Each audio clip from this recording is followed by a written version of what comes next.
It's been such a long time since Boston led the way. It's more than a feeling. It's Mike and Tom to start the day. The heart of Massachusetts should be freedom, justice, and liberty. Freedom led pilgrims to Plymouth Bay. Salem trials had justice too late. The sons of liberty spilled the tea, and then the redcoats spilled their blood. The shot heard around the world rang out from the Bay State. Boston strong and ready to defend. It's where revolution started and ends. It's been such a long time since Boston led the way. It's more than a feeling. It's Mike and Tom to start the day.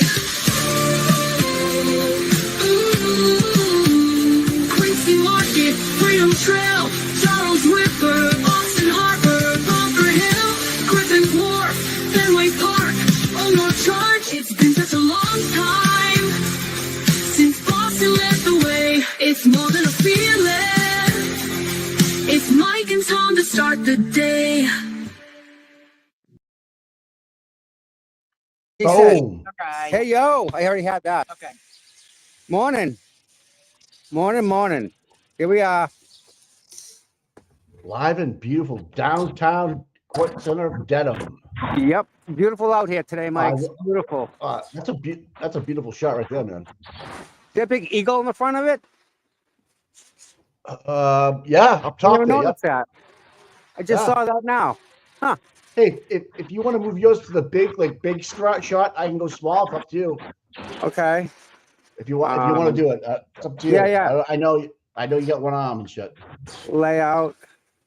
People don't want to look at me. Nope. Layout. All right, again. Get there. Almost. Hey, it's Monday. Give us a break, people. Or just leave it the way you want. There I you don't go. know. Yeah. All right. One of the mods will take care of it, I'm sure. You know what? I was reading a tweet by Catherine Patel about Mayor Wu. Yes, Captain Vitale. Yes.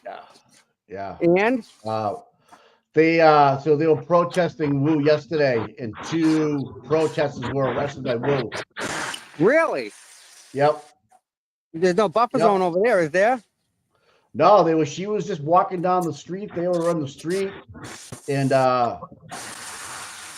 these 2 guys, Sean and Jose, I think it's Jose, are on like an enemy of Mayor Wu. She has a list, like we know. Yes, she does. Yeah, She does. no. What these people need to do is get together with like Kraft or somebody like that. You know what I mean? And like get the money behind them, these protesters. Right. But that's a big ask for some, though. That's the thing, you know. Oh, big crash in 495. 2 people dead this morning. No. Wow. Yep, 4 minutes ago. Wow. Where? Haverhill. Where? Up in Haverhill. Up in Haverhill? Yep. Wow. 2 dead. Wow, that sucks. 2 dead already this morning in Haverhill. Yes. 495. Accident? Yeah. Yeah. Wow. Oh, Always fatalities on that road. it's like 24. 24 is horrible. You can't, I mean, it's just, if I could not drive it, I don't. Yeah, 24 is tough. Trailer trucks on that Yep. road, and they fucking And fly. the trailer trucks are the ones that kind of get people going. No, but the people fly on that road. It's only 2 lanes, too. I don't know. So we had a good show, Mike, Saturday. Oh yeah, it was awesome, dude. Barry had a ton of energy, man. I was psyched. Yep. You know, he had a ton of energy. I was like, wow, good, awesome.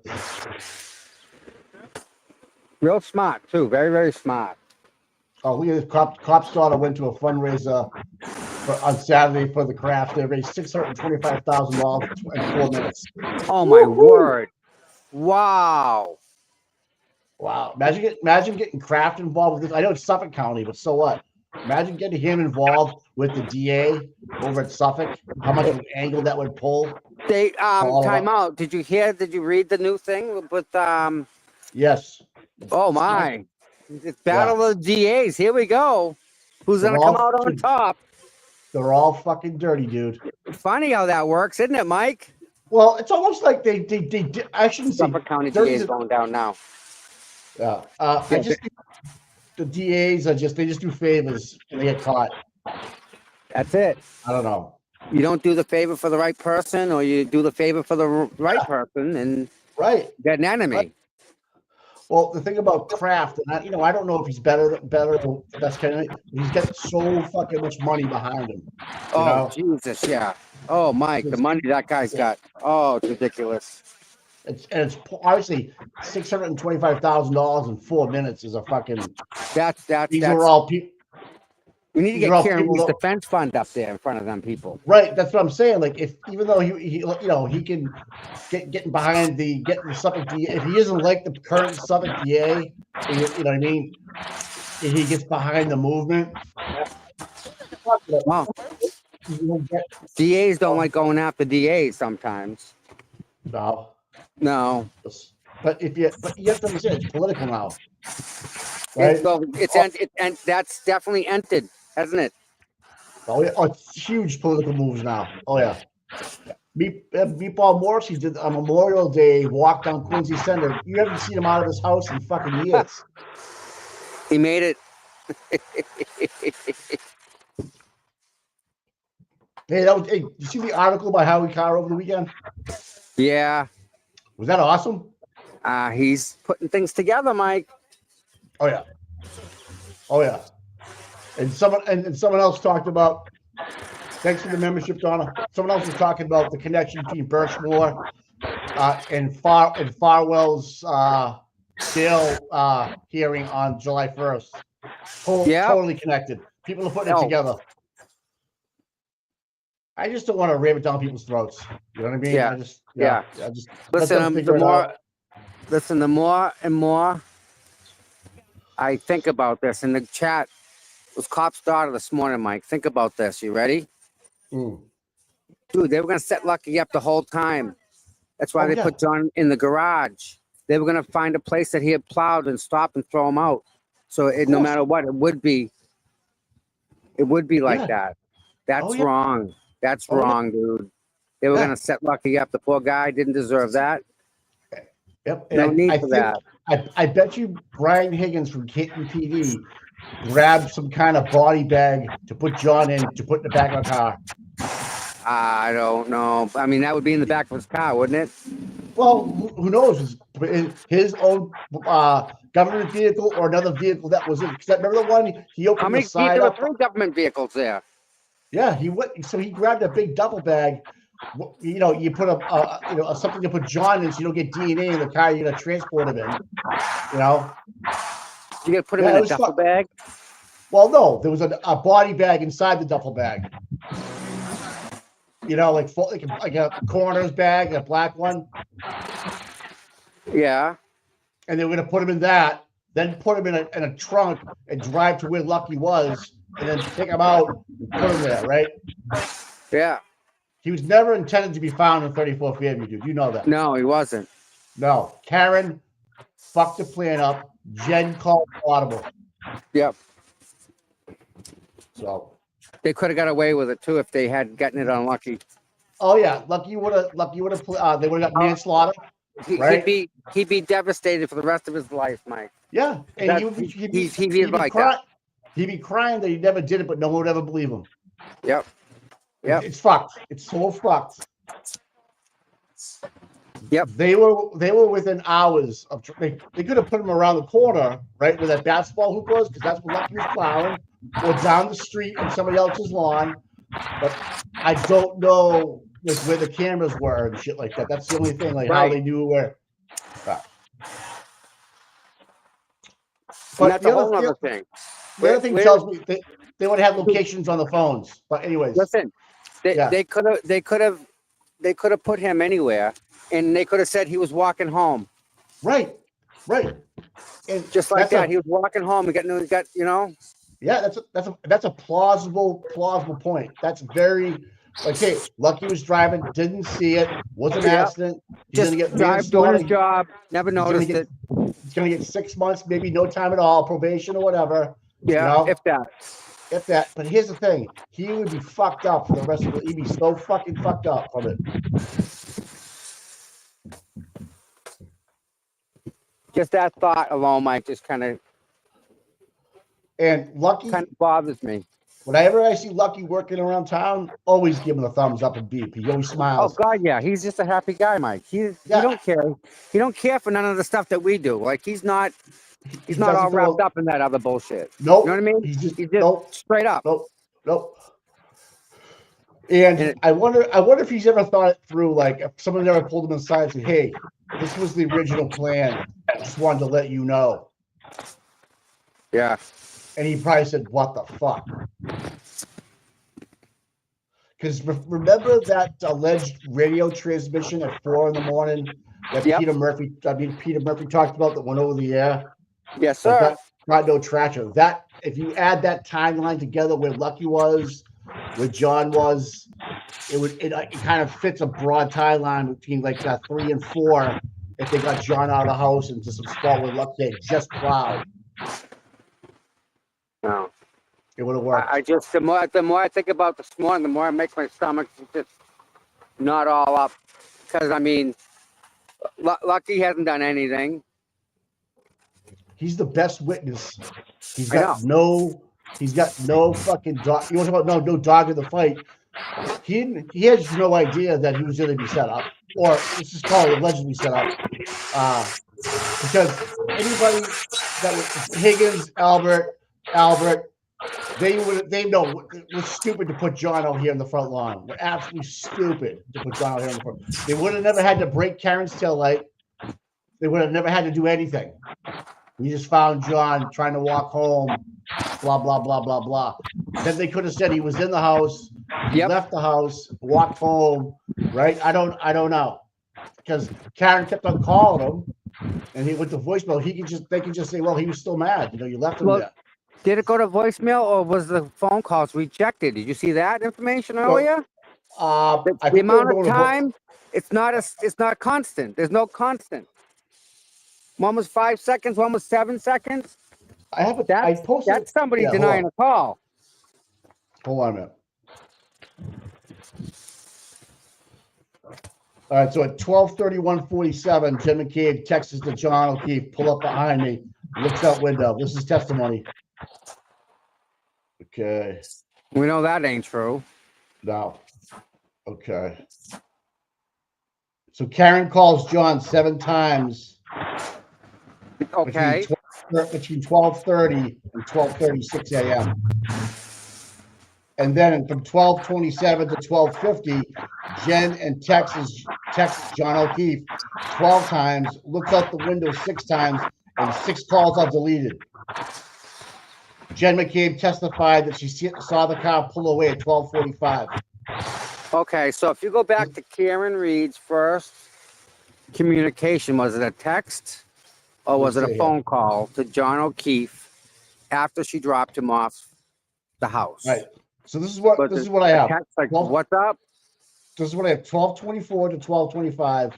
John O'Keefe arrives. GPS data doesn't move until 6:15 after that. That's Garino. At 12:27, Jen McCabe texts John O'Keefe here. If that's in the phone extraction. Nagel and Matson drive by SUV and see Karen at 12:28, so a minute later. And then 12:29:44, Jen McCabe calls John O'Keefe and then deleted the call. Right there. There you go. Yep. That's it. Yep. That's it right there. That's the time. That is your time. And I don't need to know anything else. This is Lally's close of. Yep. How are you doing, ladies? Good to see you guys. That's the time in my book, Mike, right there. That's the time. This is all last year. Yeah, this is all last year's timeline. Now they try to modify it. But that makes all the sense in the world, though, doesn't it to you? Think about it now. Yeah. Why wasn't this driven home last year? I don't know.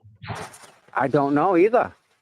You know, with Jen McCabe, under her testimony from last year, 12:45 a.m.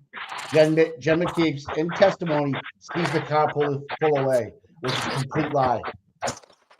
Yep. Wow. And Trooper Paul says Karen hit John O'Keefe at 12:45 a.m. Wow. That's all testimony. Last year's testimony. But now we know through all that stuff is she was home at that point. Yeah. How are you? Do you realize? Good morning. Tommy, hey, Tom, do you realize that Jen McCabe under the state grand jury or the federal grand jury, I think it was state grand jury, not once did she say I heard her say I hit him under a grand jury. Really? Yeah. Grand jury, pains of perjury type of stuff? Yes, she did not say those words. I hit him. I hit him. I hit him. Never in front of a grand jury. Wow. Well, didn't she, no? Was it her or was it Kerry Roberts who just lied to the grand jury? Yeah, Jen McCabe lied. No, she lies to the FBI guys. First thing she does when she meets them is lie to them. Yep, she lies to them there. And she lied in front of the grand jury. It's like a guy telling a girl, "Tell me you love me, lie to me." Wow. Yeah, it's fucked up, dude. Yeah. It's just like how do you put this whole package together without confusing somebody and the jurors? Like that's why I think the testimony is so important in terms of when they're told, like who does it? Like, do you save all the fireworks towards the end so it's fresh in their minds? Well, yeah. You know, that's how I think. That's how I think. Yeah, I mean, I could see that, Mike. Right, because I'm sure I get short-term memory, kind of like I've pretty much forgotten what Brendan's even done. You know what I mean? Yeah. He fought for 2 hours for 3 seconds or 30 seconds or whatever it was. He fought for 3 hours for 30 seconds. Yeah. 3 seconds. That's how you lose the jury. And from what people are saying from tweets or in the press pool, we're right on the money. So now you're going to have Arthur come in with a whole video, timeline and how the car couldn't hit John. And you're actually going to see it with your eyes. It's almost as good as DNA. And that's not going to put them to sleep. They will absolutely be awake for that. They will be awake for that. Nan was telling us how young the jury was. You know what I mean? That to me, they want to see something on a screen. Instead of all these words and that slide over there with the 5 columns, and no, they want to see an actual microdots video. And that's why I think, and they will see it. Yes. Yeah.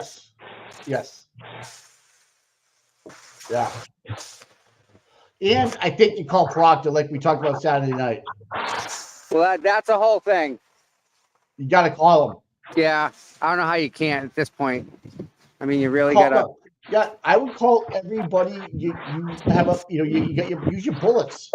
Well, the problem you have is that then you have Hank taking 5 days to cross Proctor. Well, that's not going to take. Can we move this along, Mr. Brennan? Yeah, that's you're right. But I know that Brennan's got a strategy for that. But how can it go wrong when you have the lead investigator, case manager, lead trooper, whatever you want to call them, getting fired? You got to bring it into it. Yeah. Yep, you're right. I don't know. But again, how, Mike? Right? How?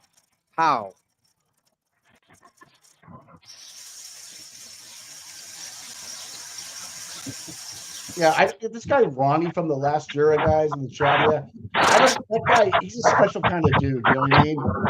Like the bow tie and shit. I would have never picked that motherfucker. Yeah. He ain't too smart either, man. No. A whole bunch of common sense that boy missed. Yeah, totally missed. Whole bunch. He tried to overthink it. Like, Overthinking. He wasn't even thinking, that guy. He was just out of control. yeah, cops. He just Ronnie still doesn't understand. Ronnie is a special kind of person. Yeah. He's just out there. He's doing like the book tour with Of course, right? Lou O'Connell and shit. Mike, you're better. You're better at more at this than he is, and he sat in there every day. Right. And they forgot because Larry, 60-something witnesses, dude. 60-something witnesses. Yeah. 68, was it, guys? Whatever it was. Yep. It was fucking stupid. And we only got so many left. You know what everybody remembers? How high the tables were in the waterfall, how much snow was up, right? That's what they remember. It's weird shit like that. Hey, Tommy. Yeah. Your boy.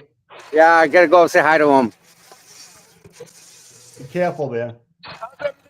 Good to see you. Man, good to see you. Last time I was over here, I ended up in a sling. Really? Yeah. What the hell happened? Yeah, that dude over there picked me up and carried me over there. What? Yeah, wrong side of the street. I was right there. All right.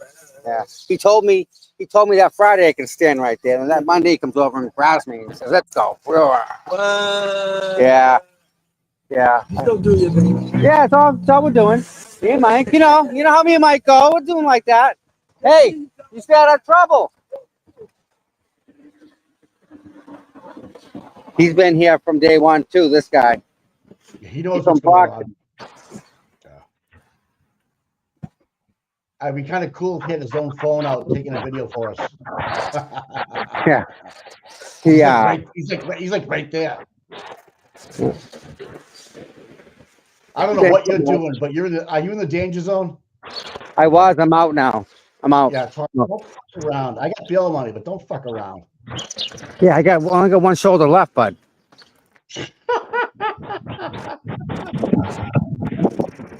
How many people are there, Tommy, would you say? More than usual? Yeah. Good. Some good people here today. Yeah. Some people that are just, here to support Karen. We have 1, 2, 3, 4, 5, 6, 7, 8, 9, 10, 11, 12, 13, 14, 15, 17 people here, and there's probably a handful down. Yeah, I was going to ask you what's going on down the street. Yeah, okay. Yeah. They got to do the super secret stuff over there. Yeah. I want to give a big shout out to my beautiful wife. Anniversary today. Oh, happy anniversary, Mikey! Hey, how many years? It's a lot. All right, good. No, good.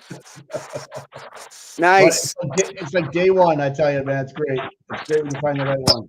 So yeah, I just want to give a big shout out to my wife.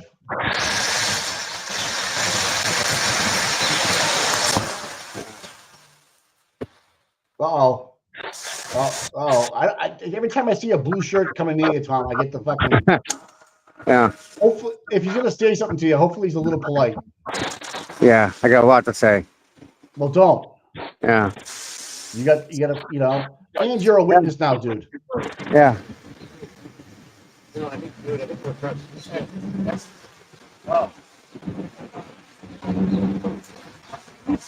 The doctor didn't say to just move my arm, I'd be in my sling, but if you don't move it, he says it'll do damage. Oh, there's somebody in a Jeep Compass. I wonder who that was. No, it's a Honda Pilot. I'm sorry. I think you guys are mobile, dude. I'm not gonna say who it was. No. Yeah. All right, my wife. Yep. She's put up with me for a long time, man. She's good, man. They gotta find me one of them when this is all over. When this trial's over, I'll think about that. I think you might know a couple. Well, I got a bus going already, so I'm all right with that.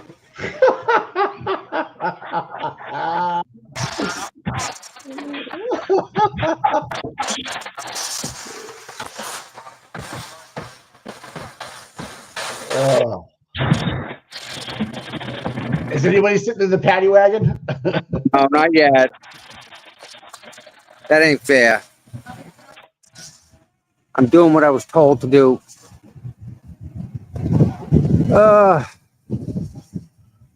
Early. Registry of Deeds. What's this for? Did you look at this one before? I don't know. Francis O'Brien, County Commissioner. That guy gets his name on a rock, and who knows what the fuck he's. You know what I mean? Yep. Huh. What did you do to get that? They should have on there for all the innocent people that we've convicted. Here's to you. How about the people we haven't even listened to? Or don't have a voice, right? Right. Thanks for the happy anniversaries in the chat, guys. Thank you. Yeah, it's badass. Okay. Appreciate it.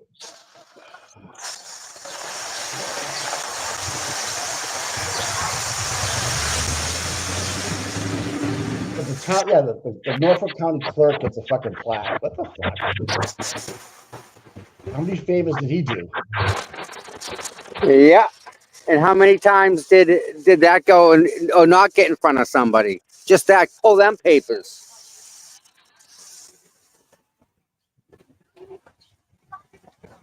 No shit. Yeah. So the O'Briens did a lot for Dead on back in Morning, the day. morning, ladies. How are you? Hi, Great. Boss Mike. Good morning. Hi, Chad. Hi, Mads. Good morning, Hi, Jerry. everybody. Morning. Morning. Yeah. Etsy. Mhm. No comment. On that little tweet. They're all doing their girl stuff. Yeah. Yeah. It is what it is, right, man? Yep. It's all right. Oh, there's Aiden. You have any questions for Aiden?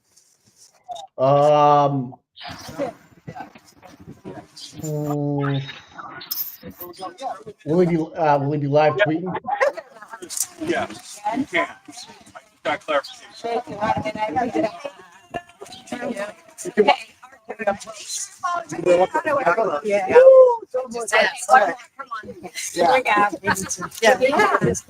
Where we looking? Right here. Oh, excellent. Saying hi. Are we doing? Yeah. You might have to take it off the chain. That's not Rita, is it? No. Awesome. All the way to Texas, huh? Texas. Oh my goodness. What part of Texas? What are you doing? The hot pot. Oh, good. Okay. You want to jump in right here? Yes. Here we go. There we You're go. so good. You're so good. Yeah, Aiden, I think after this. They're good fights for us to be watching. Yes, right here is actually a really good spot. Okay. Yep. Do they usually come in Love this it. direction? Love it. Yep. Should be a good crowd this weekend. They park right there. They usually park right there and get out. Okay. So, but we're allowed to be here, so we're all right. Yes, I think so. I think that's the plan. As long as one doesn't show up, I get it. Ask Aiden who he knows is going to testify today. You know who's going to testify today? Yeah, Kelly Deaver, Okay. the former Canton cop turned Boston cop. Proctor's buddy just walked in there. That's going to have to read his text messages. He's gonna have to. I think so. I think they're going to have a ruling on that today. So, or else Proctor's going to have to. I kind of hope she goes in favor of Hank on that one. But and Lucky Lochran is supposed to be here Do today. you think Hank will be tough on Lucky? She's going to be the biggest dick ever. Yeah, I hope Lucky can hold up. Lucky's like a nice guy. Yeah. You know what I mean? Exactly. That's what He's we're all gonna look worried like an about. asshole if he goes after Lucky hard. You know what I mean? Right. So we'll see. Ask him if he'll be on DePietro's live show today. Thanks, bud. What, Mike? Ask him if he'll be on DePietro's live show today. He's gonna know if you're gonna embrace it. Well, we took over his corner. There's a woman with a sign up there. No, really? Oh God, check this out. Oh, this is gonna be gold. Oh, I fucking love that guy. Oh, look at that. That's DePietro's corner.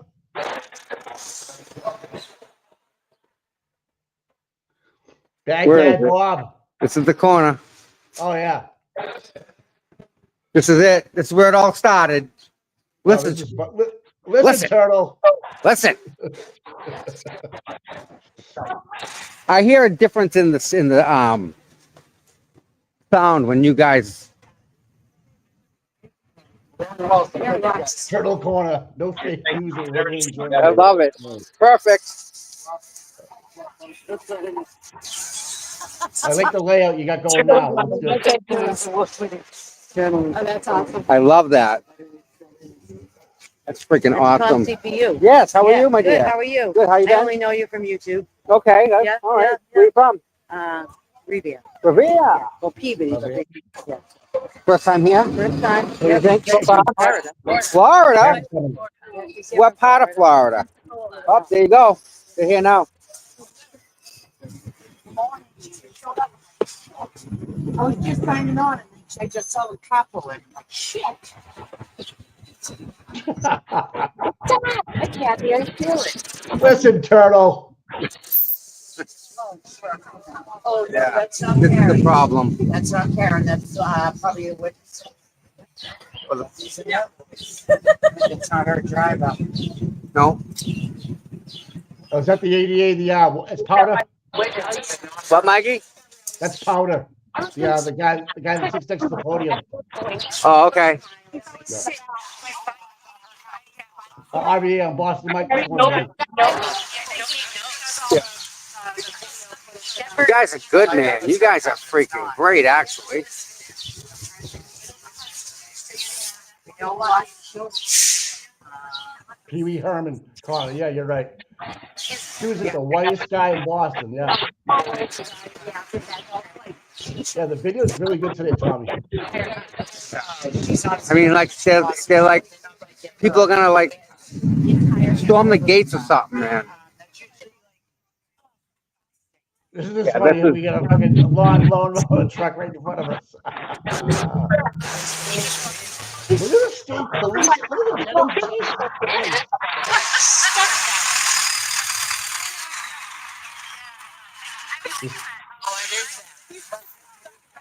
So the buffer zone is not, you can't go on the court steps, and you can go across the street, but you can't wear any gear of free carrying.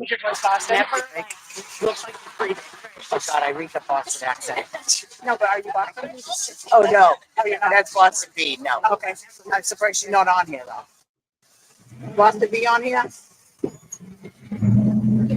We don't see her. All right. I actually have her shirt, Kathy. Did those shirts that you made for everybody, right? So I just have the leftovers. Yeah, I think there's Yeah, four. the audio's, But I didn't know if It's where if we we're had at. more contributions, we'd buy more equipment. I have no idea. I can look at break or whatever. Oh man, I would love to see Turtle Boy and DePietro debate. I just thought that'd be funny. That would be too funny. I think DePietro's got a sense of humor. Like I really do. I think he could be funny. Yeah, I Maybe. know Boston B's got one. I have no shirt. I told her. I'd still like to see it. I think Aiden will do good there.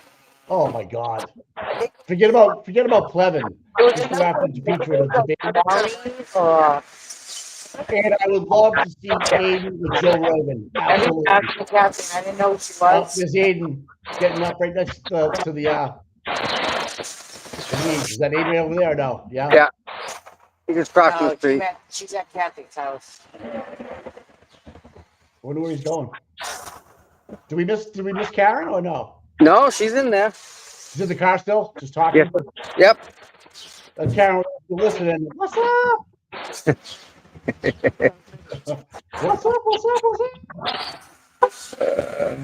Look at we used to help her walk to court with no fucking money around her. Hey, big shout out to everybody that was standing out yesterday at Washington Street in Canton. Thank you so much. That was awesome. You know? All new people from Texas and all over. Florida, Georgia. Not Kentucky. You from Georgia? Yes, sir. What part? Augusta. Augusta. Okay. All right. That's Nice. First time down here, obviously, right? For this. Okay. Yes.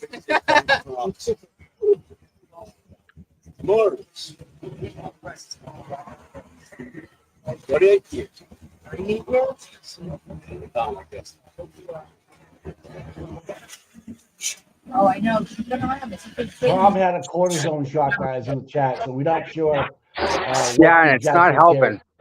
Well, it will eventually. Oh, damn It's it. like it's like oil, dude. It just gets in there, it'll seep in and fill the cracks. Yeah, well, It's gonna be a bit. It's gonna be like a week. I don't like them poking and stuff. Yeah. So yeah, so we got the text message guy that's Proctor's friends. Texas, we got Texas. Out here, we got Texas, Florida, Georgia. But that no, I'm talking about the That's a report. testify. Oh, testify. Okay. Yeah, you have Diva from is that a golf cart? What is that? There's a lesson. Jeez, is that a mower? Yeah. Listen, next day at Normandy Farm in Sacramento. Thanks, guys. You're welcome, Jim. Thanks, buddy.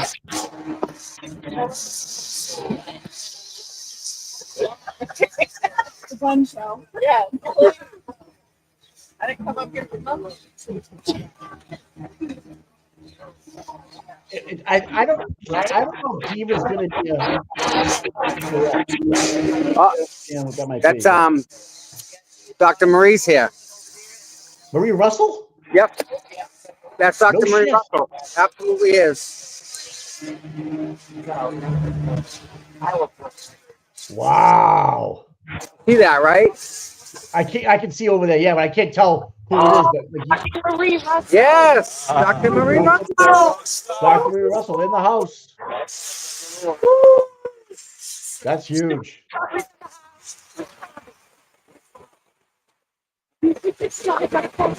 Oh, here comes another bourbon. Here we go. I love her. She called me her Medford girl because she was from Malden. Yeah, Trevor is inside the courthouse today. There's Alex Jackson.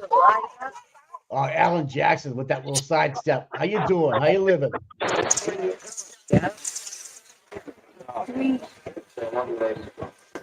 Look at the blue wave over there. Holy shit. That's more security than she's ever had with nobody around her. There's Liz. Good morning, Dr. Russell. Liza. Good morning, Dr. Russell. It's your Medford friend. God bless you. God bless you all. Mrs. Reed. Good morning, Good everybody. Good morning. Good morning. Morning.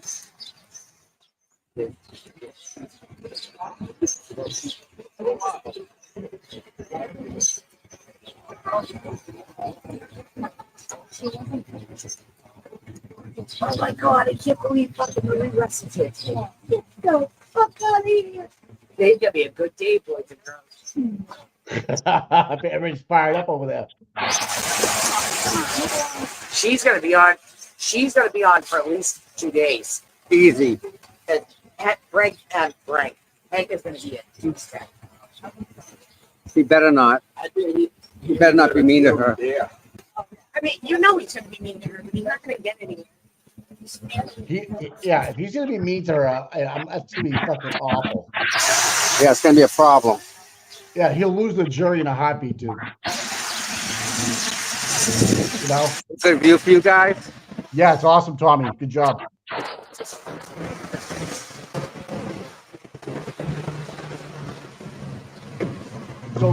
So I guess they're prepared if Can't hear you. What? I guess they're gonna be prepared if Diva goes quick and the text guy goes quick. They're gonna put Russell right up there.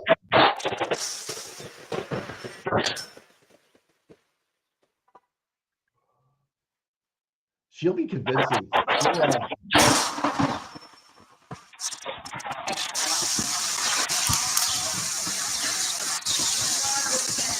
Have you seen Karen go in yet or no? No. That's interesting, yeah.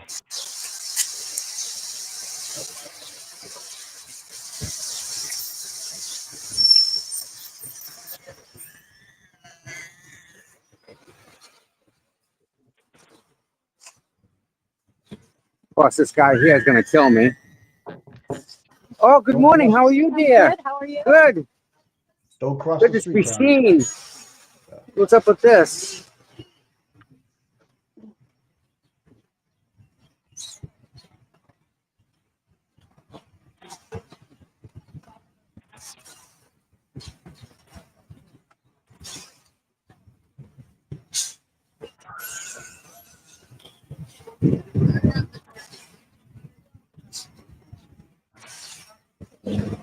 I'm gonna be pissed if I can't see. Because this fool. Because of what, buddy? I'm gonna be pissed if I can't see because of the bus in front of me. Because this is Oh, the exact reason why I asked to stand over there. Yeah. Exact reason.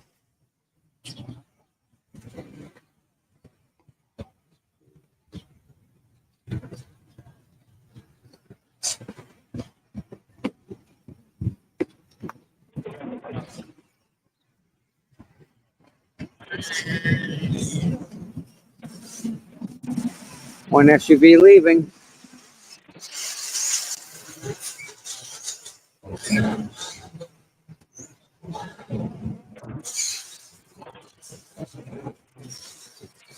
Tom, if you get there early enough, could you park in one of these spots right there, or are they all state police? State police. All right. Yep. I think I can hear Karen. Yep, That's that's her. behind me. That's Lally.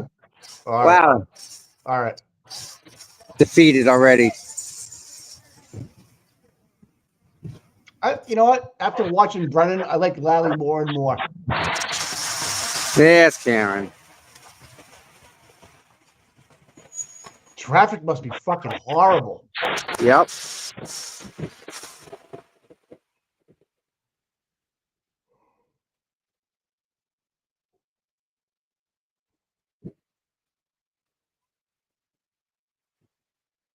Who's with her, Tom? Tiny Table? That's Tiny Table and Victoria George, maybe?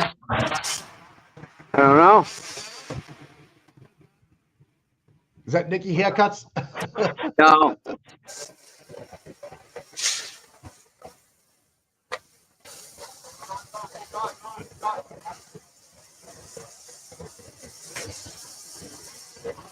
That's a Tiny Table for sure.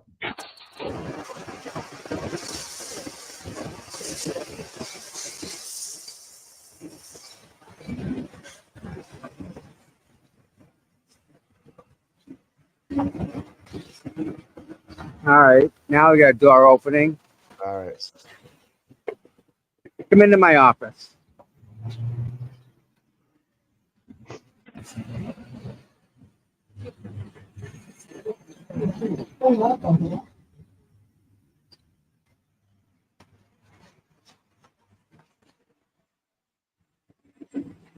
Isn't it funny? This Oh, state come police are the on. same people that tried to frame her.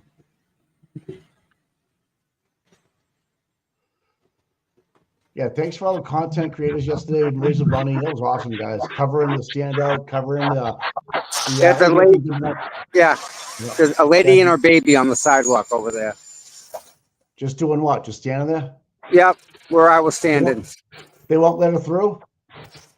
No. They're being held there.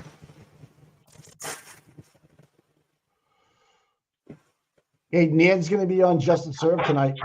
Yes. That's gonna be a good show. Yeah, I didn't realize that Linda was from Jersey. A couple of Jersey girls going at it. Be awesome. Oh, all right. Yeah. Yeah, it was great having Nan on Friday too.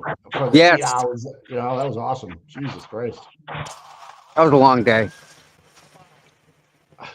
That wasn't the yes, it is, isn't it? Yeah. Yeah, Melanie, Lear, and Beverell had a stream yesterday. That was good. We took the day off. The Jerks had a stream yesterday. Ryan LTL with Broyles was awesome. Yeah, this is gonna suck. No. Just yeah.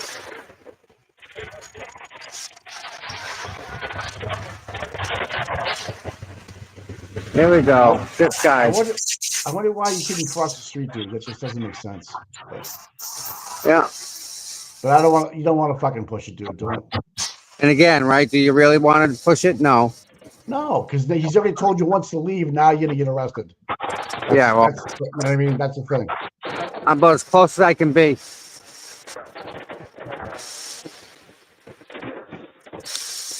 Yeah, but we gotta start talking about Mayor.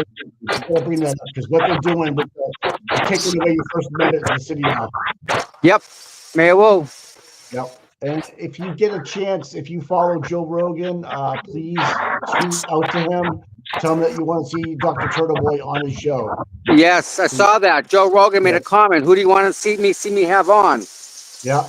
I made a comment to that.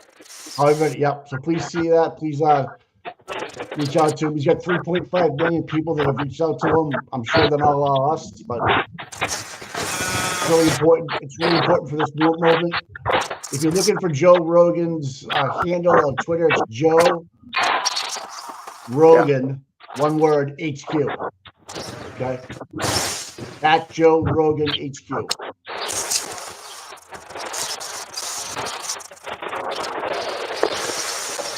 And he's from Massachusetts, okay? Yep. What they think was Peabody? I'm not sure of the town, but Tom, you could be right. Yeah, you could be wrong. I know he's up there. He's around definitely from west of Boston, not from in the city, but not from the South Shore. He's either west or north of Boston. I'm not sure. Listen, before everyone leaves, can you all just do a favor and hit the like and subscribe button? Thumbs up, help too. Be awful white here. Thank you. We got a lot of people in chat. Oh, yeah, that's flying. Yeah. Cat's flying, I'm sure. Oh, it is, yeah. So we got 1572.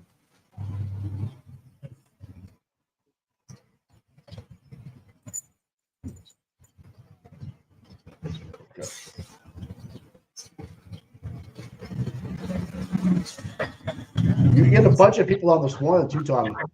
Yeah. We got a good morning stream before church. We all went to church this morning. I think there's a lot of early birds in our community. Yes, I believe so. Yeah. So. And we just, share what we do with them. Yeah. Oh yeah. I think Lou O'Donnell's brother's here in a uniform. Right. Did you see a Subaru pull in? She drives the only Subaru Cruiser they make.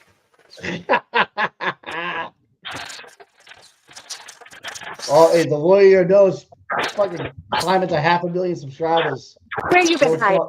We're here in the middle of nowhere trying to stay out of trouble. Good. What are you hiding? What are you doing here? I saw that you were here and I figured you needed a Yeah, but bodyguard. the other one's gonna get freaking nailed, not me. Why am I going to get nailed? What fucking happens over there? I'm going to go give him a kiss. Yeah.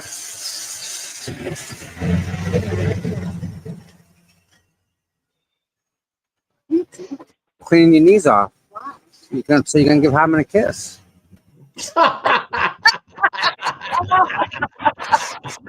Oh, Tommy.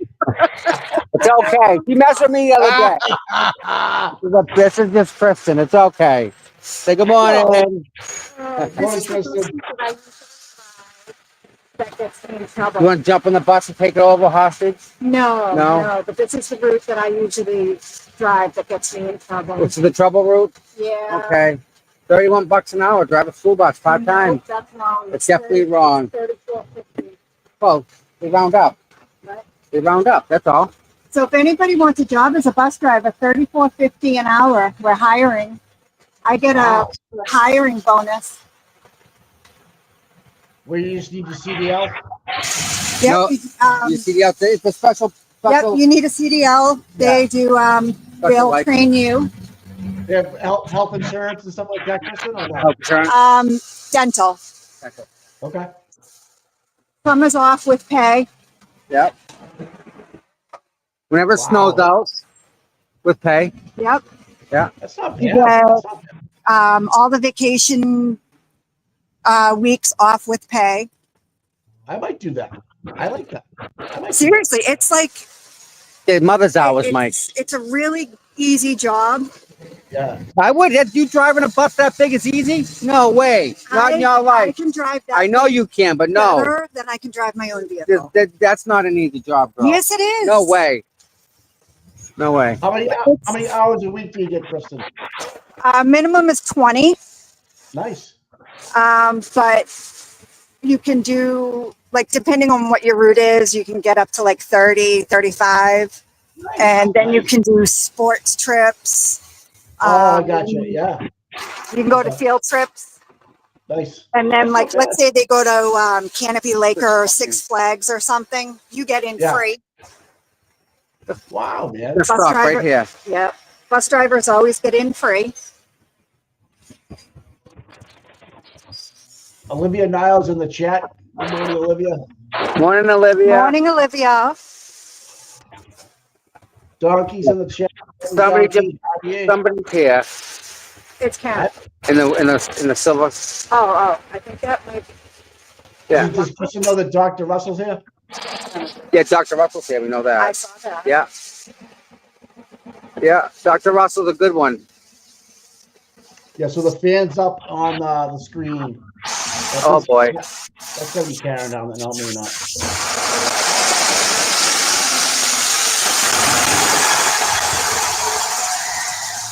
Yeah, so you went at Joe Rogan's from Newton, Mass. You asked if she's gonna change screen. Newton, Nara, Newton. You asked. Melissa? Yeah, she'll change the screen. How you doing? Doing great. Can you do me a favor? Just stop on the sidewalk. Yep. If someone hits this van from behind, you're gonna get crushed. Yeah. That makes sense.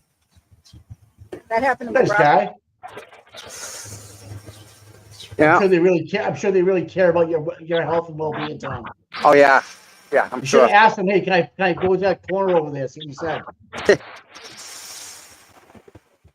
He's new here. He's never been a Dedham before, he said. Yeah, his pants don't fit him. Yeah.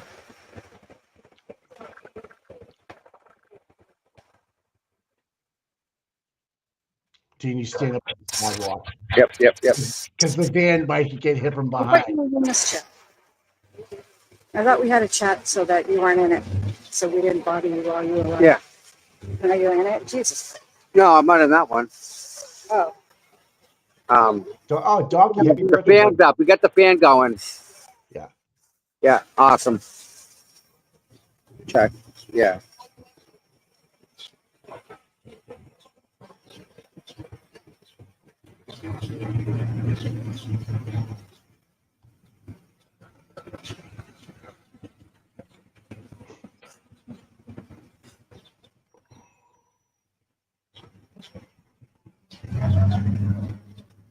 Up this Karen. Yeah, I can tell by the way she walks.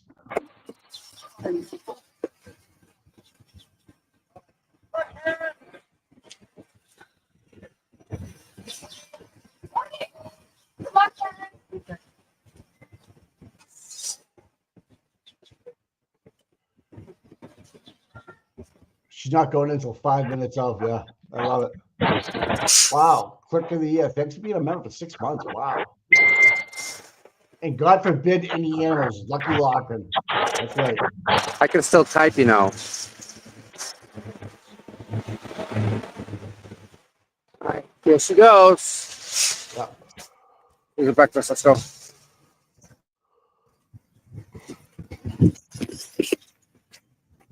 I'm Are cleaning. you going? That was funny. Okay.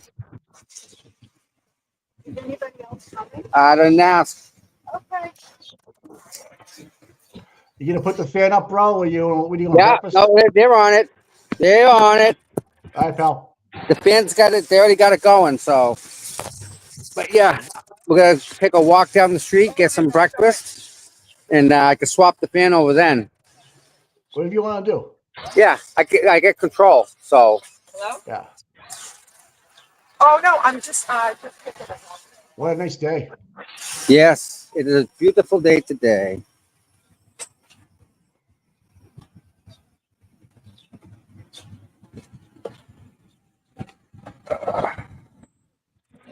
You know, I think I can mess with the layout from here. Layout, right? And I do that. There you go. Ha ha! Good morning, Magic. Nan. Nan in the chat. Good morning, Nan. Thanks for Friday's stream. That was great. Hi, Yeah, Nan. he's busting my balls. Kristen says hello. Good morning. Man, you were a busy girl this week, man. Whoa, I mean last week. Jesus Christ. She's going to be on Justice Serve TV tonight. Yes. Is Michael here today, or is it coming like Wednesday? I thought it said. I think Wednesday. Oh. I didn't see him out front. Stretch therapy, personal He training. was coming this week. I didn't know if it was Monday.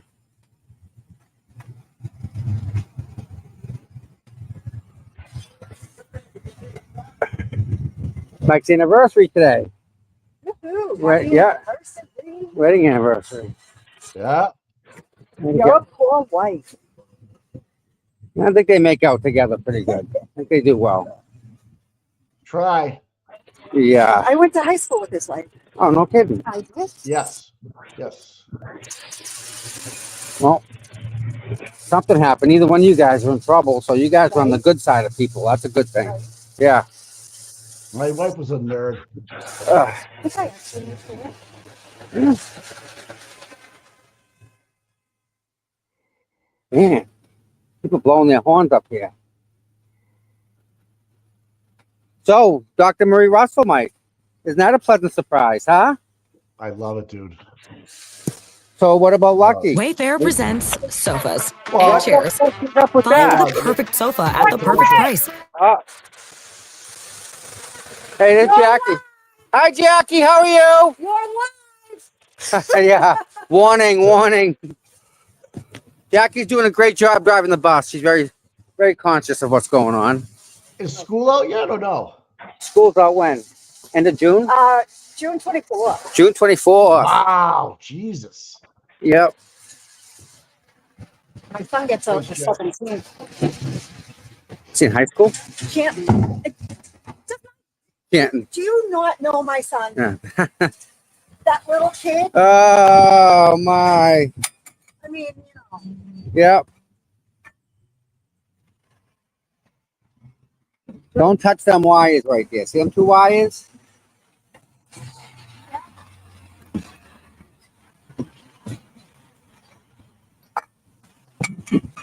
Don't touch them wires.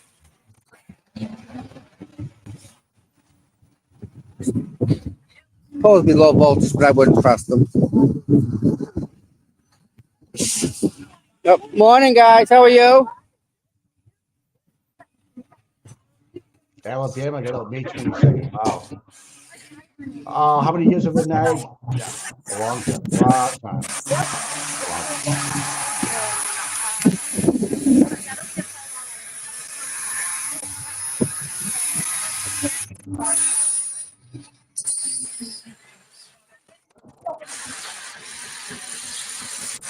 Oh, there's something going in here. Something new there.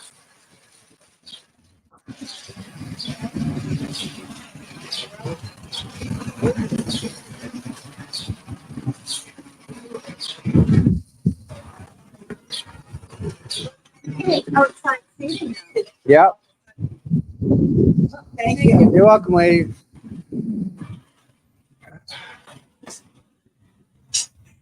Thank you. Were you going to sit over here? Sure. Yes. Yeah.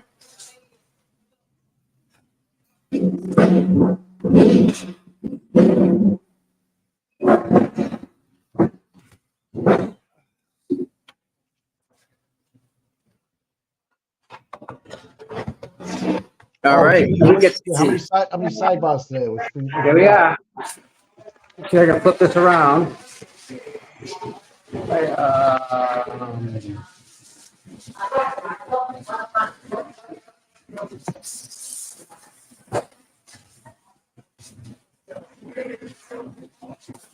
How many sidebars today, Tony?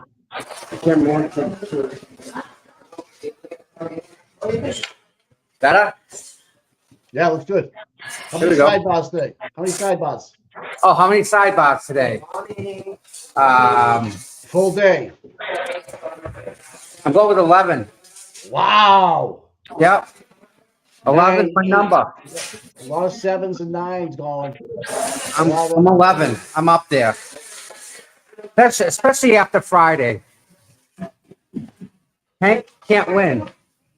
All right, here's the 50-50 sidebar to start the day off this morning. It's what? Sidebar to start the day off this morning. That's the 50-50 question. Oh, I don't know, man. She opens That's up a with the tough one. sidebar. Yeah. How many sidebars think it'll be today? How many sidebars? All day? 6 all day. Okay. She chooses 6 all day, Mike. Okay. So if you guys don't know, we're at the Grateful Diner in Dedham. Yeah. A new docket just hit just now. I'm sending it to you. I don't know why I can't hear you. A new docket just hit the wire. I just sent it to you on your X. Anything good? I'm reading it right now. Even I think I'm loud today.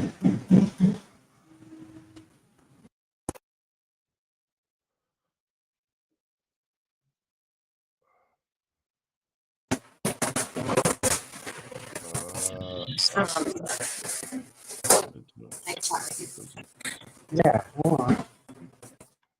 I just retweeted it. Thanks, Jess Machado posted it.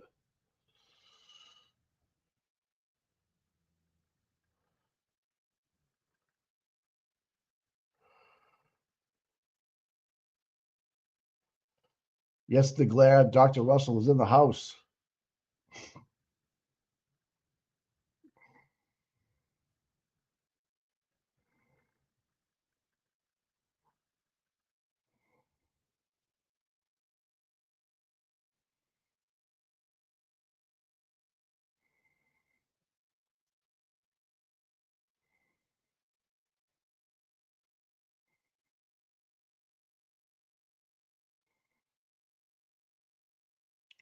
You guys all there? All right. Tommy's gonna get me on mute. Okay. Yeah, Dr. Russell, man. Remember she got voided and fucking Spanky was a douchebag. If he is a douchebag in front of the jury with Dr. Russell, he's gonna look like an asshole. Look at like total fucking asshole.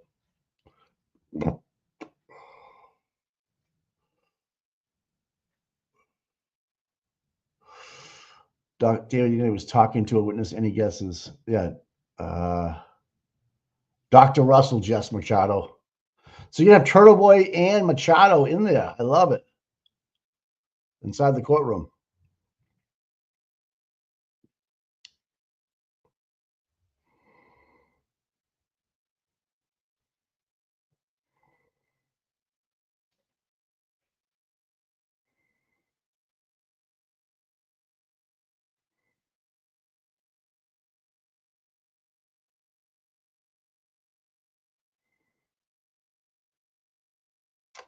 Yeah, I can't wait, man. So it's 9:05. We're not starting on time as usual.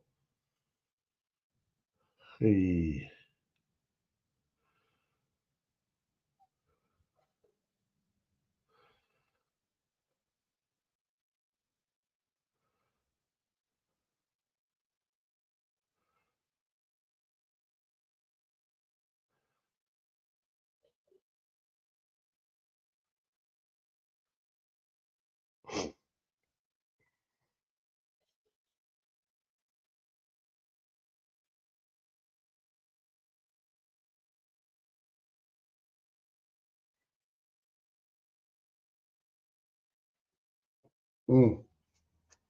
Nope. Tommy's got head of the table with all the girls.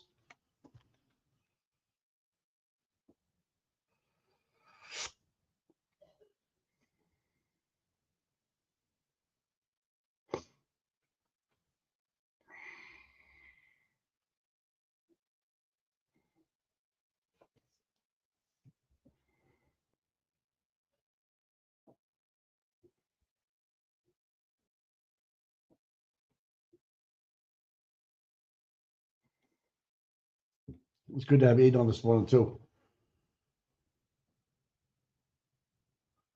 Yeah, Tom's muted. Tom, yeah, he's muted for a reason. He doesn't want to have us here and what's going on. It's really loud in there too. So All right.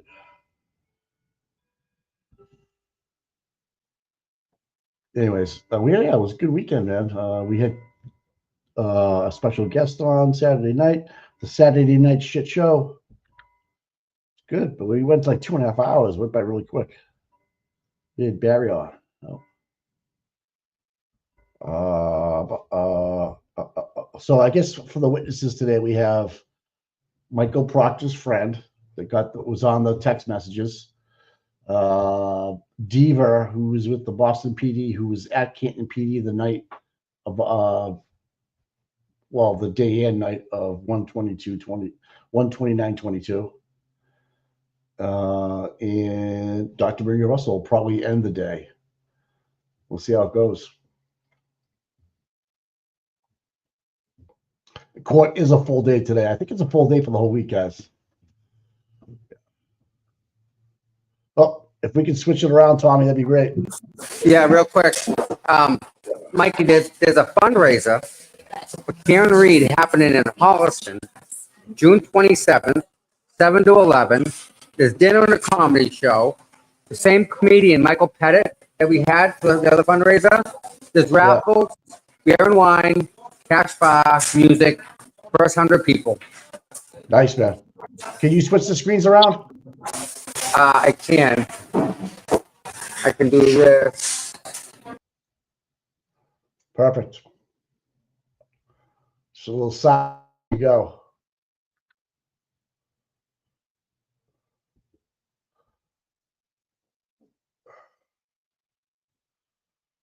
Someone help me get with the sound, people. Tommy, is that you? Properly authenticated and that they Here do we go. go to. Can I turn this fan off? Yes, can we turn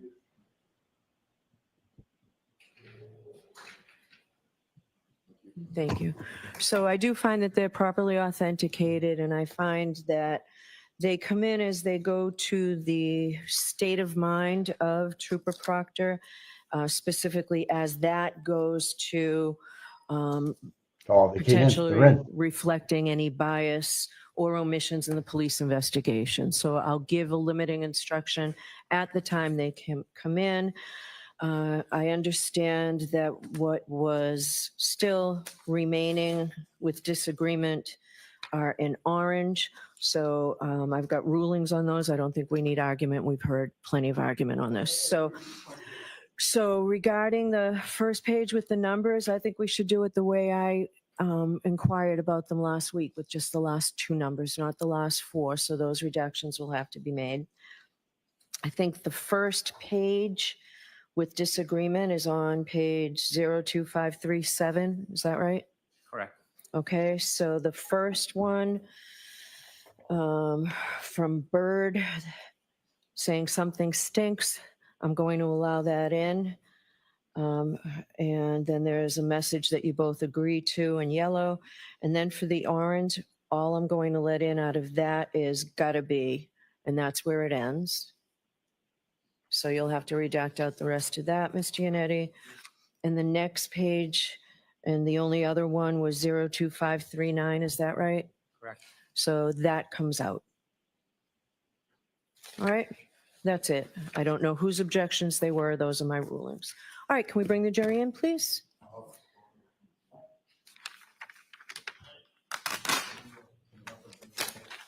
Bev looks good today. Tony, do you want? So this is for they're coming in with the friend, not Proctor. So that maybe more will get let in with Proctor. Who knows?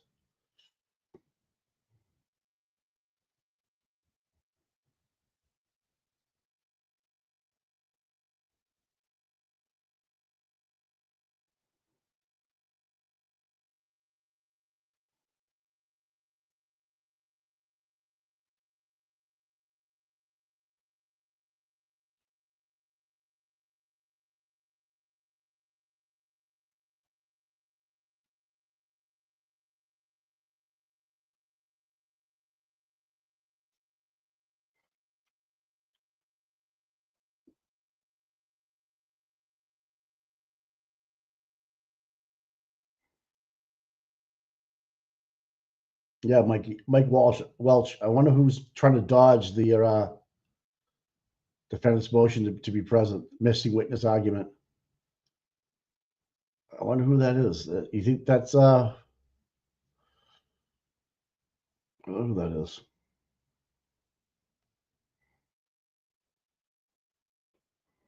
Okay. We just went dark.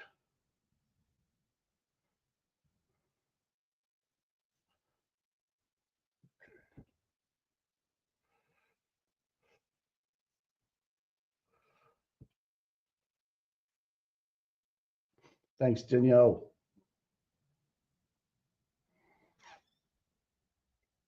Canadians, let's go. I'm Canadian.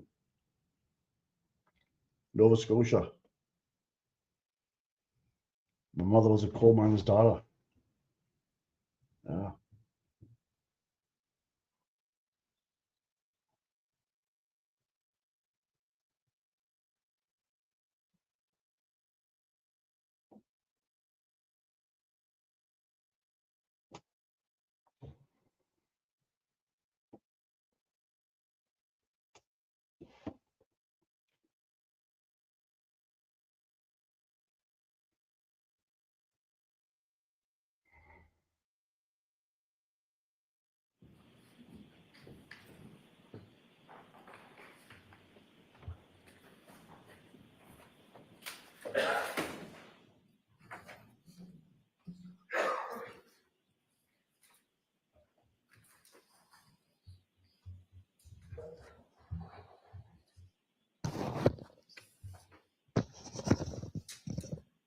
Hear ye, hear ye, hear ye.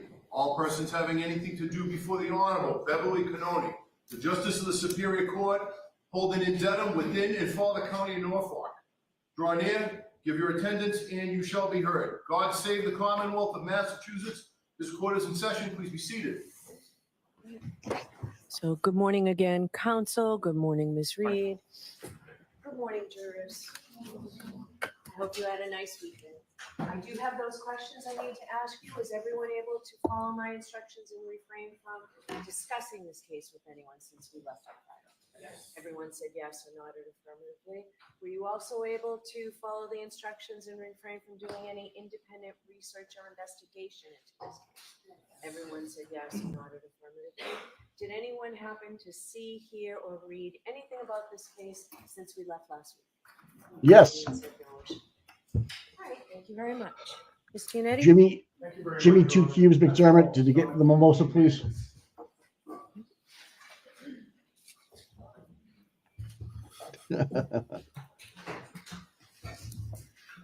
Too many sidebars today. Holy shit. Wow.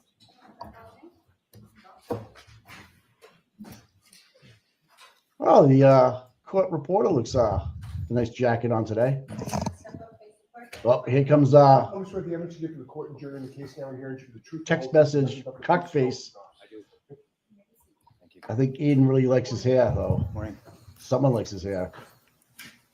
May I proceed, Your Honor? Yeah, you got a haircut. Good morning, sir. Would you please state your name and spell your last name? Jonathan Diamandis, Diamandis. Sir, do you know former trooper Michael Proctor? I do. How do you know him? We've been friends since middle school, approximately 30 years. And in what town? Canton, Massachusetts. Did you Welcome to graduate my high school hometown. with Michael Proctor? I did. When was that? 2000. How close did you remain in contact with Michael Proctor after high school? Very close. Do you have his cell number? I do. How often have you texted him over the years? Frequently. And when you text him, is that direct one-to-one or part of a group chat or both? Both. And I want to direct your attention to one particular group chat that had 9 people on it. Do you know the one I'm referring to? I do. And what one is that? It's one that's been in existence for many years.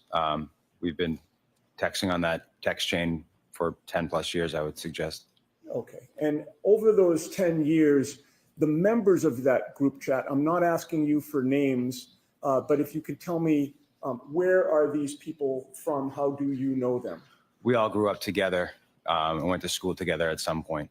All from Canton? All from Canton.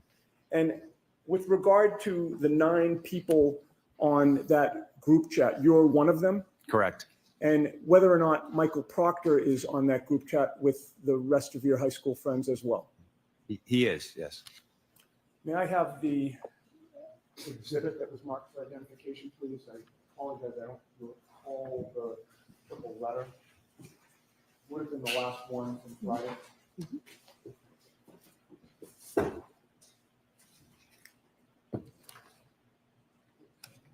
It's triple N as in Nancy.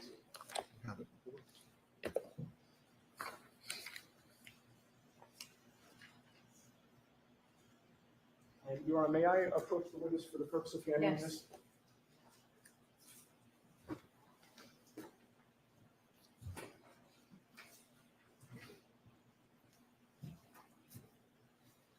And I've handed you what has been marked triple N for identification. Do you recognize that, sir? I do. Have you seen that before? Yes, I was shown it last Friday. And what do you recognize it to be? A portion of our text chain. Okay, and when you say a portion, it's a limited time period within a much longer text chain. Is that fair to say? That's correct. And with regard to how you're able to recognize it, I'd like to just ask you a few questions. First of all, on the first page of that document, do you see a series of phone numbers? I do. And do you recognize your phone number on that text chain? Yes. And having reviewed that text chain on Friday, did you see that you had actually sent one text of the whole body of text that's included in what has been marked triple N for identification? Yes. In order to send that text message as of late January, early February of 2022, did your phone have a passcode on it? Yes. Have you had that for several years? Yes. In order to send a text chain, do you have to enter the passcode to your phone first to unlock it? Correct. And so it would have been you who sent that message. Yes. And having reviewed the content of that text chain, were you able to identify which entries were typed and sent by Michael Proctor? Yes. Who is he on that text chain? He's listed as local user. Okay, and it says local user, and there's a bunch of letters and numbers after that. Correct. Everybody else is identified by a phone number, Yes, or a nickname. and actually, even the ones with a nickname have a phone number, correct? Correct. Yes. So 3 of them have nicknames, correct? Yeah, I see 2 on the first page here. Do you see of the Oh, third on the bottom. Yes, I see 3. So you see Yeah, 3 there. Yes. Yes. And so of the 9, we have 3 nicknames with phone numbers, right? Mm-hmm. Yes. We have 8 phone numbers total, right? Yes. And 1 local user. Correct. And you've testified the local user is Michael Proctor. Correct. And having known Michael Proctor for as long as you have, does he have any nicknames? He does. And what are his nicknames? Chip and Bear. Chip, C-H-I-P, Yes. and Bear, B-E-A-R. Correct. And having reviewed that text chain, is that a true and accurate document documenting the texts that were sent in that chain for the time period that is listed on triple N for identification? Yes. Your Honor, I would offer that subject to our discussions outside the presence of the jury. Okay.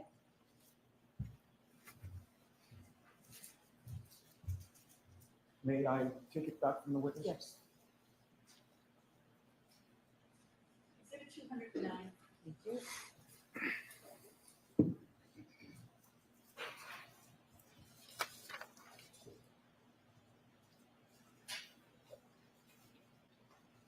I have no further questions. Thank you, sir. Thank you. Can I have exhibit What? 209 when it's ready, please? Thank you. No further questions. Interesting. Good morning, sir. Good morning. Have we met before? On Friday, I saw you. We didn't meet. You had been friends with Mr. Proctor for about 30 years. Yes, Are you still friends with him? I am. Are you still close with him? I am. You were on a text chain with Mr. Proctor over the years. Correct. Did that include other friends of yours and Mr. Proctor's? Did. The extent of that text chain, did it go back many, many years? Yes. Have you ever looked at any records that summarize some of that text chain? Yes. Did it note that there were over 38,000 texts in that group? I did notice the number, but it sounds accurate. When there is conversations in that group, do you always respond to the conversation? No. There's a particular section or segment of those 38,707 text messages that were shown to you. Did you see that document? I did. Are you familiar with it now that you've seen it? Now that I've seen it, yes. In that document, are there inappropriate comments that your friend Michael Proctor made about one of his investigations? There are. Was it about this case here? It was. In those inappropriate comments, did other people on that text chain, not you, comment or respond to Mr. Proctor? Yes. In that text chain where Mr. Proctor made inappropriate comments, you did not respond to any of those inappropriate comments, did you? Correct. You're on the text chain at a point later on in conversations, but not relevant to the inappropriate comments. Correct. Did you know that Mr. Proctor was fired by the Massachusetts State Police because of his inappropriate comments? Objection. May we proceed? Sidebar one. This is an interesting play. I wonder if the defense, the prosecution is trying to keep Proctor out. Yeah, this is fucked. Can someone chime in here, please?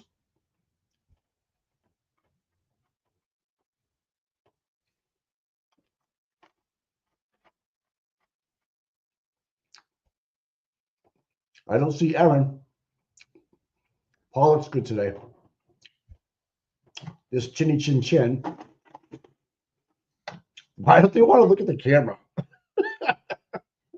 It's like odd. They're like, I feel shame. I feel shame. Dan, what's going on?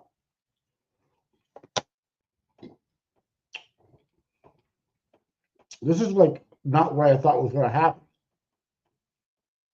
They're trying to get Proctor. I guess what are they trying to do? Hank is trying to say Proctor was fired for inappropriate comments, not for bias. Okay. Thanks, man. Hank is trying to say Proctor was fired for inappropriate comments, not for being biased. Thank you, Danny.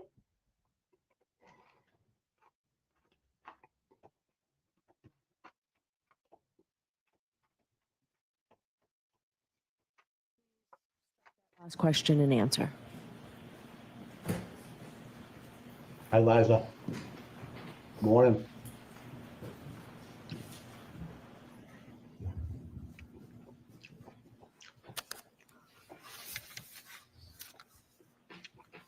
What's up, Powder?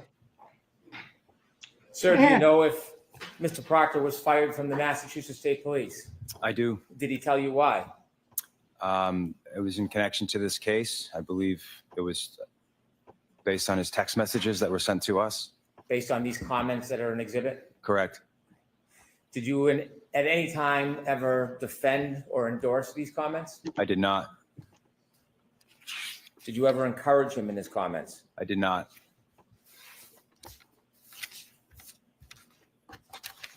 May I approach? Yes. I'm handing you exhibit 209. Thank you.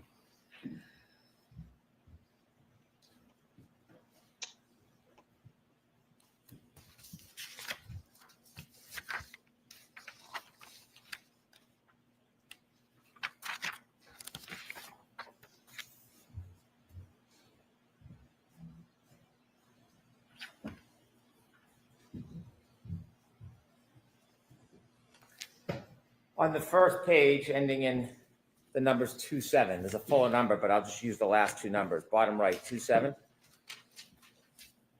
Is there a number of redacted phone numbers? I'm sorry. On the first page on the bottom of the page? If you look to the bottom right of the page, there's a number on it. Oh, yes. And then it's blacked out next to it. Yes. Yes. The last two numbers, is it 27? Yes, it is. When you look at that first page, does it have a number of redacted phone numbers of different people? I don't see anything redacted. The top box, are there numbers? There Phone are numbers, yes. Are they partially blacked out? No, the display names, it just lists phone numbers. Okay. Are those numbers you recognize as the group of friends, including Michael Proctor? They are. As you read down that first box and go down to number of messages, do you see that? Oh, yes. Is it 38,707? Yes. Is that for a time period between October 18, 2021 and August 31st, 2022? Yes. Wow. I'd like you to look at the third text message that begins with Chip. Without saying who it is, do you recognize that as one of the people in the group? I do. And what did the person write? Chip, name of that BPD cop. And at the time this conversation was happening, were you part of this immediate conversation? I was not. Turn the page. Bottom right number is ending in 28. Do you see that page? Yes. Okay. Instead of a name, there's a local user with an ID. Is that Mr. Proctor's? Yes, it is.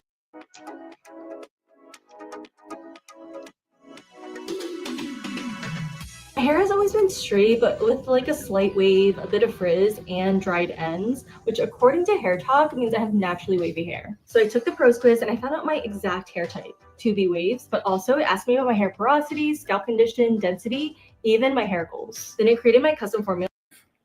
And then one of the group sends a message. What do they say? Oh, man, that's rough. And what's Mr. Proctor's response? Mid-40s. Does somebody in the group then post a Facebook posting? Yes. Do you know what that's about? I do not. You can turn the page ending bottom right 29. Yes. Somebody in the group asked.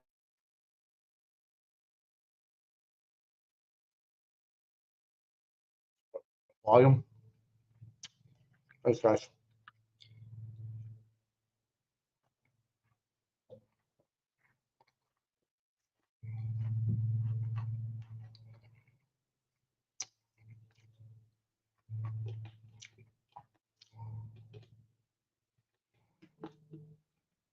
Still no volume. I don't know who's yeah.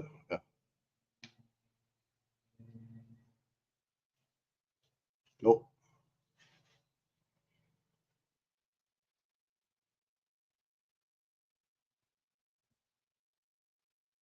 Yep, that's up.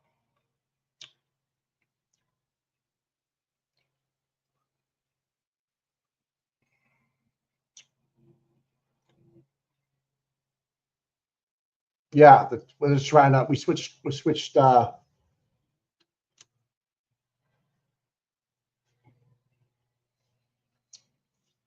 got my lawnmower people here today. Shit.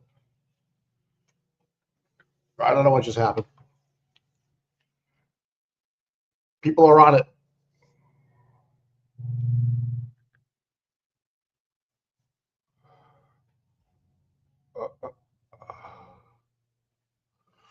Oh shit.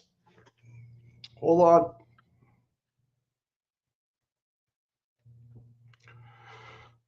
I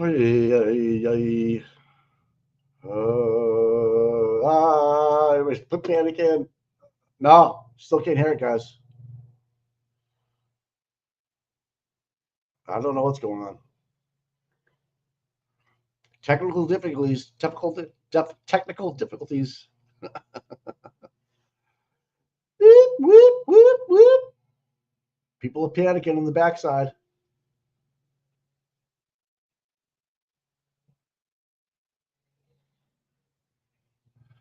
Just I don't know why we can't get the volume, Tommy. Tommy, two phones.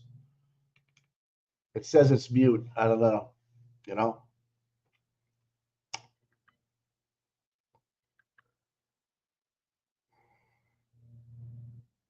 Now we're over to Court TV.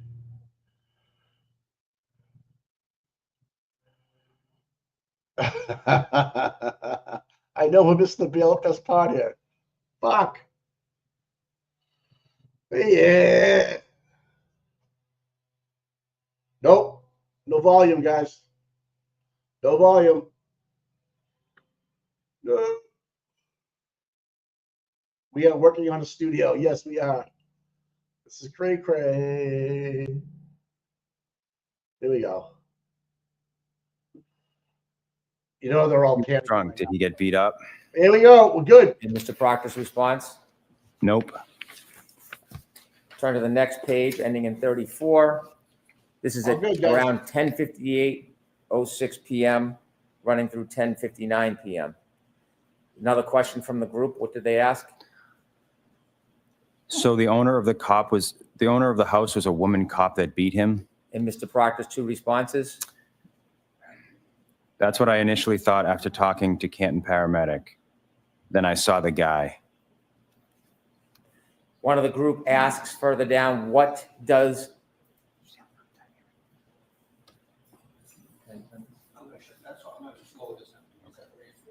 Sir, if you could either speak much louder or bring the microphone closer. We have a couple fans back here. It's just difficult to hear you. Okay, sorry about that. That's not your fault.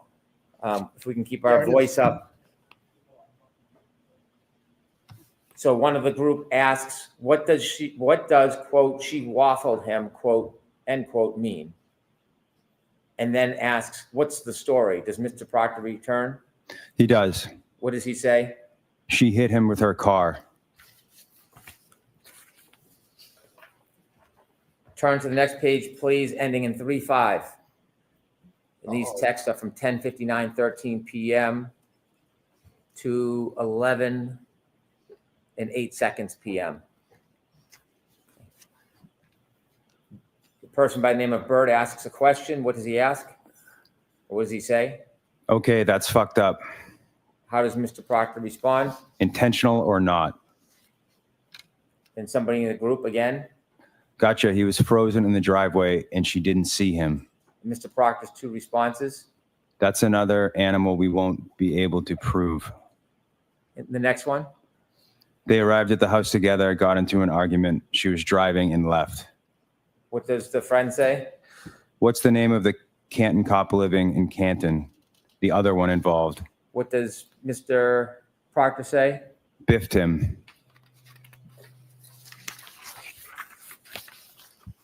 Turn to the next page, ending in 3-6. These run from January 29, 2022, 11 p.m. and 11 seconds to January 29, 2022, 11 p.m., 39 seconds. The first comment by somebody in the group. The BPD have any jurisdiction here because it was their own? And then if you could look where there's a comment from Whitey at 11 p.m., 27 seconds. Liz has got the blueprint. Liz has got the blueprint. Do you know who Liz is? No.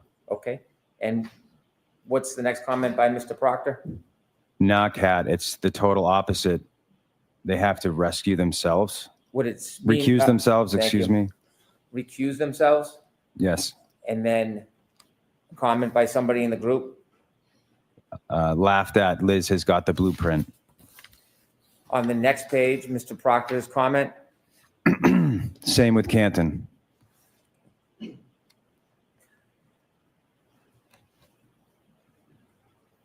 At January 29, 2022, 11:02 p.m. and 15 seconds, there's a comment from one person in the group, number ending in 5051. Could you read that? But I assume you guys are out to make it cut and dry since it involves cops. Next comment by Bird. Something stinks. And the comment by Mr. Proctor. Yeah, but there will be some serious charges brought on the girl. And the beginning of the next sentence is gotta be. And finally, the last comment on that page. She hot at least. And that's a question mark. Yes. Turn the page, please. Ending in 3-8. No one doesn't want to be there. These messages begin at 11:05:57 p.m., run through 11:06:39 p.m. on January 29, 2022. Does it begin with comments from Mr. Proctor? It does. Could you read all of them, please? These are not my words. I'm not really comfortable reading these. Do I have to say these words out loud? So I'm going to see you at sidebar. He's a good guy. He's an all right guy. I mean, I'm not gonna lie, man. He's got respect.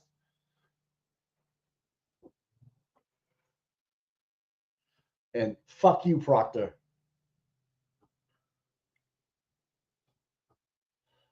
Hey, you know, you gotta do what you gotta do. Karen's life is on the line here. I don't give a fuck.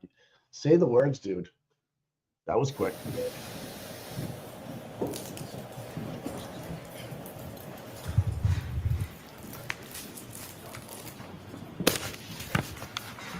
I guess my thing would be that I don't want Proctor to read these and have his friend do it. It's a full court today, full day today, Brian. LTI. Go ahead, Mr. Green. Thank you. Sir, I'm appreciating that you're not comfortable with these words. These are not your words, are they? No, they're not. You didn't see them at the time? I did not. You've never condoned them or adopted them? No, In fact, you would denounce these, wouldn't you? I would. I don't want you to say words that are not yours, so I'll say the words, and I'm going to ask you if I'm reading accurately. Is that better? Yes. Oh, Is that a shit. fairer way to do it? Yes, it is. Thank you. Okay.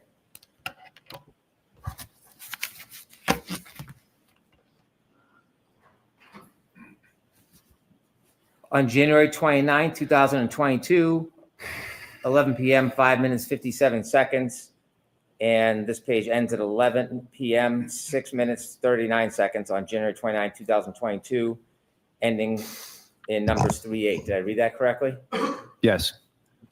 Mr. Proctor says, from all accounts, he didn't do a thing wrong. She's a whack job, and then uses the C word to describe. Is that accurate? That's accurate. He then says, yeah, she's a babe. Weird Fall River accent, though. No ass. Are those the words that he wrote? Those are the words. And there's a response at the bottom from one member in the group stating, oh, she's skating. Yes. Let's turn the page, ending in 3-9. These begin in January 29, 2022, 11:06 p.m., 55 seconds. Is that accurate? Yes, it is. Mr. Proctor responds, zero chance she skated. She's effed. She's fucked. Yes, Is that what he said? it is. And then one person in the group says, no ass bitch. Accurate? Yes, that's accurate. Mr. Proctor, there's a response, laughed at, quote, no ass bitch. Yes.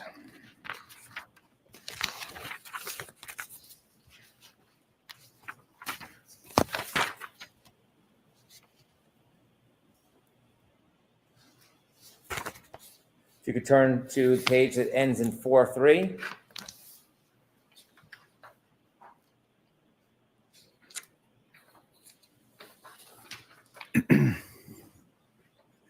You ready? Yes. Okay. Somebody in the group says, is that chick a smoke? And then the same person follows up with a question mark. Accurate? Accurate. Mr. Proctor responds, E-H. Yes. Nut bag, as my chief would say. Yes. She's got a leaky balloon knot. Yes. Leaks poo. Yes. Are those the words of Mr. Proctor? They are. Did I read those accurately? You did. And then a person in the group says, what are you guzzling on? And this is on, well, let me take a step back to be more clear. The comments I just read, those weren't on January 29th. Those were on February 2nd, 2022. Correct. And the time is 12:50 p.m. 12:50 and 5 seconds p.m. begin the page. Yes, yes, beginning of the page, So yes. these are different in time than the ones we read before, the series of text messages. Correct. Okay. And then at the bottom, one of the members of the group says, what are you guzzling on? Correct. And that's still February 2nd, 2022, and that's at 1:51:33 p.m. Yes. And then if you can turn to page that ends on with numbers 44. Yes. And this is on February 2nd, 2022, 1:52:24. Mr. Proctor says, nothing, writing a warrant. That's accurate. There are no further text messages? Mr. Proctor? Yes, or anybody in this group that you have as part of this exhibit. That was not the last comment. Okay, let me look. Okay. Is there another YouTube video? There is. You were not part of any of these conversations with Mr. Proctor, No, but you're still friends with him? I am.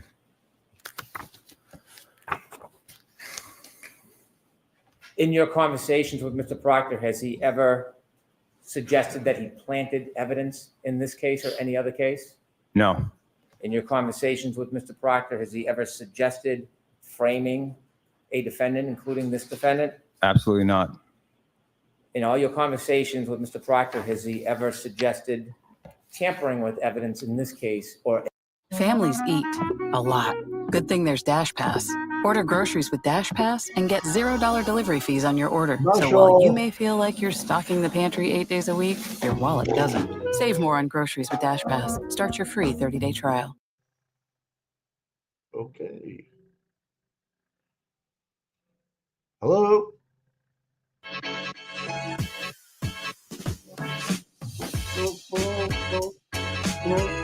Michael Proctor was revealing this information on this high school group chat. Was this information public? I have no memory one way or the other.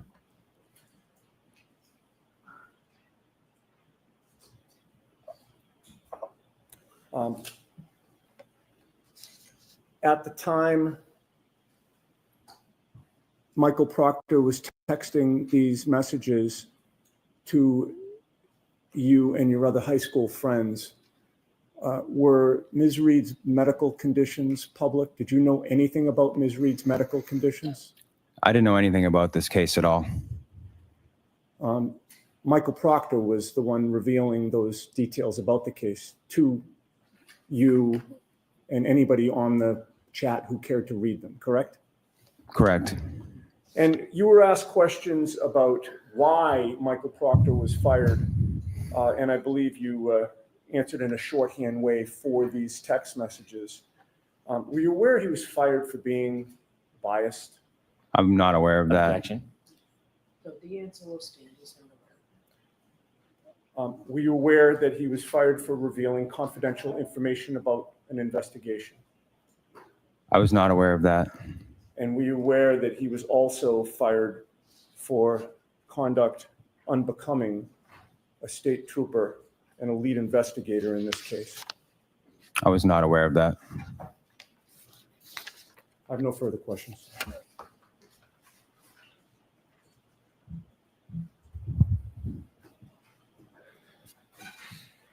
You're not aware that he was fired for conduct unbecoming because of these text messages? My understanding was it was due to the text messages. I don't know the other details of the situation. Do you know he was not fired for any accusations of planting or tampering with evidence? I do not know that. Do you know that he was not fired for doing anything to compromise the integrity of the evidence in this investigation? I do not know that. Oh, yeah. All right. Yeah. So, sir, I am going to let you step down. And then, folks, I have an instruction for you that I should have read at the time that text messages came in. You can leave them right with Madam Court Reporter. Thank you. And you're all set. Thank you.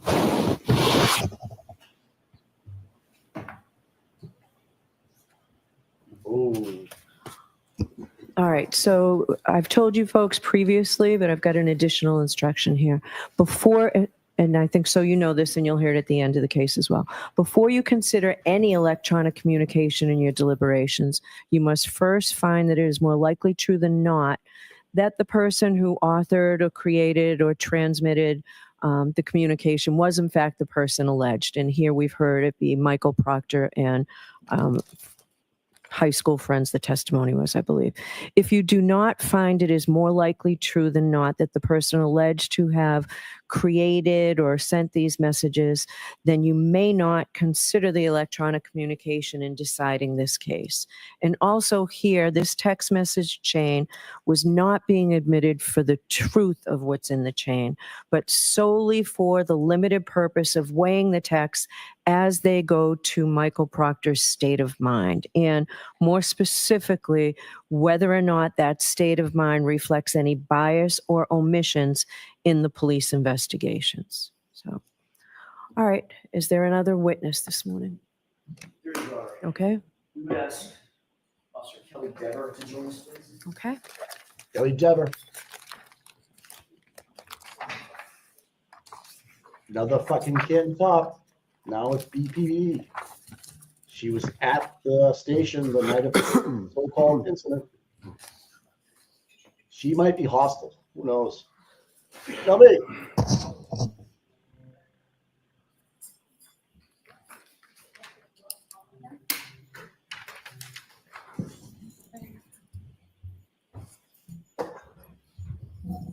Step up, face the clerk, and raise your right hand, please.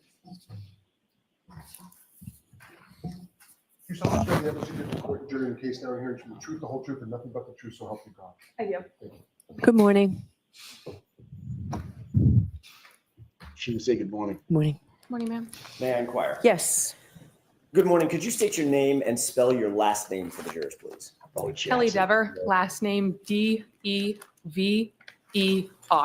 And what do you do for a living? I'm a presently? police officer, Where are you employed? Boston Police. How long have you been so employed with the Boston Police Department? 2 years and a little over 2 months. Where'd you work before that? I worked for the Canton Police. Were you a sworn officer at that time? At what time? When you I was worked for the employed there? When you were employed by the Canton Police Department? Yes, I was. As a sworn police officer? Yes. Okay. What was your duty assignment in January of 2022? I was a patrol officer. You're familiar with the case that's presently before the bench, correct? In some capacity, yes. Commonwealth versus Karen Reed. Yes. All right. Did you ever prepare any kind of report based on any of your conduct or your connection with this case, if there was any connection with this case, while you were a Canton police officer? No. Were you ever interviewed by any member of the Canton Police Department in furtherance of their investigation related to the death of John O'Keefe? No. Were you ever interviewed by the Massachusetts State Police? No. Let me finish the question. I got to finish the question, then you can answer. It works a little better that way. Were you ever interviewed by any member of the Massachusetts State Police? Yeah, she's got first and in furtherance of their investigation into the death Oh of my God. John O'Keefe? No. Were you ever interviewed by either the Canton Police Department or the Massachusetts State Police with regard to any of your observations on January 28th or January 29th, 2022? No. And you never wrote a report about your observations or any observations that you had on January 28th or January 29th, 2022, correct? No. That was a double negative. Let me try that a different way. Did you ever write a report about your observations related to January 28th, 2022, January 29th, 2022? No. Thank you. As a matter of fact, the first time you were ever interviewed in connection with anything having to do with this case or this investigation related to the death of John O'Keefe was by a separate law enforcement agency, not the Massachusetts State Police, not the Canton Police Department, correct? Yes. That was in August of 2023. Is that right? Yes. Do you remember the exact date? No. August 9th, 2023. Does that sound right? About right? I know it was the summer of 2023. So Okay. Do you think it would refresh your recollection to take a look at a report of that interview? yes, because I've never seen it before. Just insofar as the date is concerned, may I Oh, approach? man. Thank you. Take a look at the bottom of that page. Just glance at that and tell me once you familiarize yourself with that face page of that report. Okay. May I approach? Yes. Thank you. Do you have that date in mind? Yes. Does that refresh your recollection that it was August 9th, 2023? Yes. Okay. I want to direct your attention, Officer Dever, to January 28th, 2022. Where were you working? What was your duty assignment on that day, January 28th, moving into January 29th? Well, 3.5 years later, I remember I was on patrol. I don't remember anything further about this night. Did you work overnight, like a late shift going into the morning of January 29th? That was my assigned shift, so Okay. yes. Okay. Who else was working with you on that particular day, if you recall? Sergeant Good. Yep. Officer Mullaney, Officer Seraph, Yep. and Officer Pasquarelli. And what generally was your assignment when you went into work that night on January 28th? Patrol. At some point, either that evening in the early morning hours of January 29th, did you note that a call came in related to a person found in the snow, unresponsive in the snow? Yes. Tell me about that, the nature of the call, and where were you? I was in my cruiser. A call came in that said person in a snowbank, something along those lines. Immediately followed by that transmission, my sergeant requested that I come to take over dispatch. Is that Sergeant Good? Yes. Okay. Did you, in fact, respond back to Canton PD to take over dispatch? Yes, so I was already in the parking lot of the Canton Police while this took place, so I was already at the station. Did you note whether or not Sergeant Good and or any of the others responded to the location while you stayed back to handle dispatch at the police department? Yes, that's why I went inside so he could respond. Were you aware that Sergeant Good, did you have any knowledge at that time that Sergeant Good was familiar with or knew who Brian Albert was? Objection. Sustained. Did you know who Brian Albert was at No. that time? No. Do you now? At least Because of familiar this with the name? case, yes. I spoke over you. I'm so sorry. Based on this case, are you familiar with the name? The name, yes. Did you know Kevin Albert? No. Oh, the detective Kevin Albert. Yes, I did. Correct. How did you know Kevin Albert? He was a detective for the Canton Police. Were you aware of his relationship to Brian Albert at that time? No. Are you now aware of his relationship with Brian Albert? Yes, from the media. And what is that relationship as you know it? Sustained. Did you know Brian Higgins at that time?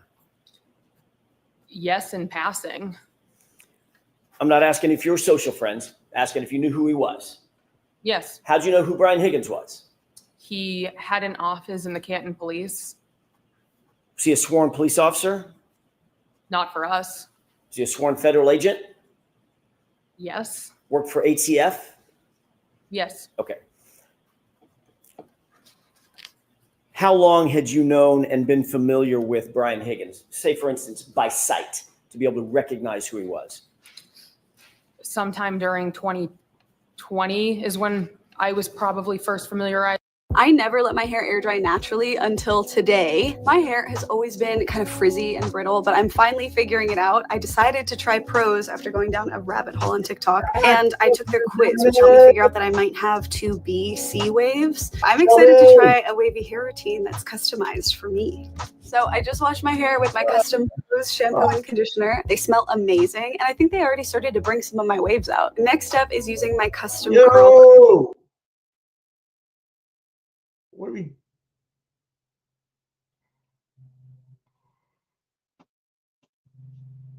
I don't know, guys. I'm sorry, man. Don't be hating it. Don't be hating it. Please buy the product, though.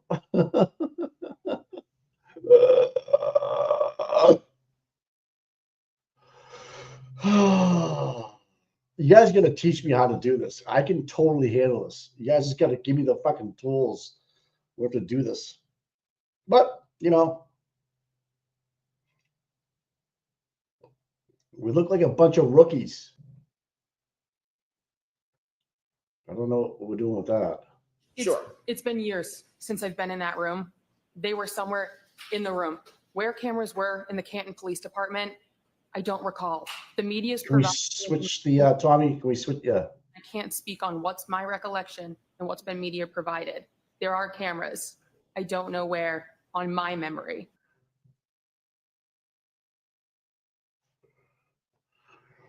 Oh.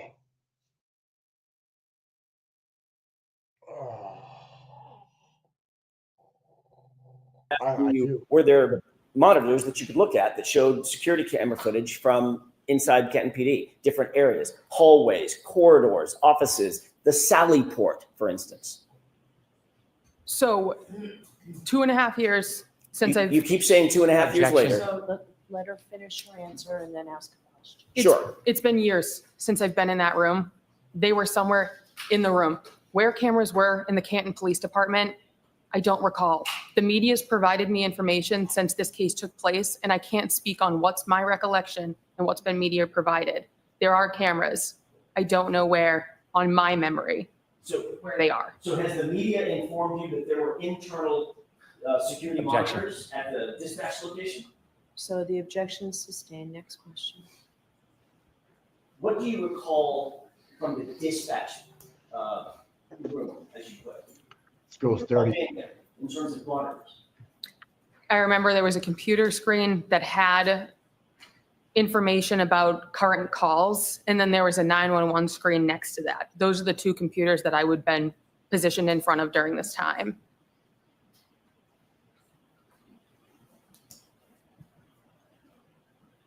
She wanted out again, guys.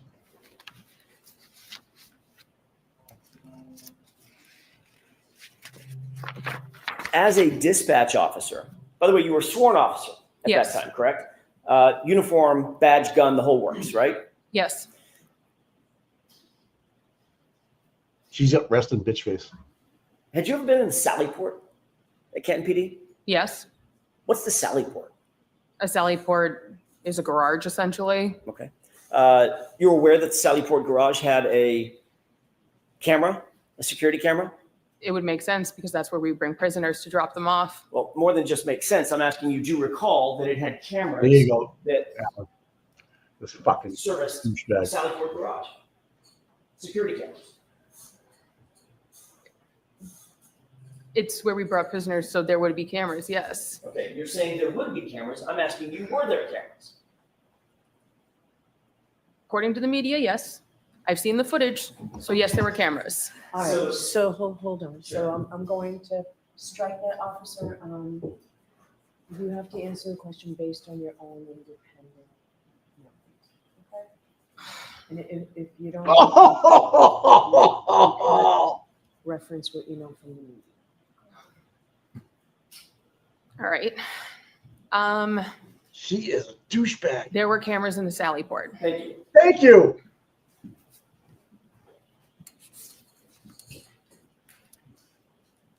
What the fuck? Ms. Dever, do you want to be here today? I have no relation to this case, I so didn't ask you that. I asked you if you want to be here today. Objection. This isn't direct. So it's your witness. I understand. She can, no comments, just questions. Not, I understand that. Do you want to be here today now?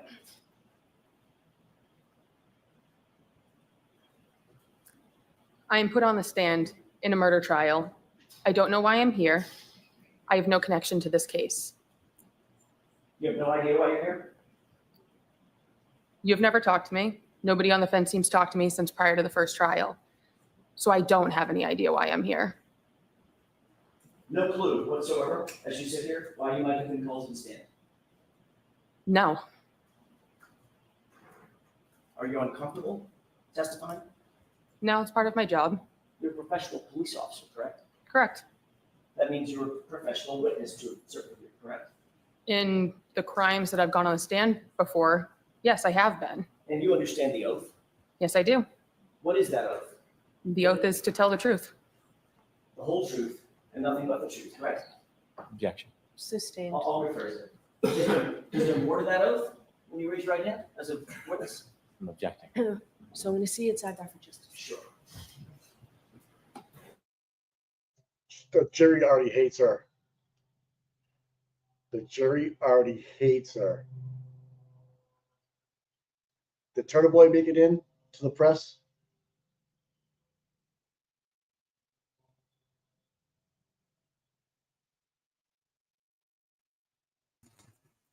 Mike, I already don't like her, and I've only been 5 minutes listening to her.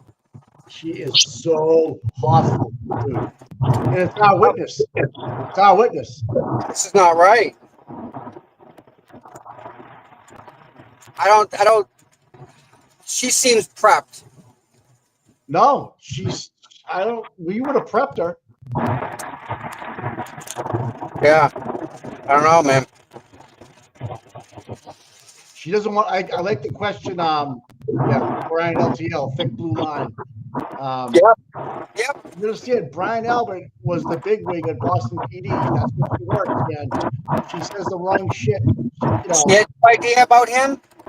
Really? What? She had no idea about who he was. Oh yeah, correct. Yeah, until the media. Really now? I can't wait to prove that one wrong. Wow. Wow. Thin blue line. He's right. She's on it. Yep. She's not. She's too young. Her career's too young. She's gonna happy doing what she did. You can tell how happy she is, right, Mike? She loves doing her job, don't she? Only in cases that she's involved with is what she said. Oh, okay. Is that what that is? Well, yeah, that's why I'm like, okay, you're on a murder trial. Does she know You were Carl there that Dougal night. by any chance? What? Does she know Carl Dougal? Oh, that's a good question. He ain't been in court today, has he? I haven't seen him. No. She doesn't know Brian Albert. Come on. Really now? Well, she knew Kevin Albert. Of course. But she didn't know Kevin Albert had a brother, Brian Albert, on Boston PD. Then she ends up working for Boston PD. Small world, I guess. Just not in her life. Right. Mike, how do you not know who Brian is? She Of course works you do. for Boston. He's the one that got her the job. Got her out of Canton, made the phone calls. He did. Absolutely. Wow. Yeah, I'm not too happy with this girl. Yeah, and the whole text stream. Better just put out a tweet.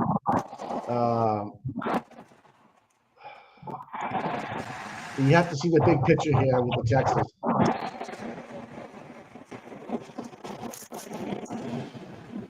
The point being that Brennan is that Proctor was fired from Wild Texas, not his actual investigation conduct. That's the point here. That's what they're trying to. That's what the prosecution wants you to see. Really? Well, because it was the gross Texas, not his bias towards trying to save a Boston officer, Brian Albert, and all his friends, as opposed to John. Yeah. So he was fired for Wild Texas, not his bias during the investigation, which is completely untrue because Colonel Lowell fired him for a lot of different reasons.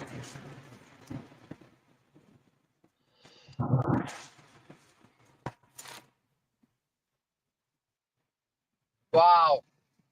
Yeah, and even Bedrow says this witness is being held hostage by a blue wall. This should be closed. This should be a closed hearing, a ruling on having her declared a hostile witness. Yeah. Wow. Thank you, Your Honor. May I inquire? Yes. Thank you.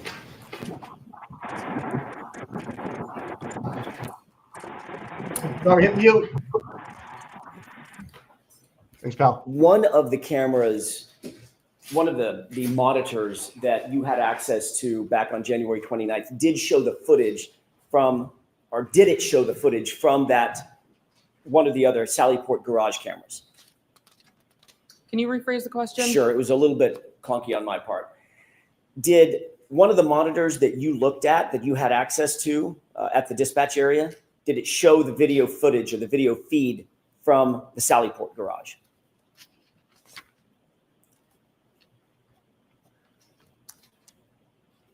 So I already said I don't remember where in dispatch the screen with the cameras was. There was a camera in the Sallyport. So if I'm going to make the assumption, then yes, of course. But now that's an assumption. I'm not asking you for an assumption, ma'am. I'm asking you, did one of the feeds, now we're talking about the camera, the other side of the camera is the feed. Do you recall whether or not there was footage that you could see on a monitor in the dispatch area? 5 things people love about Look Optic progressive readers. I can see Jesus. clearly, like I'm going to go with yes. Okay. My clarification. How long? So I don't know what that means. So what do you mean you're going to go with yes? Is your answer yes? Come on.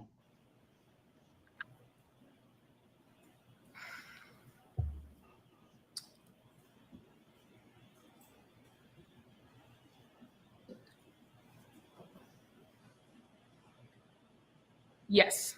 Thank you. What time about did you take over the dispatch desk? That morning? Christ.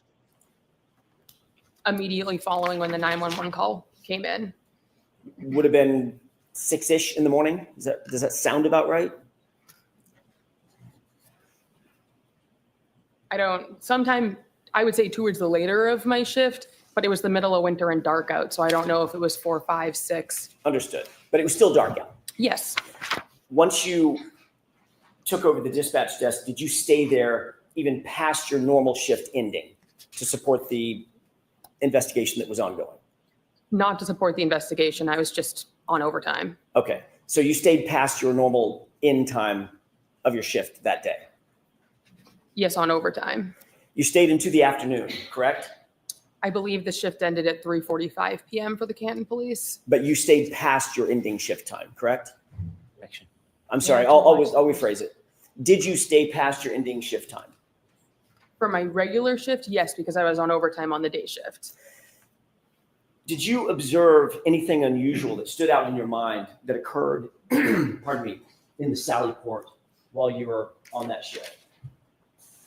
So we've discussed this previously. I can't make that statement on the stand because I've been provided information released by the defense that it was not a memory, that it was a distorted memory. Therefore, I can't state it because at this point it would be a lie. I cannot make that statement that you're wanting me to make on the stand because I've advised that that would be a lie. Ms. Dever, I've never asked you to make a statement one way or the other on the stand. I'm asking you an open-ended question. Okay, Did you, prior let to me the ask you a first question. Did you observe something in the Sallyport garage on January 29th, 2022 that you found unusual, that stuck out in your mind? given factual information that makes it so I know I did not, no. So the answer is no. Correct. Do you remember being interviewed on August 9th, 2023? I do. That was by a separate law enforcement agency, correct? Yes. 2 separate law enforcement agents, is that right? Yes. And you were advised during the course of that interview on August 29th of something, correct? Can you rephrase I'm sorry, that? August 9th. So what was I advised of? Can you rephrase that? Sure. Were you advised that lying to those officers would be a crime? So it was a willing conversation. I've spoken with their legal team. Because of the fact I was providing factual information that showed a statement of mine was a false memory, it was not a lie. Therefore, I made it in good faith, and I retracted given information that it could not be accurate. Ms. Dever, did you understand my question? Yes, I did. You threatened to charge me with perjury during our phone call prior to the first trial if I didn't lie on the stand right now. I'm telling you, I did not see anything. Factually, I've been provided evidence by a timeline that it is not correct. Ms. Dever, my question was this. Were you advised that it was a crime to lie to those law enforcement agents? Yes or no? No. They never told you, they never admonished you that it would be a crime to lie to them? Objection. Sustained as to form, Mr. Jackson. Wow. Did they advise you of anything? Any consequences of lying to them? So we had a willing conversation. Yes or no? I don't recall. So, okay, there's your answer. You don't recall if they advised you of anything? No, because it Okay, wasn't. As a trained law enforcement agent. Go ahead and ask a question, but both of you only one at a time, okay? As a trained law enforcement officer, are you aware that it's a crime to lie to certain other law enforcement agents? When you have intent to lie, yes. Okay. So you knew that when you spoke to these law enforcement officers, correct? Yes.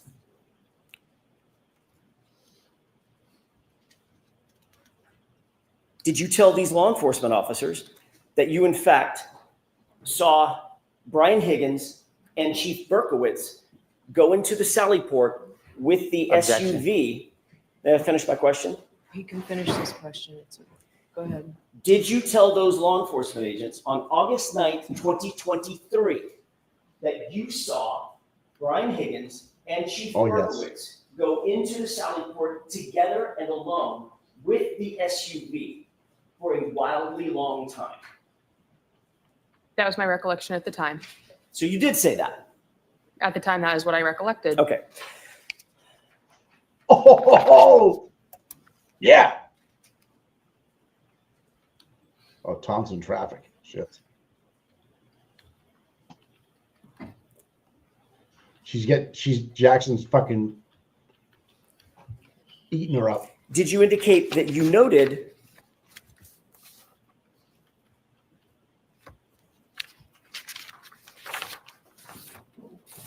I may have just a moment, Your Honor. Sure.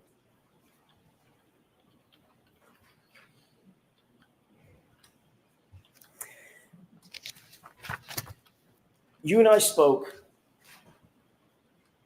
along with Mr. Unetti and Ms. Little on a conference call last year sometime. You remember that?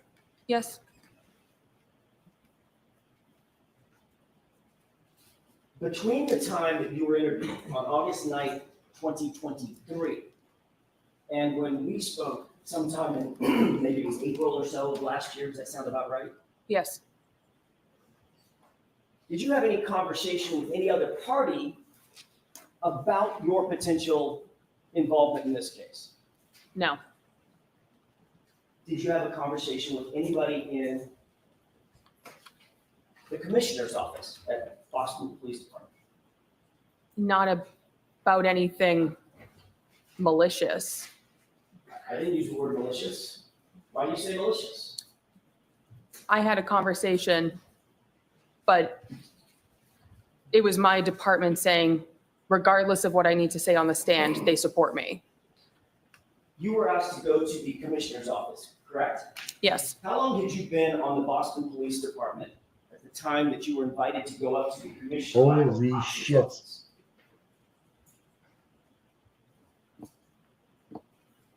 It had to have been before the first trial. So, and I know it was when the agency released information to outside people. That's not my question. Okay, so I don't recall. Okay. You don't recall how long you had been on the force, generally, at the time that you were called up to the commissioner's office, on the Boston Police Department? No.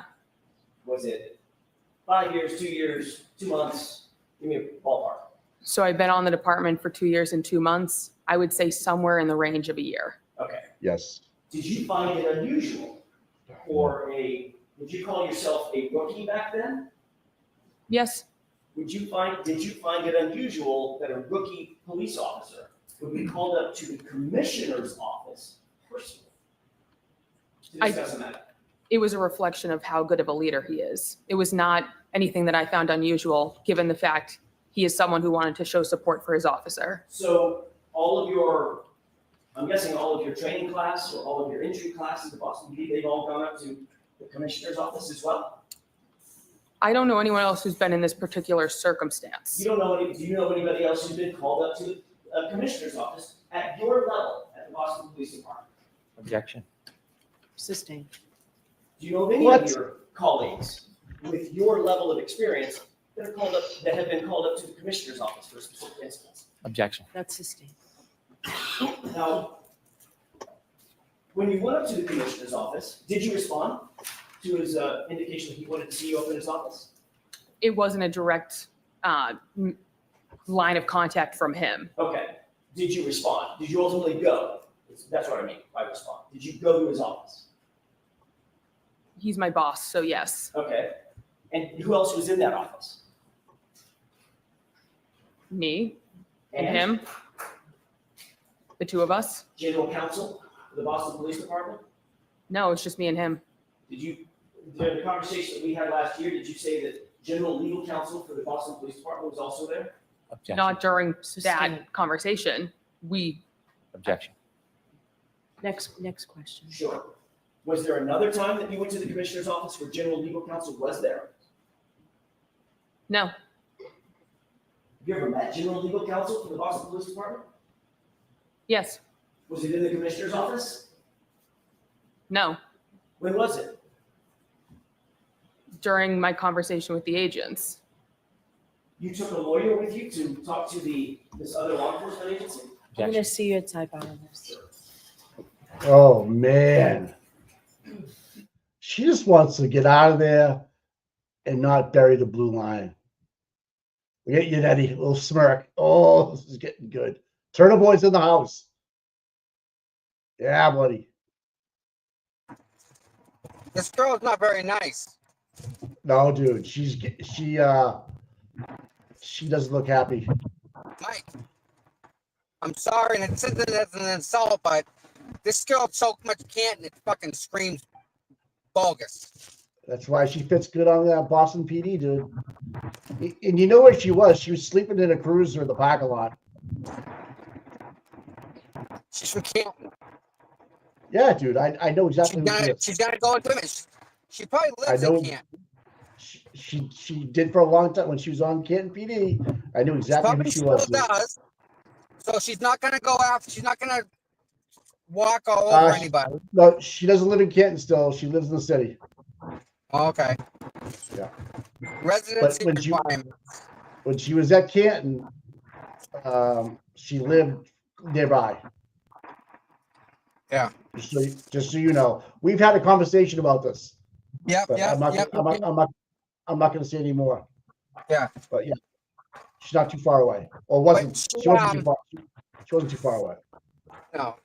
She definitely has some. She's protecting a lot. Oh yeah. Oh yeah. So, Oh yeah. Her parents still live here and shit like that too. Yep. Yep. I mean, just her job. She can go back. Oh, what the fuck? Hey, Mike. That's not us. That's YouTube, dude. I know. We got to get YouTube We got to get YouTube Premium. I have YouTube Premium. Other people that have YouTube Premium, same shit's happening to them. No. Yes. I have YouTube Premium. Is anyone else having an issue with YouTube Premium today? No. No. Somebody else in one of our moderators in our chat's having a problem, and then a different thing around here. Tommy, let's just move on. Sidebar. Megan, talk to Mike.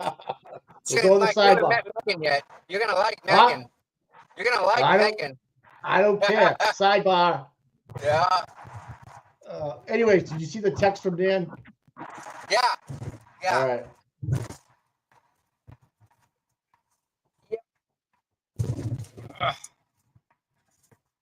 I don't know how this lady can be a witness for the defense and not talk to the defense and find out what's going on. Okay. Like, how's that happen? How's the defense put her on the stand, Mike? Well, let me tell you something, Tom. If another agency, i.e. FBI, interviewed her, she's got the goods. She's got the goods. They don't just pull you up rando. She just admitted that she saw. She's just saying, she's admitting that she saw Berkowitz and Proctor, not Berkowitz and was it Higgins in the Sally Port for a crazy long time. So there you go. Higgins was more involved than I ever thought he was. Oh yeah. Wow. Dude, in my opinion, he had the means, opportunity, and motive. I just didn't give him the credit. Yeah.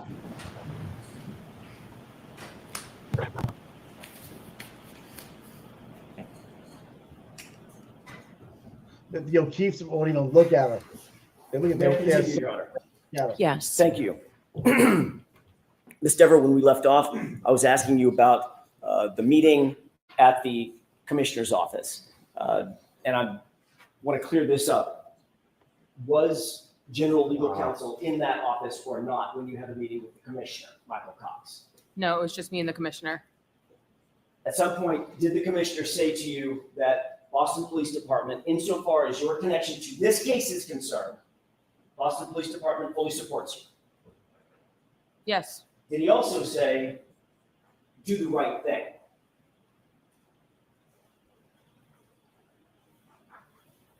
That's a direct quote, so I can't recollect if he said a direct quote 2 years ago. A year ago, when you talked to us, the defense, did you tell the defense that when you were called up to the commissioner's office, he told you two things? Commissioner Cox told you, number one, the Boston Police Department supports you, and Officer Deaver, do the right thing. So he said my name correctly. He said Dever, and That's my mistake. Let's see, like, you want me to repeat the question so I get So, the name right? Mr. Jackson, let's go ahead and answer, please. yes, and he said nothing with the intent of guiding me one way or the I didn't ask you other. what his intent was, madam. I asked you what he said to you. What were his words to you?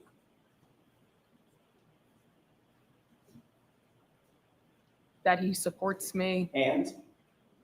Just wanted me to tell the truth up here. And his words were, do the right thing, correct? Say it. I don't recall. You're lying. You're a horrible witness. You're a horrible How many liar. other times have you testified in a court of law? During the course of your job?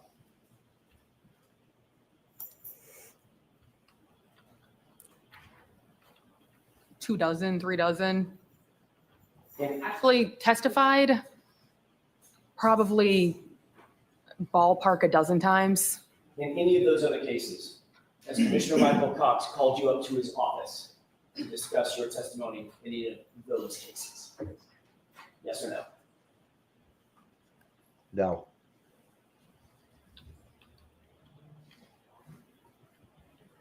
No. That's not a yes or a no answer. Well, yes, it actually is, Ms. Dever. So no comments, okay? Just. You understand the question? Yeah. The question, yes. The implication. The question is, in any of those, I'm asking you an open-ended question. In any of those cases, Officer Dever,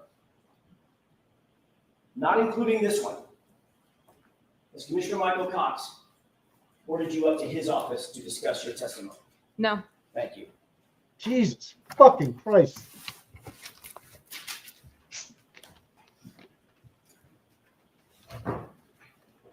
All right, Mr. Brennan.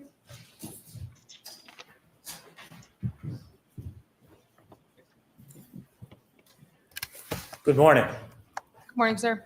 My name's Hank Brennan. We have never met before. Correct. Have you ever spoken to me before? No.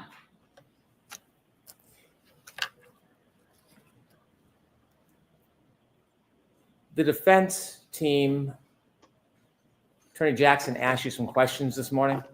Yes. It sounds like you've met them before. Only by phone call. How many times have you spoken to Attorney Jackson or anybody on the defense team before today? Prior to the first trial, it was one phone call where we discussed the case. Outside of that, there may have been one other phone call before the first trial, but it wasn't a discussion of the case. And then prior to this trial, I received a phone call that said, confirm you will be available for one of these days. Other than confirming you'd be available, was there any discussion before this trial with anybody on the defense? Not about this case, no. So the conversation, the substantive conversation was before the past event last year? Yes, a year and a few months ago. You worked at the Canton Police Department? Yes, I did. You were a police officer? Yes, I was. And it sounds like on January 29, 2022, at some point you were asked to attend the desk? Yes. The desk is at the front of the police department where you see people coming in and out of the police station? Yes, there's glass windows. That night, did you have any difficulty with your memory of the specific things that you saw that night? I was never on the scene. I never spoke to a witness. I never met a victim. I never spoke with a suspect. This was just a random shift for me 3.5 years ago at a desk that I wasn't asked to recollect for over or about 1.5 years after the occurrences of that night. Did law enforcement, not the state police or Canton police, did law enforcement ask you about your memory sometime after that night? The agents asked me about 1.5 years later. It was the August of 2023 meeting. So actually 1 year and 8 months later was the first time I ever spoke about this case. When they spoke to you 1 year and 8 months later, did you suggest or share or tell them that you might have seen Chief Berkowitz and Mr. Higgins near the Sally Port area? I told them on the day of that I saw that. I didn't make any indications it was anything bad. I just said I saw them. And it was in good faith that I believed I saw that. That was the extent of that comment. So you had told them you believed you saw Mr. Berkowitz and Mr. Higgins in the Sally Port area that day? On January 29th during my day shift, yes. Did you then learn any information that helped you remember when your shift ended that day? So I know my shift ended at 3:45 p.m. So I know that I left then. That wasn't ever one of my questions. The defense released a timeline right prior to the first trial that the vehicle on that day did not arrive in the Sally Port until about 1.5 hours after I left, meaning it is not possible that I saw that. When you saw this information, did you think about your memory? So when I saw that information, it made it clear to me that there was a distortion of the timeline, and the false memory I created, I provided in good faith, but I retracted immediately, being provided evidence that it was not possible. Who did you retract it to? Who did you tell? So I told the defense team prior to the first trial. I also contacted the agents. The agents assured me that good faith. Not what they said, but what you thought. Not what they said to you, but. Did they threaten to put you in jail when you told them about your mistake? No, I even spoke with the legal team and they said that I made a comment in good faith. There was absolutely no way that I could be charged with anything of being malicious. Before we get to your conversation with the defense team, now I wasn't there in that conversation, was I? No, Have you ever shared that conversation with me? I've never shared it with anyone. Before we get to that, you seem a bit anxious. Are you anxious? Confused as to why I'm here, but anxious now. Are you, have you received any negative pushback because of you sharing your Yep, memory? excuse me. Objection. You guys hear me burp? Don't allow that. No, Have you received any unwarranted attention from the public or media? not to my knowledge, but I didn't go digging to find it. When you mentioned the media sent you something, what did they send you? So I've seen things in the media. No media has ever been directed for me to find it. It's just this case is unavoidable as a local person on the internet who sees things that get shared. So inevitably, you were contacted by the defense. Yes, prior to the first trial. You mentioned that somebody had suggested you be charged with perjury. Yes. Who did that? One of the male members of the defense team. Why did they say that to you? Objection. Sustained. What were you discussing when you were threatened with perjury? They were essentially telling me what they were looking for me to say on the stand. What were they looking for you to say? They were looking for me to say that I saw Higgins and Berkowitz in the garage with the car. Did you share with them that that wasn't an accurate memory? Yes, How did they respond? they became very aggressive, raised their voices. And the one word that I can very definitely remember is they said that they would charge me with perjury. What did they want you to say? They wanted me to say that statement. You ever look at someone and think, how do they handle everything so well? Why don't things seem to affect them in the same way? How many times were you threatened with perjury? At least once during the phone call, but once you say it once, it was enough. What else happened during that phone call? Tell us the tenor of it. Tell us the content of it. That was essentially the thing I remember most because I understood that was what they wanted me to provide for the trial. I was never called for the first trial. Therefore, I'm not exactly sure what else there is for me to say when the one thing that they wanted on the stand. It is factually not correct and cannot be provided. When they threatened you to charge you with perjury, tell us what your state of mind was. You can mean it. Disappointment that legal counsel would go that route with someone who is, from a factual timeline, saying something is incorrect. There was no retracting based on emotion. It was very clear, given the timeline, it could not be correct. Now, you work for the Boston Police Department? Yes. And by the way, when you were with Canton, did you ever talk to anybody about reading or planting evidence or doing anything like that? No, and this conspiracy theory came out a year and a half later. I was gone. Did anybody from What Canton conspiracy? ever try to suggest to you you should or shouldn't say something to help her side of the case? No, because I was never spoken to until far after I left. Did you ever see anybody in this case or any time when you were with Canton doing something improper and tampering with evidence? Not in this case or any case. If you had, would you have reported it?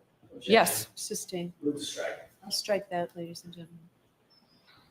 So you transferred to the Boston Police Department. Has anybody from the Boston Police Department ever suggested that you should lean your testimony one way or another? No. Has anybody from the Boston Police Department ever given you any rewards or favors for defying the defense position? No. Has anybody ever suggested that you should say anything whatsoever that would be unhelpful to the defense? No. Has the Norfolk County District Attorney's Office ever encouraged you to testify in any way other than the truth? No. When you spoke to the chief of the Boston Police Department, did he in any way ever tell you to sheet your testimony? Not at all. When you met with the Boston Police Department Commissioner, did he ever ask you the substance of what your testimony would or wouldn't be under oath? He made it very clear he did not want to discuss the case at all. When you spoke to the people at the Boston Police Department, have they ever weighed in any way on what they think you should or shouldn't say? No. As you're testifying here today, are you under any tension, undue influence, stress, threat? There is discomfort with the way that there's attempting to guide what my testimony is, but I don't feel any need to fall into it because I'm here to speak the truth on the stand. That's my livelihood. When you were threatened with perjury, how long was that conversation? I believe it was just about an hour on the phone. My phone log on my physical phone would not go back far enough for me to be able to retrieve the date or the time that that phone call took place. That conversation lasted an hour? Approximately. How did it end? Not on a good note in the slightest. I remember it was a pretty hasty hang up on both ends.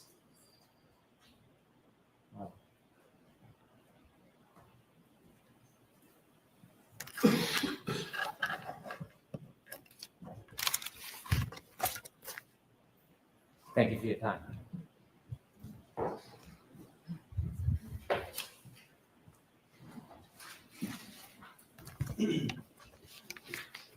May we approach briefly? Yes.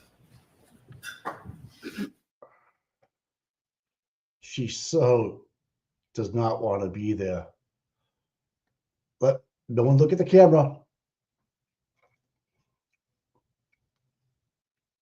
Oh, look at Aiden. Aiden gave Jess Machado the seat. What a nice guy. You there, bud? Aiden. Yeah. This girl's a bitch. Oh, yeah. Oh, yeah. She didn't see Higgy and Short and Shiny? She did. No, she did. Not when the car was there. Working the desk that night. A male voice. Yeah, no. Till 3:45, dude. Threatened to charge you with perjury? Yes. You're a police officer, correct? Yes. Who charges people with crimes? If a crime is committed, there can be a report of it. Who So charges people with crimes? in the end, it's going to go through the court system. So the district attorney, the ADAs, that's who pursues it in a court Right. setting. Have you ever seen a defense attorney charge anybody with a crime? So you can seek out reporting someone for it. Have you ever seen a defense attorney charge someone with a crime, ma'am? Personally, no. Right. Fact of the matter is, nobody ever threatened you with perjury, did they? Oh, they did. Yes. That's I contacted the FBI regarding it. Oh, did you? I did. You have a report? I have an email conversation where I sent the 2 questions I had. She responded, I will pass these along.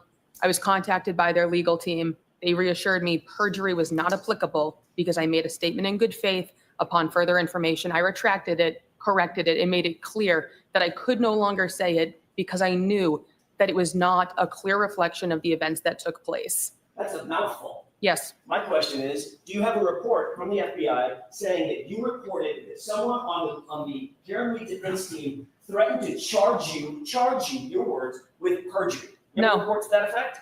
No. No. Fucking bitch. You thought Your you were job so smart. As a police officer, get back in the fucking patrol car, is to be objective, isn't it? Yes. You don't see me today. You're not supposed to take an adversarial position against one side or the other, correct? I don't. Just right down the middle, just the facts, as you noted, correct? Yes. You feel like you're being unbiased in your testimony here today in front of these jurors? I'm telling the truth. You think you're being fair to both sides? All I have to do is tell the truth. If it's not perceived to be fair, that's someone else's opinion. Let's talk about that truth for a second. He's good. He's fucking good. What you told those law enforcement agents on August 9th, 2023 was, quote, you recalled seeing Higgins at the station later that day on Saturday. Dever thought it was also weird that Higgins and Chief Kenny Berkowitz were by themselves in the Sally Port of the police department, by themselves while Karen Reed's car was parked inside. Higgins was a witness and present at the gathering where O'Keefe was found dead outside, and then he was in the presence of important evidence. You were sitting at dispatch by yourself and saw on the camera outside of the Sally Port when they walked in. Objection to the entire reading. So beyond the scope, so you have to keep it. There's more to the statement, Your Honor. Do you remember making that statement to the officers? My recollection of the time was that. So yes. Okay, great. Did you go on to say, speaking of being truthful, did you go on to say, I'm objecting. All right. Why? So you have to ask differently, but I need to see you for a minute with this and bring that with you, please. Woo-hoo-hoo-hoo. She's getting smoked. Get back in the fucking car and go down to the Commons, all right, and just chill. Walk Newberry Street with your beat fucking stick. Let's go. Get the fuck out of here. Maybe you should go out and leave like what's his name there? With the bad knee. I can't even think of it. Chitty Chin's fucking husband there. Yeah, she's done. Her career is done. She'll never, ever recover from this. She'll be out drinking. They're going to look at, they're going to talk about it. Everything. It sucks. But it's too bad. I don't care. She's done. Yep. Hey, welcome home. Man, this girl, she's a police officer currently. Think about that, people. Think about what she's defending and what we're trying to defend against. And what side is this girl on? Is she on the side of right? Well, she got the commissioner. She admitted that the commissioner said, do the right thing. How many new fucking employees meet with the commissioner? None. Same people that meet with the guy that runs the state police. Remember I asked for that interview? Yep. So when she was told, we support you, but do the right thing. That's like a double negative. That's like some explaining to do. That's like. I wonder if there's They should have reversed that. If you do the right thing, we'll support you. Is more how it was how it should have come out. if you do the right thing, we'll support you. And you lead by example, right, Commissioner? And you lead by, you're the number one guy. Buck stops with you, right, bud? The commission did not say the right thing. No, he didn't. Do the right thing. She did not say. Yeah. She just admitted that she did. He said, do the right thing, not say the right thing. Oh, there you go. Play on words. Sorry about that, guys. Yeah, the commissioner has entered the. Yeah, she thinks she's. Oh God, if you guys only knew what I know about this girl. Oh my God. Oh my God. Like, oh. As you know, I've been arrested 3 times in this town, right? That's all I'm going to say. That's all I'm going to say. She's not a nice person. No, she never arrested me. But she just has that. I'm so much better than you. I am entitled. I'm from Canton. Poor Mikey. What's my whatever. I just love how AJ just get his little look at his face of ha ha. Brennan the rat. I know I can't. May I inquire? Yes. Thank you. Using the right weight matters. The body pod lets you easily understand what is the fastest way. Them being Brian Higgins and Chief Ken Berkowitz. You never saw them leave, but you recalled thinking to yourself that they were in the Sallyport for a wildly long time together in there, end quote. Did you say that? That was my recollection of the time. Okay. So yes. Have you ever heard of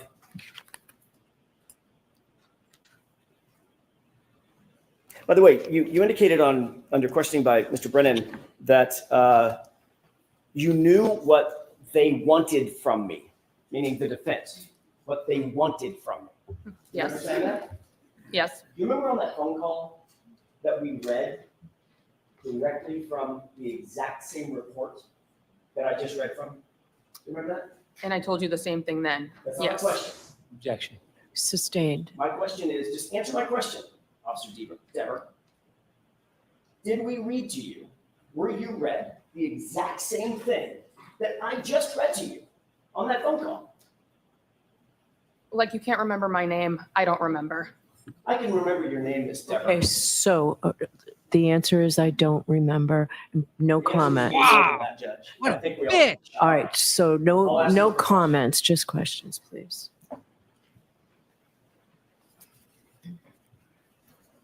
Do you recall us telling you that we were looking for the truth about your objection comments? I'm going to allow it. That we were looking for the truth. Which I gave you, yes. Did you also say on that phone call something to the effect of, I know you're going to tear me a new one because I'm changing my testimony? Changing, no. But you're trying to do that. Did you say, I know you're going to tear me a new one? That's what you're trying to do, so yes. Actually, what you said was, you're going to tear me a new asshole, didn't you? I don't recall that, so that's putting words in my mouth. I'm not asking you to put words in your mouth. I'm asking you if you remember saying that during that phone call. Oh, I know you're going to tear me a new asshole. I don't recall. Okay. But you do remember saying something to the effect of, I know you're going to tear me a Liar. new one. Not right? good. Yes. Not good. Okay. Wow. Have you ever heard of something called the blue wall of silence? Boom. Objection. Sustained. Do you think it's important for police officers to protect one another in the field and out? She's done. Can't answer this question. Can't answer this question. Have you spoken with anyone? Not Mr. Brennan. He's covered that. Spoken with anyone from the district attorney's office about your involvement in this case? Ever? No. Never? Unless you're going to provide a person. I've never talked to any of these people. Have you talked to anyone at the DA's office at all in any regard? Not to my recollection. How about indirectly? Not to my knowledge. Are you friends with any people that you're aware of that are connected to this case? Are you personal friends, girlfriends, boyfriends, personal friends with anyone Here we go. that's connected with this case? Other people who's been on the witness stand, one person, yes. Who's that? Oh. Sarah Levinson. How long have you known Sarah? We became friends in middle school. Oh, lifelong time. Did you watch any of the trial, this trial? Clips in passing, but no, it's 6 hours a day. So I work during the day shift now. So you've seen some of the footage of the goings on in this case, correct? Yes, nothing with her. I did not watch her testimony. Were you aware there was a sequestration order? I don't know what that means, so no. You're a sworn peace officer. You don't know what sequestration means? No. Not In good. terms of witnesses? Oh, no. Not watching the proceedings in order to affect their testimony? No, I wasn't aware. But you did tune in to the case, correct? In small clips, yes. And you did, in fact, on August 9th, 2023, have a fulsome conversation with two sworn police officers about your memory. My co-counsel's here. Of what you saw, your observations on January Mike. 29th, Yes, sir. 2022. I think she graduated a year below. I don't know if they're police officers necessarily, but yes. Law enforcement agents, how about that? Yes. And that conversation is reflected in this piece of paper that I just read to you, correct? Yes. Thanks. That's all I have. Okay. You are all set.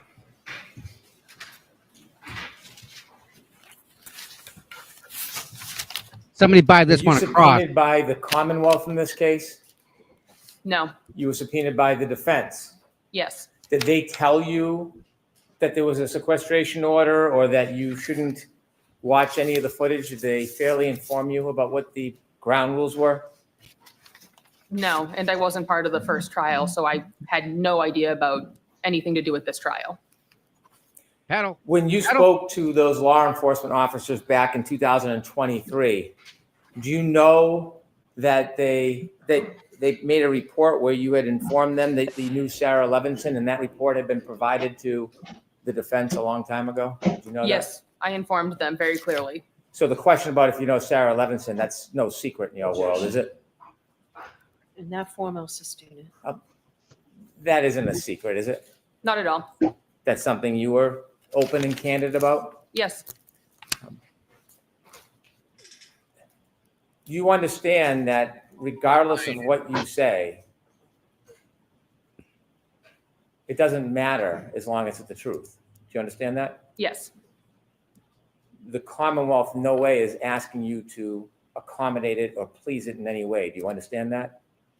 Yes. If there was something that may be perceived by others as adverse to the Commonwealth, you understand we would want you to tell that if it was the truth, don't you?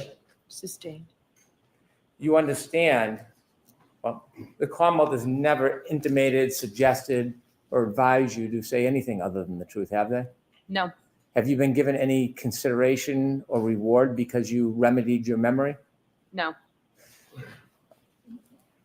After being shown the evidence that you left that day, January 29, 2022 at 3:45, and learning that the defendant's car did not get to the Sallyport at 5:30 or so p.m., is there any way you could have seen Mr. Berkowitz and Mr. Higgins in the Sallyport with the defendant's car that night before you left for work? There is no way. Understanding you made a mistake, was the defense receptive to your explanation that you made a mistake? Objection. Sustained in that form. Did the defense pressure you when you told them you were going to come into this court and tell the truth about your mistake? Objection. No, allow it. Wow, Bev. Can you rephrase it? Yes. When you told the defense you had made a mistake about your memory, did they pressure you? Yes. Did they pressure you to say something other than the truth? Yes, they wanted me to repeat a lie at that point, given it would have been with malicious intent to repeat it. Oh my God. understanding a lawyer has no power to charge with contempt, does that change the reality of whether or not you were threatened? Let me ask it a different way. Thank you. She's You not were that asked smart. questions about whether or not you knew who could take out charges for a crime. Yes? Yes. Okay. Regardless of whether an attorney has that power, were you threatened that there'd be a charge of perjury if you didn't comply with the defense wishes in this case? Yes. And knowing you were going to come into court, given this experience you had with the defense, is that why you felt like they were going to tear you? Is that the phrase we used? Yes, because they did not want me to tell the truth. So I told them that knowing they were kind of trying to eat me alive into repeating something that is not the truth. Rather than to come in here and be attacked, wouldn't it have been easier just to said what you had earlier thought was true? Objection. I'm going to allow that. Wouldn't it be easier just to come in and accommodate them rather than be threatened? Well, of course. So why did you come in here? My entire job revolves around what I say on the stand right now. If I was to lie, I lose my job. I lose everything. I'm here to tell the truth. I cannot lie while sitting on the stand. She loses everything, Mike. Thank you. Get it? One question. Okay. Your entire job revolves around what you say on the witness stand. Is that what you just testified to? Yes. And if you agreed that what you said to those two law enforcement agents on August 9th, 2023, you would be implicating not one, but two police officers, law enforcement officers, correct? If you agreed with what you said in August of 2023 on this witness stand, you would be implicating two officers, fellow officers, correct?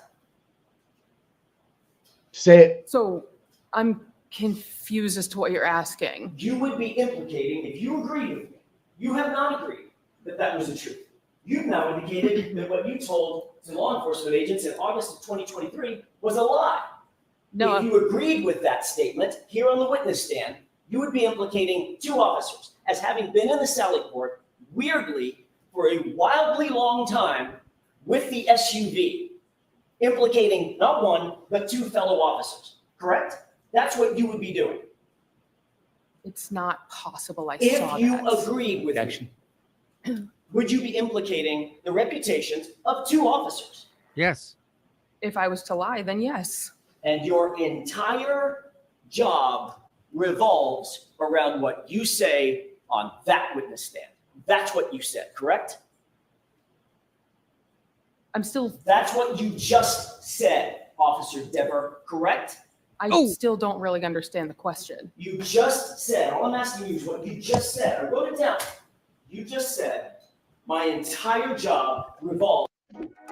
Oh, come on. Fuck. Why don't we? That's all I have. God, fuck. She sustained it. I'm confused. When you spoke to those agents, you didn't implicate Chief Berkowitz and Mr. Higgins with doing anything criminal, did you? No, they were friends. That's why Higgins had an office there. You didn't implicate them ever suggesting they had tampered with evidence, did you? No. You never implicated them saying that they had framed anybody, did you? No. So when you talked to those agents, did you ever suggest that Mr. Higgins and Mr. Berkowitz did anything to touch or tamper with the defendant's Lexus at all? No. Never. No. Is there anybody you're protecting? I have no one to protect. Do you need Yes, to you protect are. anybody? No. All right, Officer Dever, you are awesome. Thank you, Your Honor. All right, jurors will take our morning recess, 20 minutes. All rise, please. Close your notebooks and follow me. Let's get rid of that fucking thing now. Oh my God. What was that? Court TV? Whichever one it was, it's got issues. That's, man, that girl's done. Mike, that didn't go well, dude. that's not good. Nope. Again, there's no way Hank wins today. How? I think there's another application at McDonald's at Cobb Corners if you need one, Kelly. You could probably walk to it from your parents' house. Oh my word! Wow. There's just no Now, words for this, and Mike. hey, Aiden's tweeting and other people are tweeting. She brought up the word FBI. Yes. Yes. She did. Isn't that awesome? And Auntie Deb says this girl seems sweet. You know that's condescending.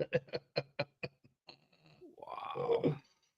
Oh my good God, man. That. Oh man. So I'll put it this way. What I know about this girl, this officer, let's just say she's a dominatrix. She, no. all No, black, no, all black. no, No. Hear me out, dude.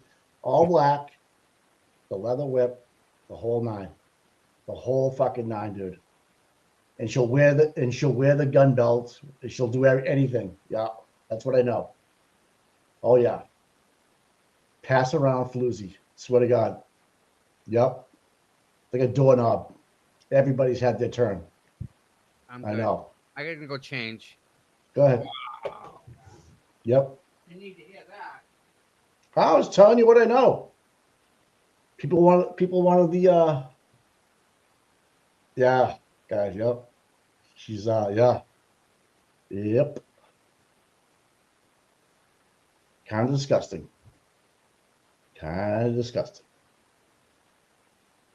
So Kelly, this is Aiden. Okay. And she knew Sarah Levinson. I've seen them together in cars together, and when they're out and about. Yep, that's true. Sarah Levinson and Kelly Diva, and she broke the sequestration order. And you just like, I hate when she said, just like you're saying my name wrong. Like, oh man.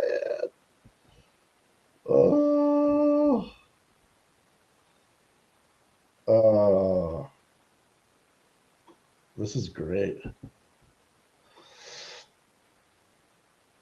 LTL Media, yes. Thick blue line, yeah. Blue wall is right, B. Now, how can the O'Keefes not see this? Mary Jo, thanks for being a member for 2 months. So yeah, anything like that where you get the name Commissioner Cox telling you to do the right thing. Yeah. You just went on the overnight shift in the worst part of town. Yep. But then they get, it's just gonna be and God forbid any animals, Lucky. Lucky's up next, guys.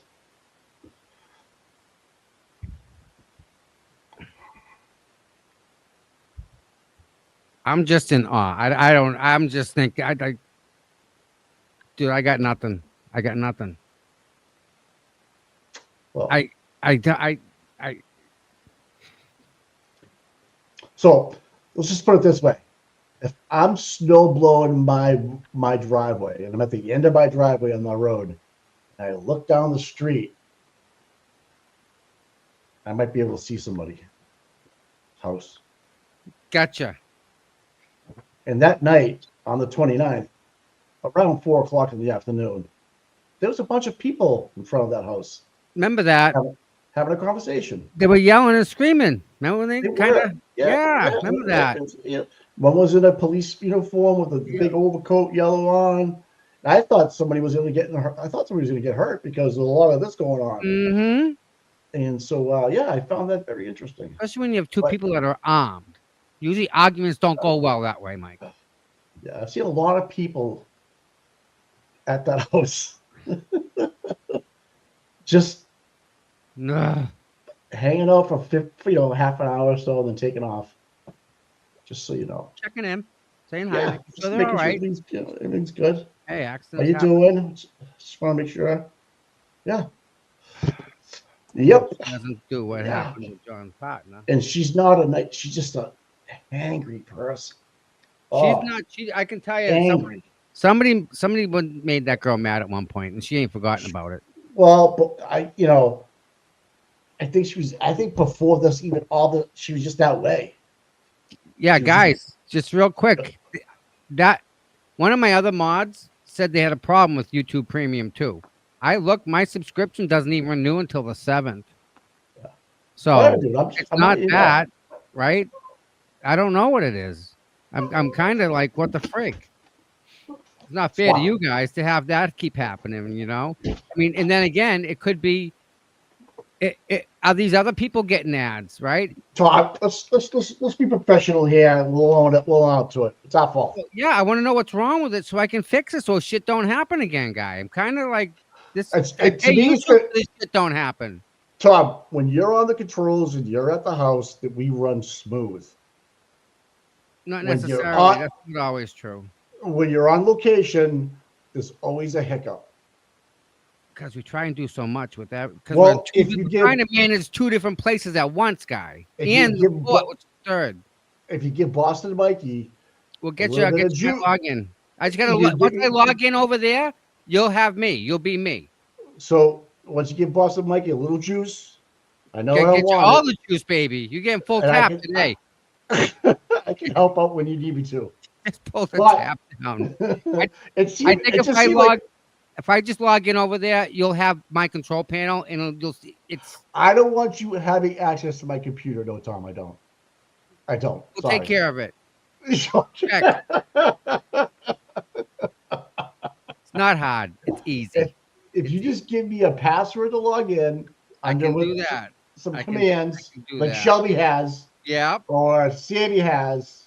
I can do all And I that. can do it. Let's see the bog boomer working. Yeah, I see, guys. Here's the thing. I was in front of computers my whole career, so I choose not to be in front of them. I fucking hate them. People don't Me understand too. how much I hate them.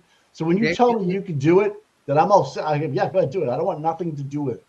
My Dude, brother's an IT guy. This is what he does. He writes code. My nephew writes code. I'm around it all the time. I want nothing to do with it. Hottest person I ever knew is my brother. That dude, he's born knowing Right. shit. I don't know how he Right. knows. He just does. Smart. Like, where'd you learn that? How'd you get there? I stress out Sammy. Sammy, come on. That's not fair. It's all how you handle stress. You did it too. Okay. I don't All know what that stressing. means. It's a commercial. Sammy and I have been having this conversation for a long time. Tom. I know. I don't know. Someone's got to take accountability for this, and I'm willing to do that if I have the juice. We can do that. Until then, Listen, do you have hot tub nudes? Do you have presented your bottom of your screen now? Yeah. Okay. We're not going to do it right now. Let's just love each other up a little bit today. Come on. Oh, okay. All right. It's not hard. It's just, I know you can do it. It's not hard. I know I can't. I've done it before. I but just think don't. you need to Here's you the need to come over- problem. But time out. Here's the problem. Are you ready? What? My account, okay? The one that I pay for. Yeah. Let's see. How many people have access to that from how many different locations? You don't think YouTube can ask me, hey, you sure you're Yeah. logging in from this place at this time? I get Right. them all day long. Oh, Same do with- you? Oh, yeah. And StreamYard's the same way. Yeah. So I can pay for up to 12 people if I want. Right. You don't, there's no need to go to 12 because that's the Right. only thing, it's the only thing you get. So I didn't do it. Yeah, But no. I'm just saying I can spend a lot more money and get whatever we need. Okay. You know what I mean? Like whatever you want to do. I can, we can get the flock cameras for the back of your car. We can we can do whatever you want. Did you read the text? Did you read the text from Dan? Yeah. Okay. I'm cool with that. Yeah. All right. Listen. I don't know what I don't know what I don't know. I don't question. I don't even yeah. question it. I don't even. Yeah. Okay. Check. That's Done. it. Done. All right. Next. What we're on? See, We're on I to wanted- Cincinnati. Is that what it I is? It's Cincinnati. I just wanted to communicate with you. That's all. right, I'll be right back. You got this for a second? You're from WKRP, aren't you? You're showing your Remember age. that, dude? Remember that Yeah. show? Boy, that Yeah. was 70, was That it was- 78, 79? Oh, it's definitely late 70s, dude. Yeah. Les, who's the guy? Les. Remember the guy that was like the rock Les. star? Like he was like WBCN guy who's always partying and always wearing sunglasses. Glasses. He ended up being famous, didn't he? Who was the good looking girl in that one? The blonde that was kind of famous for a while. She Was it Farrah always Fawcett, was it? no, but she kind of looked like her. Who's anybody else? Les know who she was? Nessman. There you go. That's who Les Ness. It was Les Nessman. Yeah. Yep. Cuddles and Bubbles on Cape Cod. Hey, Dave Sheila, I heard he caught a big bass the other day. He did pretty good. He's been catching a lot of fish. Yeah. Kirk's, there was a good turnout, fistful of good 25, 35 people. Lonnie Anderson. Lonnie, that's who it was. Thank Lonnie you. Anderson. See, she married Burt Reynolds, didn't she? Lonnie did. You're right. And then they both went into hiding. Yeah. See the blue line, like just looking at it. You're looking at it right now. You just don't know you're looking at it. It's clear as day. I'm trying to think. John was a blue line guy. Without a doubt. He really was. Yeah. Because not for murder. No. Because the blue line helped him out in a situation once. Sure. He was in that. Oh, yeah. Okay. No. Listen, Okay. it's always Just so you going know. to. But, Mike, there comes a line. Where is that line? Murder. Fucking murder, dude. Some guys, you know where the line is when they go to a domestic. That's the line. Okay. Like, no, Right. that ain't happening. Like, Yeah, no. I'll give you that. The kids and beating a woman. No. That's fucking no. You're right. No. Usually what happens. We'll punch the trio back. They'll fucking beat the perk. They'll you know what I mean. Yeah. I don't no. Hey, there's two ways we can do this. I'll take you in, or I'm gonna take my belt off, and we're gonna go right now. If she presses charges, she loses everything because he's only living in the same house as her and paying all the bills and making all the money, and it's set up that way. It's just it's a control measure. Back in the 70s, dude, it was even. That's all it was. Yeah. The fucking cops would beat the bag off of people. Yes. Them. Especially if you were a diddler. Or if you were, dude, fuck. local drunks would just get the shit kicked out of them. Just Yeah. for being Oh, yeah. Just to Oh, yeah. practice on them. I know. I remember driving my dad's car on his lap from my uncle's house. My dad's fucking bombed, driving through fucking the center of town. He's got the gas. I'm doing this. You know, cops are just following us home. Just, you know, then they beep and keep going. It was like a big thing. Like they didn't want to bust your balls for drinking and driving. Then it turned into a big. This is back in the early 70s. Then, like in the 80s and stuff, it was like all about don't drink and drive. You know, it's a whole different. But back in the 60s and 50s, dude. When I was younger, I would hang around the police station, and this is back 78, 79, 80, right? Early. Yeah. And this is when they were still getting away with stuff. I remember hearing them telling me a story about someone local to the South Shore. They hit a guy so hard that the guy broke the baton. Remember the wooden ones? Remember the wooden ones? Yeah. They broke it, guy. Yeah. Not the new ones that are composite. Yeah. The wooden ones. The batons with just the leather strap around it. The guy broke it on somebody. And they got away with it. The cops started. Kids would grow up later on in life, find the cop that beat the bag off the father or whatever, and arrested somebody and saved the kids' lives and turned them into okay kids. Good point. You know, because some guys don't deserve to be a father. Just because you get somebody pregnant, doesn't make you a fucking father.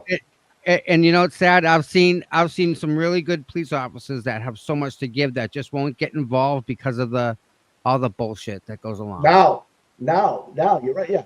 But I tell you what, man. RBA. Oh man, I'm telling you, bro. I can't. I can't. I can't. It's my anniversary. I'm not gonna be talking about this shit like that. Just wait for the article. Wait for the article. Yeah, Turtle Boy's like Turtle Boy's the article. He's got the juice. But yeah, let me just tell you, this some crazy shit. Good seeing Aiden today. He looked good Yeah, today. that's- You see he him out does. there? He- He's look fresh. He's like he's ready to go again. Yeah, he's been ready to go. A lot bothers him, like, but I I would want love to. listen. I want you everyone. I want all you to watch him now. If he's in the courtroom every day this week, Tuesday he's going to be tired. Wednesday he's going to be really tired. Thursdays he's going to be dragging. Friday he's going to be like, "Oh my God, we made it!" Because being in that courtroom, I tell you, it takes a lot out of you. I can't explain it. It's you're on not pins and needles. It's just minute you walk in, your energy just leaves your body because it's not. It's not like a happy thing.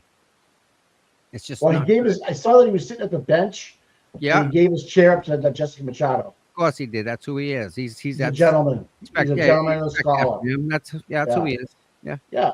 Yep. I don't see John DePietro doing that. Come on now. Baghdad Bob. No way. He wouldn't even think twice about it. That's the difference, Mike. Again, we can talk about how we're different from the other side all day long. That's just yeah. we're past that now. Now we're trying to see how comical it is. I mean, how I'll tell you what. comical is it? If I was in the city right now and this girl's going on shift, I don't want to be the one that gets pulled over by her today. You're getting written up as a ticket, whatever. You think she's not going to go out on stress after this? I thought I mean, from what She had just to go smoked through, herself, guy. She's yeah, done. She did. Yeah, She's she all did. done. Yeah, she did smoke, but I don't think she's gonna. I don't think she realized, and she go back until she goes back and watches it again. She's gonna realize how bad it looks. That's what's gonna happen. She's gonna go back and listen to herself and go, "I sound like a fucking idiot." You don't think the people upstairs on the what's it the fourth floor? Cox watching- watching. Oh, absolutely, dude. They're all not watching this. You don't think Brian Apple wasn't watching this? You don't think Stephen Rich was watching this? You don't Herberto Hernandez wasn't watching this? You don't think Tim Telling you, Stanton wasn't BPD watching got this? a lot to say about this. A whole lot of nothing. We You don't know have. who wasn't watching this? The Yeah. O'Keefes. They Imagine didn't care. that. They didn't don't fucking care. No. And there's another big place you can go get a check from too, people. Instead of fucking, It's sad we come down to this. There you go. Absolutely right there. It's right. Yeah. Stacy's right on the money. It's always been that way. Yep. They're their own little world, guys. They really are. They're in their own bubble. It's us against them. It really is. And if you don't bother them, they won't bother you. But as soon as you get involved with that world, there is no friendship anymore. You're the bad guy. They're the good guy. They're going to take you out, and they're all going to stick together. People don't realize that the people that the cops going to worry about aren't the people on the street. It's the other cops. The other cops are the ones that, it's beyond high school. High school, when you used to snap each other with towels, you got me last week. You used to wet that towel and just crack the kid in the ass. Yeah. Crap. You know what I'm saying? To wrap the towel up and you just snap the kid. I can't wait till it gets cut. But go ahead, yeah. Snap the kid in the ass. Is that what you say? Yeah. Okay. Little locker room wrestling going on. Yeah, remember you didn't play sports in high school. I know exactly. So you know that crack from the other row lock is over, right? You know that snap. Yeah. Okay. Yeah. So you're saying that the police departments are like a big fucking locker room. That's all it is, Boot. That's all it is. And I wish it was better than that, but that's pretty much on the level that everyone can understand it. It's that. Do you think the federal you got me last week? I'm getting you this week. I'm gonna get you, and they're gonna wait till your back is turned, and you're not gonna hear the fucking thing coming and crack. That's what happens, Mike. Kind of like when you're on your way to being maybe a chief of police in Ken, but you get caught maybe sleeping or doing something on the side of the road on your Something shift. like that. One of your buddies that you thought was your buddy reports you. And once a report is filed, the report is filed. It keeps climbing if it wants to. Who goes in and pulls that paper? Because once that paper's pulled, it doesn't exist. Because you know what? I did my job, and that's the best thing in the world. I filed a report. I don't know where it went. I don't know nothing. I filed it. I can't Never believe thought the twice about it, right? Because it goes up the chain of command. Someone pulls it, then you go. I took care of you. I can't believe the police chief, the commissioner of Boston Police Department, The fucking called commissioner, Mike. Called her upstairs. That Not is the shift huge. supervisor. Because he got an office too, you know. Dude, there's like what 8 layers above her. Oh, yeah. 8 layers above her to even get an appointment. So when he calls you, he can't even get an appointment. Right. If he calls you, Miss Deaver, to come see him, you're 15 minutes early to that appointment. And you know it's not for promotion. Because no. But Tom, you're the new guy. Here's the funny thing, Tom. Oh. Does she get promoted now? Just to get her out of the way, put her somewhere, like, you know what I mean? Like Western Mass Barracks, like the state policeman put you way out Western Mass. Does Kyle Dougal come save her? When you arrest the wrong guy by mistake, Kyle Dougal, right? I didn't hear them asking her about Kyle Dougal or anyone related to that. Right. Because there's enough. Mike, this girl's from Canton. Stop. This girl's from Canton, right? Right. Are you telling me that this girl doesn't hang around the same circle of people that were there at that birthday party that night? She's good friends with Sarah Levinson. She's good. Lifelong friends. So that's someone that if she wasn't working, we'd palling around with her, right? So Sarah Levinson was there till 1:45 in the morning. She had dropped off with Julie Daigle. Sarah Levinson knows what happened. So Sarah Levinson, who's Sarah Levinson knowing that was inside the house? Gay Bryan Jr.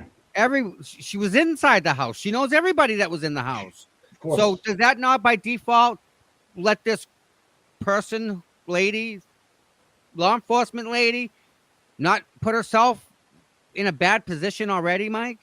By knowing everybody that's in the house? Well, she knows him by name. She knows him by name. She's a cop. Tell me ignorance. No. Pull that card, lady. No. Because you from Canton, girl. You from Canton. You ain't no ignorant there. It's what you know, what you can prove, right? That shouldn't be too hard. That's an easy thing to prove. But here's the thing: she's totally admitting, because this is probably Facebook shit. Oh, I'm sure it's already. Oh, it is now. It is now. You know, Sarah Levinson, face to face, told her what happened. Guaranteed. I don't think Sarah. Is she the same one that hasn't been to work, Mike? I think she's back to work now, but she was out for a while. She's heavily medicated, anxious, Milton Hospital nurse. A lot of that going around. It's catchy. Yeah. Yes, it's very catchy and Kit. Yeah. Anxiety is like COVID up here. Yeah, it just happens. It's raining listen, it's coming down in feet over there, okay? Anxiety measured in feet in Canton. Oh. Nowhere else, just in Canton. So it's like we get a little weather report in Canton that tells us how high the anxiety is going to be. And today they predicted high anxiety, good sun in Canton today. And people that are involved with this are moving out of this town. They're like Do you blame them? Or Colleen paves the street so she doesn't get a flat tire, right? And they send her a ticket for paving our street. You mean F&F equipment? Oh my God. She pulled in, right? And there's a big rut.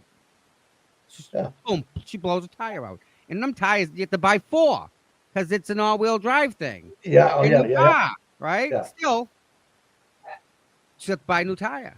So Jeff goes, I'll take care of that. Jeff does what he does. Boom. Whole thing's paved. No, the whole fucking thing's paved. He had the whole thing paved. Pave everything. Done. No flat tires. Looks beautiful. They send her a ticket. Beautiful. They send her a ticket. Well, you know what? She's got some friends now on the select board, so we'll see what happens. She got the ticket certified mail, but it wasn't addressed to anybody. However, Colleen put it back in the mail. Okay. Certified mail to Helena Rafferty. Sent it back to her. Okay. So Helena, got 28 days left. I wonder if she wants a ticket or two.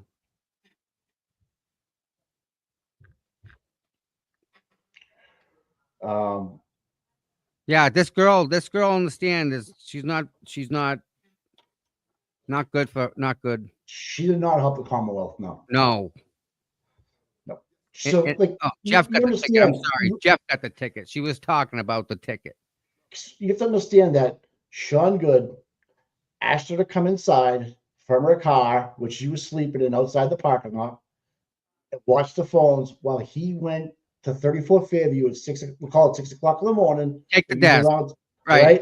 Come And take the she's desk. in there. She's in there saying, "Well, I don't remember anything," but she didn't say whether she was on the phone from the morning all the way to 3:45, or did Sean Good come in there?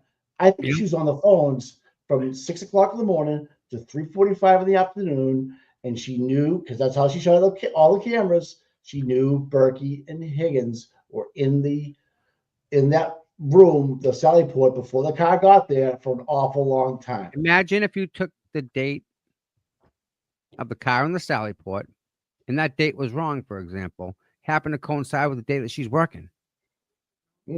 Now it's possible, right? Yeah. Cows that Kit and Petey longer than it wasn't. But listen, back up. Let's back up. Yeah. This girl, who lets us believe she's the smartest thing in the world here. Oh, she came in confident. Yeah, that's for sure. She went out like a wrecking ball, I'll tell you that much. That's right, dude. Get this. You're telling me that this cop in Canton, Mass, didn't know about a murder that happened in Canton, Mass? It just happened. So it's like a hidden dog. It's like a missing dog. You have murders. She didn't know about this. Oh, she did.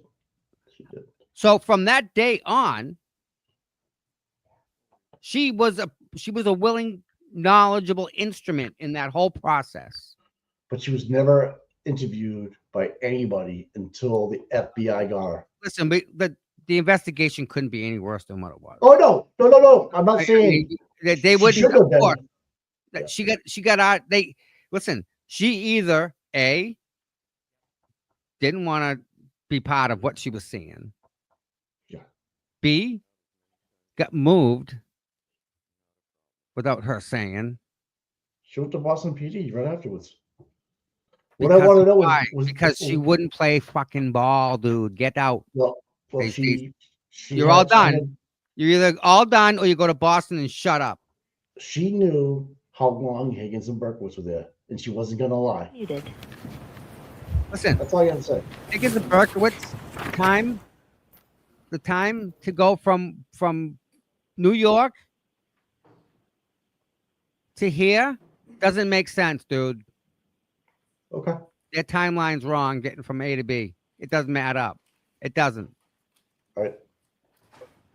The back from court. Yeah, let me add this.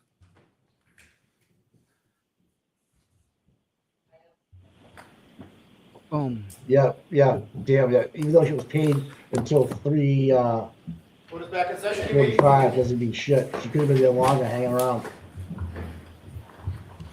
Can you move So, my face? Mr. Alessi, you're at the podium. Who is your witness? Thank you, Your Honor. The defense calls Dr. Marie Russell. Yay. Like her. All right, I'll be right back.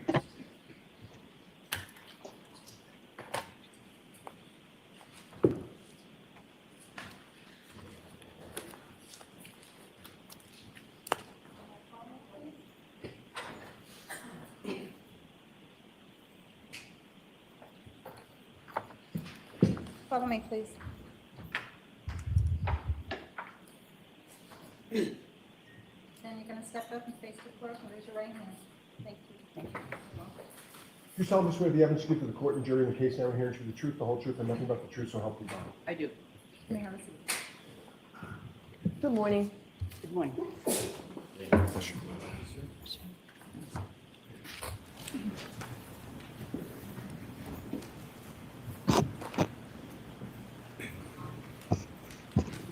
All right, morning. Mr. Alessi, whenever you're ready. Thank you, Your Honor. Good morning.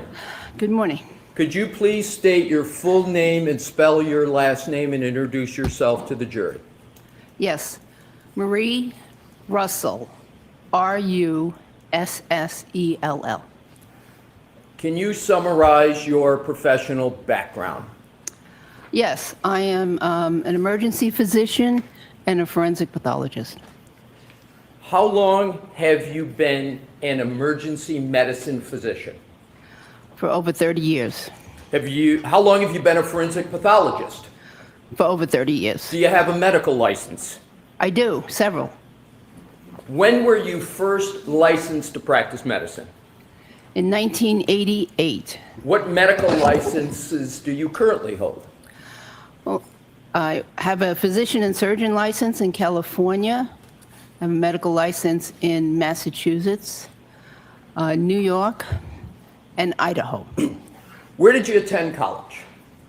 I attended both MIT and Northeastern University here in Massachusetts. I'm sorry.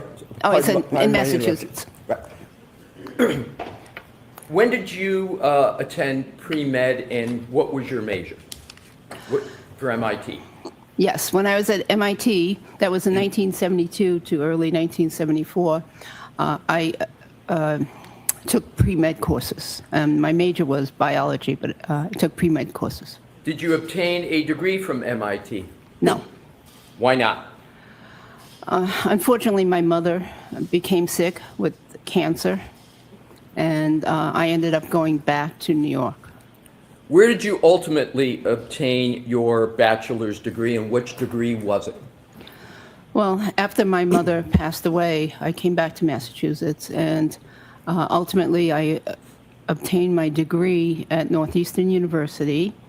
And what was the other part of the question? Did you have any distinction with regard to your degree that you achieved from Northeastern? Yes, I obtained the bachelor's degree with highest honors. After college, did you go on to receive a Doctor of Medicine? Yes. Where did you attend medical school and when did you obtain your medical degree? I attended the University of Massachusetts in Worcester medical school, and I obtained the medical degree in 1987. Did you complete any residencies? And if you also could just explain to the jury very briefly what a residency is. Yes. I completed an internship and residency in emergency medicine initially. And what that is internship is and residency both are very intense years of study and training and getting experience in a particular area. So I obtained the I completed the internship and residency in emergency medicine. Where did you obtain those internships and residencies? Well, I was interested in emergency medicine, so I went to Los Angeles because they had a very, very busy emergency medicine program. And it may be obvious, but let's just make it perfectly clear. Why is Los Angeles very busy for an emergency medicine practice? Well, it's a big city, and in this particular hospital that I was at, it was right in the heart of the city. It was in the, near the downtown, but it was in a very, very busy and underserved area, so it was very busy. Did you complete any fellowships, and could you please explain to the jury the significance and prestige of a fellowship? Yes, so after my residency in emergency medicine, I then decided to do a second residency. And that was in pathology, in anatomic pathology. Pathology, of course, is the study of disease. And so I did the 2 years of anatomic pathology, also at the same busy medical center. And after that, I did a fellowship, 2-year fellowship in forensic pathology at the Los Angeles County Medical Examiner's Office. What did your forensic pathology fellowship involve? Well, forensic pathology training involves the investigation of deaths, usually sudden and unexpected deaths. And so I investigated many death cases. I performed over 500 autopsies at the medical examiner's office for sudden and unexplained, sometimes unexplained, sometimes very obvious deaths, but sudden deaths. And then in addition to that, there were classroom hours, there was on-scene time, there was time in the crime lab. We spent a week at the crime lab. I spent some time at the FBI. So it was a very, very comprehensive training program. Approximately how many autopsies were you performing a day? Oh, usually 1 to 2, unless there was another assignment.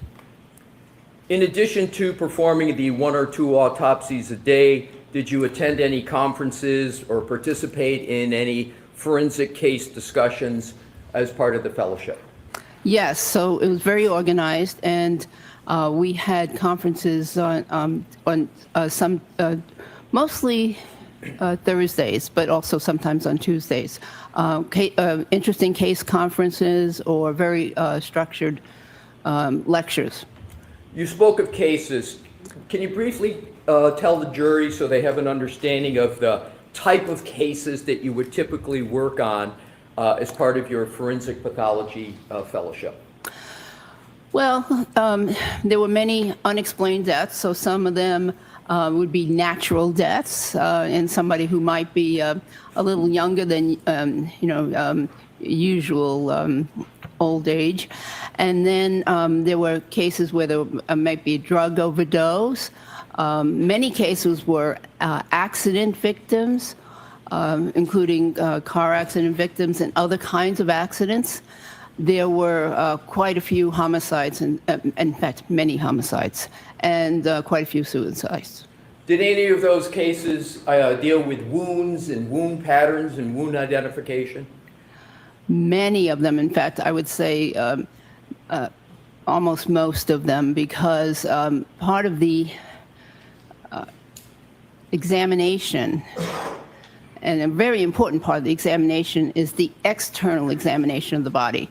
So before I was allowed to even start an autopsy, I had to do a complete external examination of the decedent's body, looking for any kinds of wounds or abnormalities. We'll come back to wound pattern recognition a little later. But again, I think it's probably clear to most people, but just to be ultimately clear, when you talk about external, can you just elaborate a little what you mean by that? So the external examination is of the exterior of the body, the skin, the hair, the eyes, looking for, amongst things looking for also would be rashes and scars and those sorts of things. So that's the external examination. In external, Dr. Russell, is to be contrasted with what? Oh, with an internal examination. So after all that is done, and there were some other things that had to be done too, like looking at examining the clothing, or looking at x-rays, if there were x-rays available from the medical examiner's office, and of course, reading the medical record that was available. After all that was done, then I would proceed with the examination of the internal structures of the body, including the organs, the soft tissues and muscles underneath the skin, the bones, etc. Do you have any certifications? Quite a few. Can you name them, please?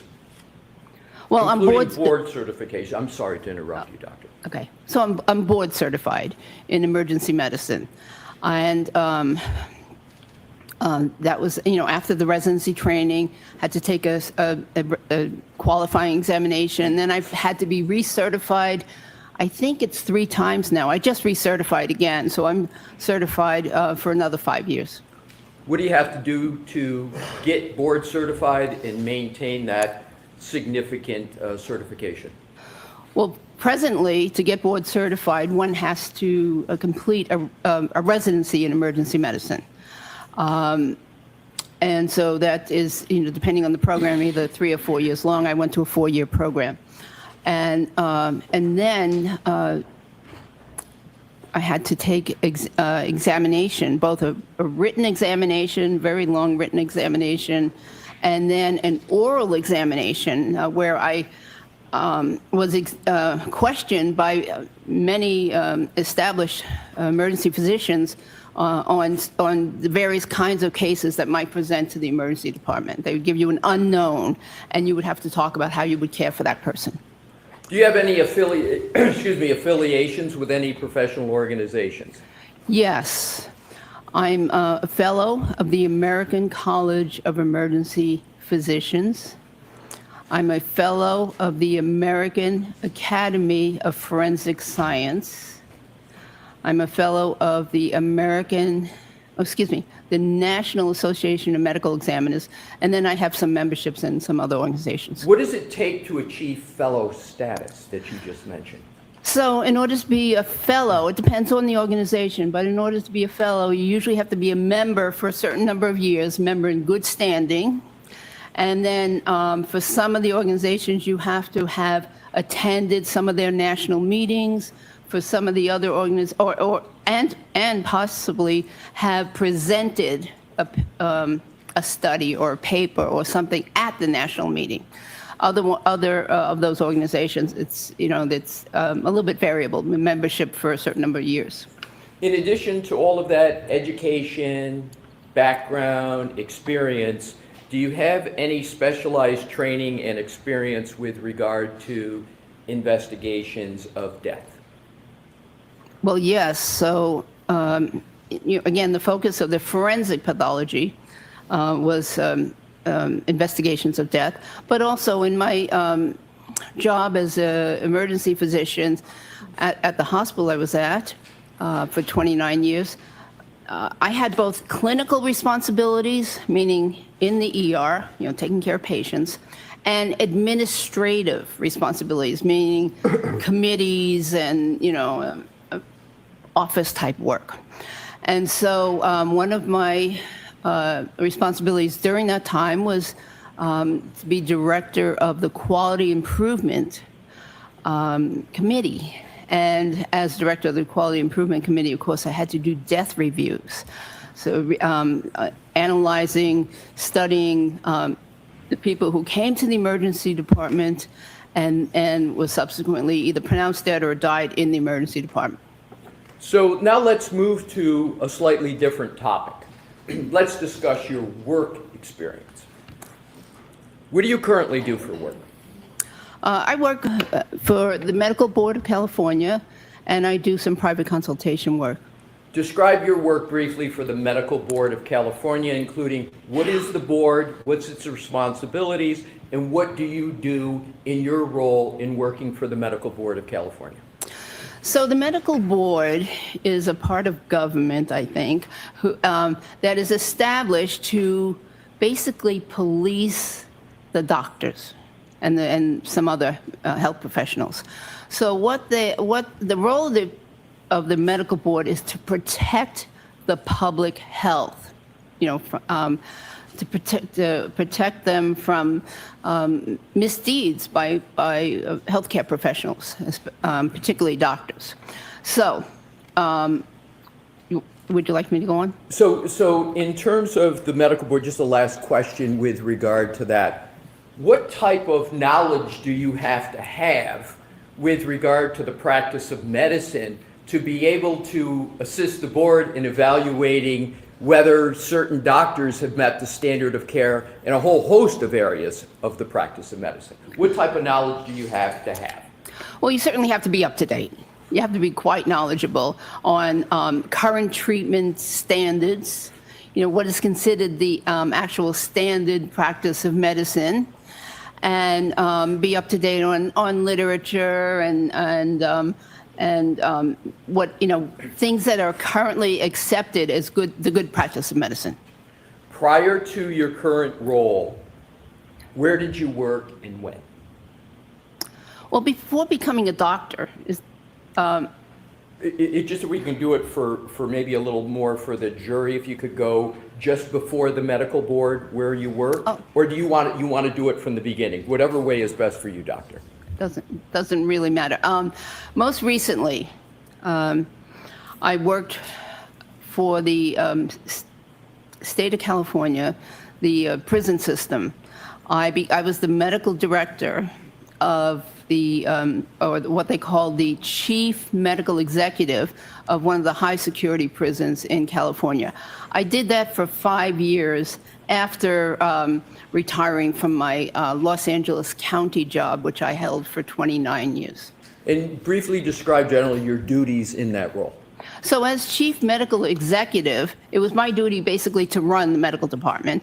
So I hired physicians, I supervised the physicians, made sure that they were providing the standard of care to the inmates that they were assigned to take care of. I reviewed many of their charts. I reviewed transfers and requests for services outside, such as specialty services, orthopedic surgery services, and other kinds of services. And I reviewed every single death that occurred during my years there. So just so you just said you investigated every single death that occurred at the prison during your time in that role? Yes. Approximately how many death investigations were there that you performed? I think approximately 60. Now, did you have any involvement there in examining or identifying wounds of deceased individuals? I did. My office was in the medical building, and it was very close to what was the equivalent of the urgent care center on site. And so when the patients would come in with an extreme injury, a very serious injury, or near death, I would frequently go over right to the urgent care because that was my specialty. That was, my interest.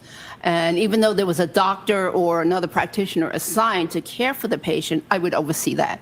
And I would also, examine the patients, look for wounds, look for, signs of injuries. There were some, in some of these cases, there were some deaths, and I would examine those bodies very carefully for any kinds of wounds, just like I had done in the coroner's office for those years.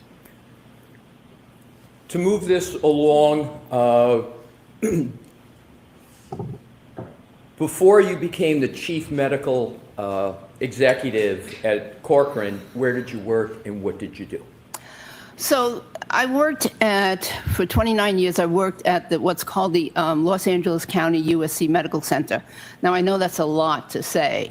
It was a county hospital that was affiliated with a medical school. It used to be called, prior to that, prior to when I got there, it was called General Hospital. It was a 19-story building, General Hospital, well known. And now it's actually called LA General or something of that nature. So, anyways, that's where I worked for 29 years. And as I said, I had a variety of different roles there. Can you just briefly name off the roles that you had while at the General Hospital? So, as I mentioned earlier, there was always a clinical component to what I did. I always had shifts in the emergency department where I had to see patients and supervise interns, residents, physician assistants, nurse practitioners. So in addition to seeing my own patients, I would also supervise them as they were seeing their patients. So that was the clinical role. Then there was an administrative role, and my administrative roles ranged from director of what they called life support training, which provided training to the trauma surgeons and the neurosurgeons regarding things such as advanced trauma life support, and also to ER doctors.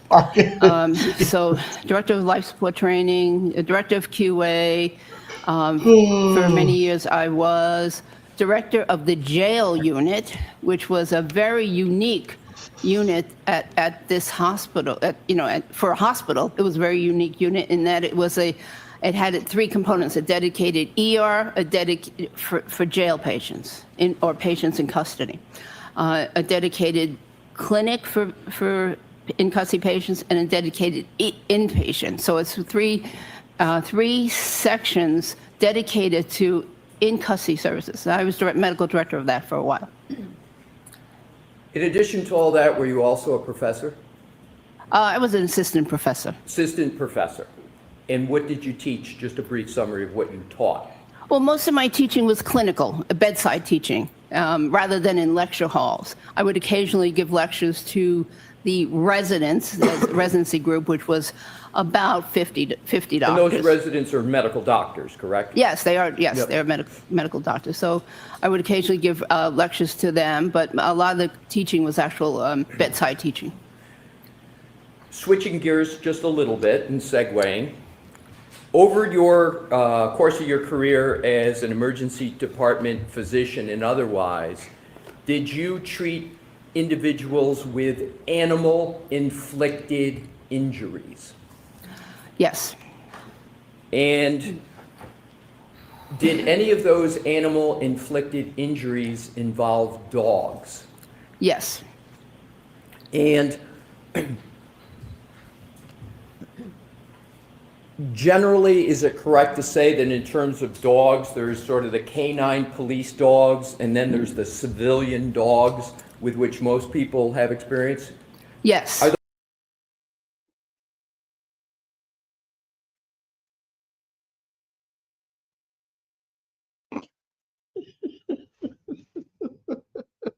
Stop it.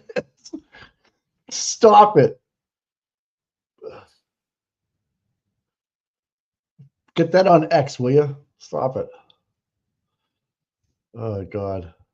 Generally, Obach, yeah. puncture wounds, Oh, my maybe, God. some slight avulsions, skin defects, slight skin defects, usually not major. Whereas in the canine or trained police dog bites, the wounds the wounds I saw, were extensive wounds where there was extensive ripping, tearing, crushing of tissue, and many times even injuries to the muscles and blood vessels underneath. From your experience, do you know why the injuries from a canine dog are as you describe them, as opposed to injuries from a civilian dog? Well, in the LA area at that time, the dogs were taught to bite and hold. So they would, the canine dogs would get a grip on the individual that they were pursuing, and then hold on, even if the individual was trying to pull away. And so there were oftentimes tearing injuries to those, because that's how the dogs were trained at that time. Even with canine dogs, did you ever see injuries from canine dogs on humans that were not a complete bite, that were an incomplete bite? Yes, so if the dog missed on the first attempt at a grab, the teeth might only scratch the surface of the, usually extremity, by the way. And so you'd get what I'd consider an incomplete dog bite, because it was just scratch marks from the teeth. But the dog would then, try a second time and third time. Now let's go to civilian dogs, a term used for more dogs of household pets that people have. Can you describe from your experience the type of wounds from those civilian dogs that you would see, and contrast it with what you just described for a canine dog? Generally, they were minor. So a scratch, a puncture wound, maybe a little tearing of the skin, a little skin flap, but generally much different. In your 30, did you say about over 30 years experience in the emergency medicine department? Mm-hmm. What did you see more of? Civilian dog wounds on humans or canine wounds? Actually, it depended on where I was assigned at the time. So in the very beginning, because the jail unit was one of my first assignments, I saw these terrific, horrific wounds, many of them.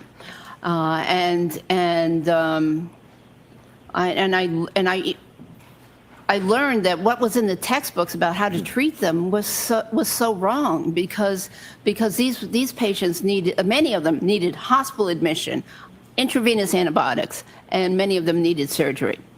And what I was reading in the textbook was, that you could patch them up and clean up the wound and send them home with, sometimes with antibiotics, sometimes without. But anyway, so initially what I was seeing a lot of in the very beginning was the law enforcement dog bites, because I was assigned to jail ward. And also I was very interested in this because I used to be a police officer.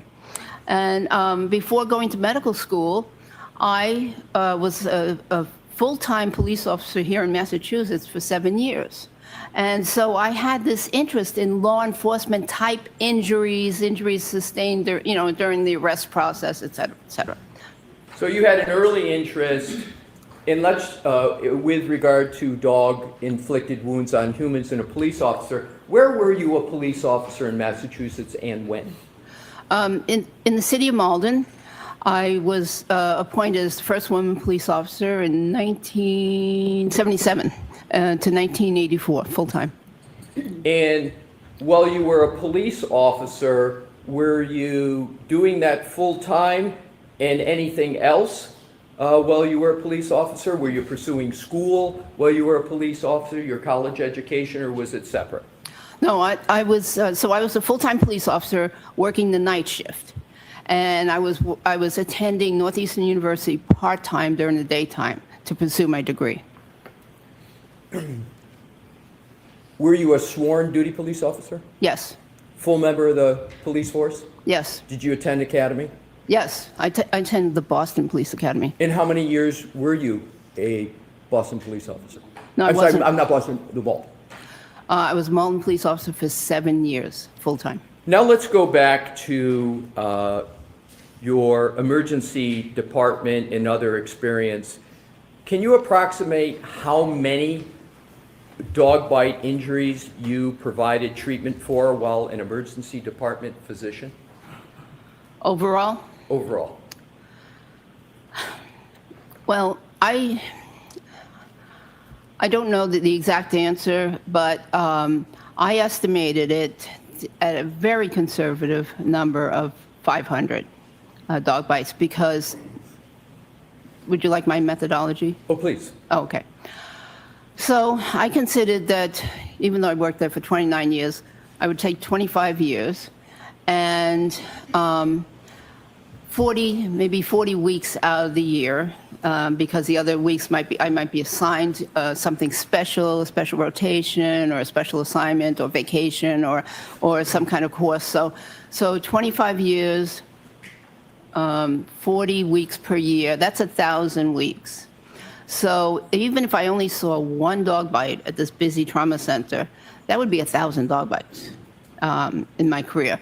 But I just took it in half. I cut it in half and said I think at least 500. In addition to the 500, did you oversee other physicians or healthcare professionals like physicians' assistants, nurse practitioners, who themselves were treating and observing dog-inflicted wounds on humans? Yes. And approximately, just the number, approximately how many of those, in addition to the 500 you just calculated? Well, I generally supervised about 3 to 4 people per shift. Med students and interns, residents, whatever, all those people. And so I would say very conservatively another 500. In terms of other work, I want to shift just a little bit in the emergency department. Did you encounter injuries from persons involved in motor vehicle accidents? Many. And you mentioned you were in Los Angeles.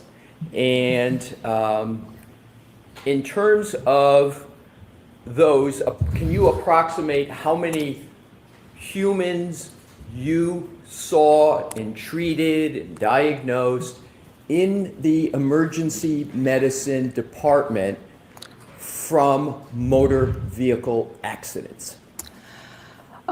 Well,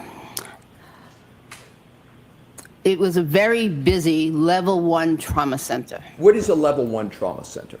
So level 1 trauma center is the highest designation that a trauma center can have. And there are many requirements in place in order for a medical center to be a level 1, including 24-hour in-house neurosurgery, 24-hour in-house orthopedics, and an active research program, and many, many, many more requirements. And a certain level of training for all of the ER docs and all of the trauma surgeons. So we were level 1 trauma center, one of the busiest in the west of the Mississippi. And we were, the hospital was located near some major freeways. So we saw lots of patients from motor vehicle accidents. But if I were I would say, if I took the 1,000-week number again, if I saw, at least 3, motor vehicle accidents per week, that's 3,000 at least. And that's just me. That's not the interns, residents that I'm working with. So shifting again a little bit, as medical director of jail medical services at General Hospital, can you just describe a little bit about the work there? Similar to what you just described, or is it a little different? So in the jail medical services, we dealt with people who were in custody. Some of them were also, drunk drivers and under arrest. Some were, they were arrested for a variety of reasons. Anyways, and if they were in custody, rather than have them in the main emergency department, we had a special emergency department for them. And so we would see, interesting cases there. In terms of being a professor, is that your time as an adjunct professor at Cal State Los Angeles? Is that where you were an adjunct professor? Yes, so while I was doing all this, I also had a part-time job teaching a course called Legal Medicine to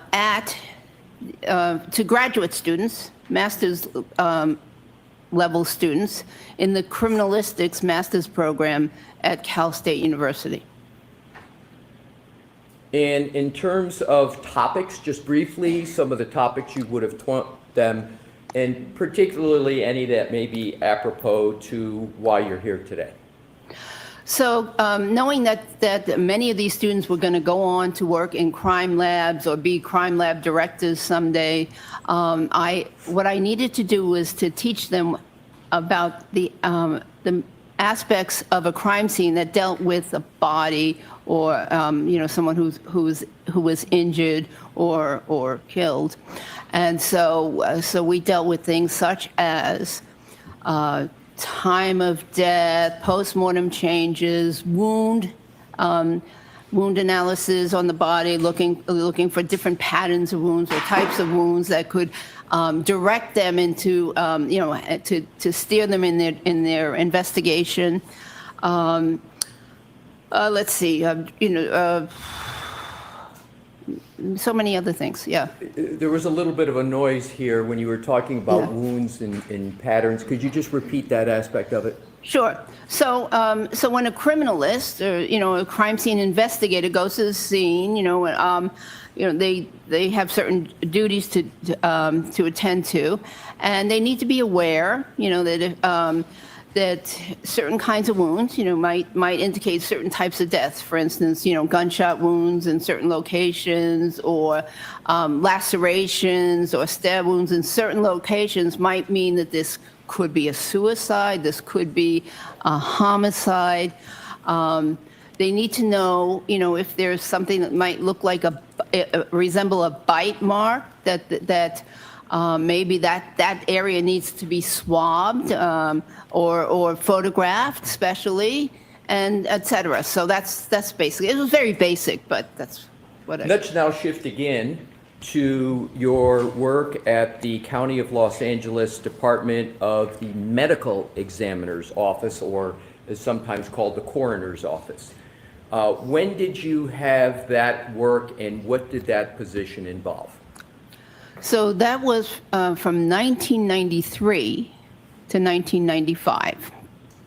And as I mentioned, there was death investigations. I was assigned a certain number of cases myself, but we also reviewed cases that other doctors had. And I, given my curious mind, when I would do my autopsy, I'd also look at whatever other cases were going on. And there were typically 10 to 15 cases going on any given day.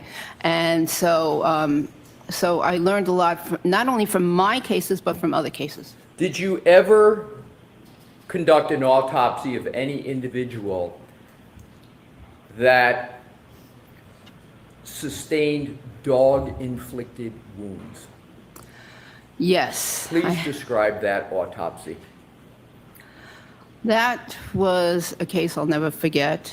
It was a young boy who had been attacked by 3 dogs, large dogs, but not specifically canine, law enforcement trained dogs, but 3 large dogs.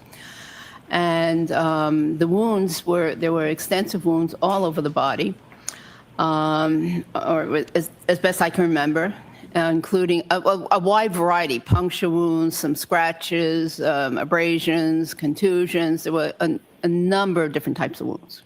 So let's now we talked about dogs and motor vehicles. I want to go back, please, to motor vehicles. Did you, as a forensic pathologist, did you ever conduct autopsies of decedents that were involved in motor vehicle accidents? Yes. Approximately how many? Hard to say. I'm not sure really, but probably at least, motor vehicle accidents, probably at least 20 or 30. Did you conduct autopsies of victims of motor vehicle pedestrian incidents? Yes.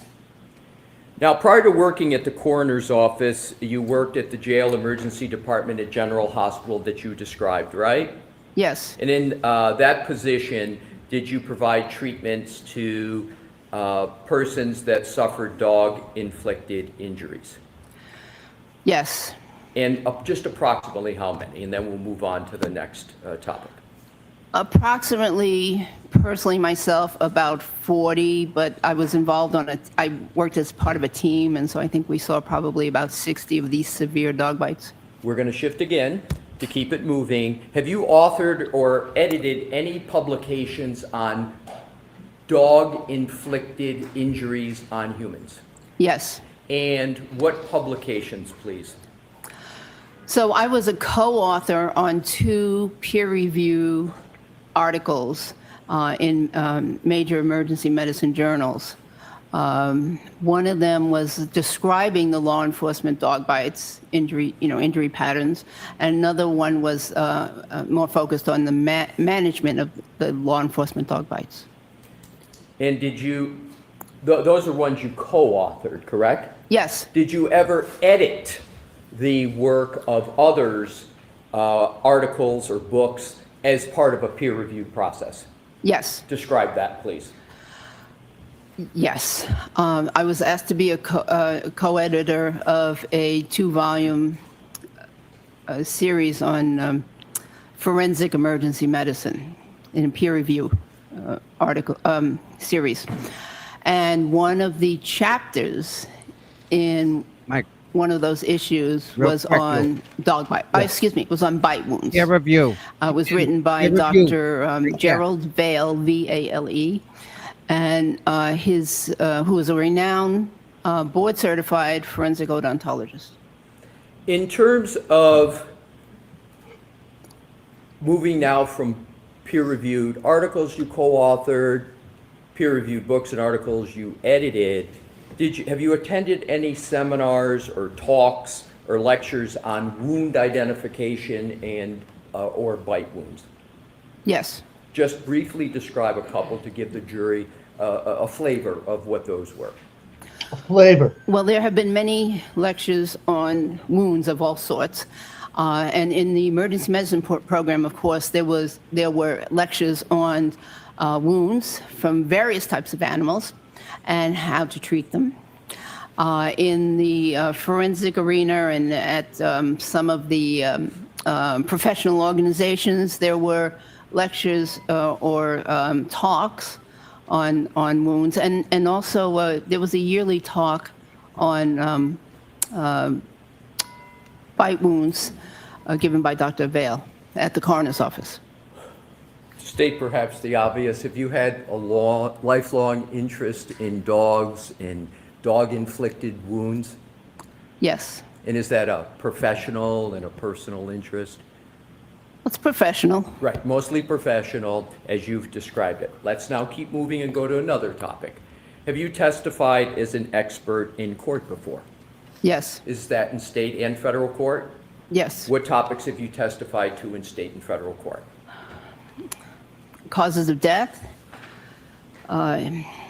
wounds, child abuse, domestic violence, mostly causes of death. Have you testified as an expert regarding emergency medicine? Yes. Have you testified as an expert regarding forensic pathology? Yes. Have you been found to be qualified as an expert in each of those categories in the courts in the United States? Yes.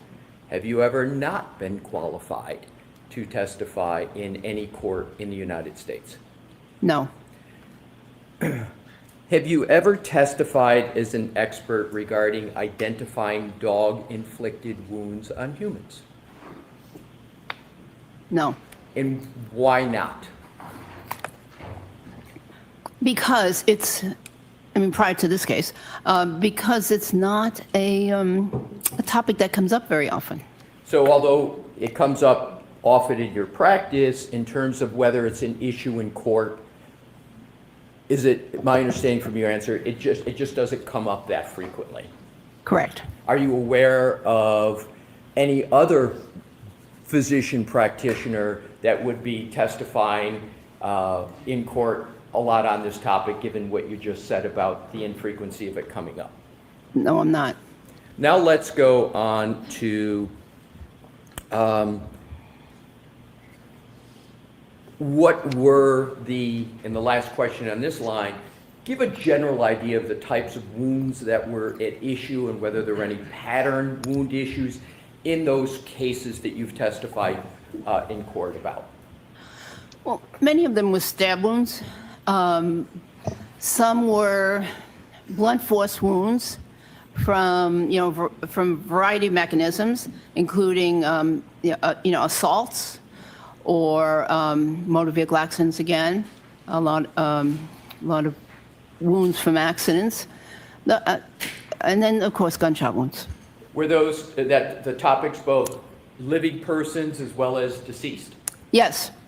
Let's now move to, you've mentioned wound pattern, right? And are you familiar with the topic in the area of wound pattern recognition? Yes. Can you please describe for the jury what you mean by wound pattern recognition in your practice and from your experience? What is it generally, and we'll get to some more specifics as we go through. Well, generally, pattern recognition is very important in medicine. It's important in a lot of different fields of medicine, including radiology. They look for patterns on x-rays.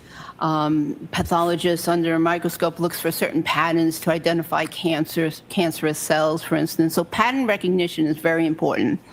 And then as a subset, wound pattern recognition is of course very important to physicians that deal with patients that come in from from the street, so to speak, from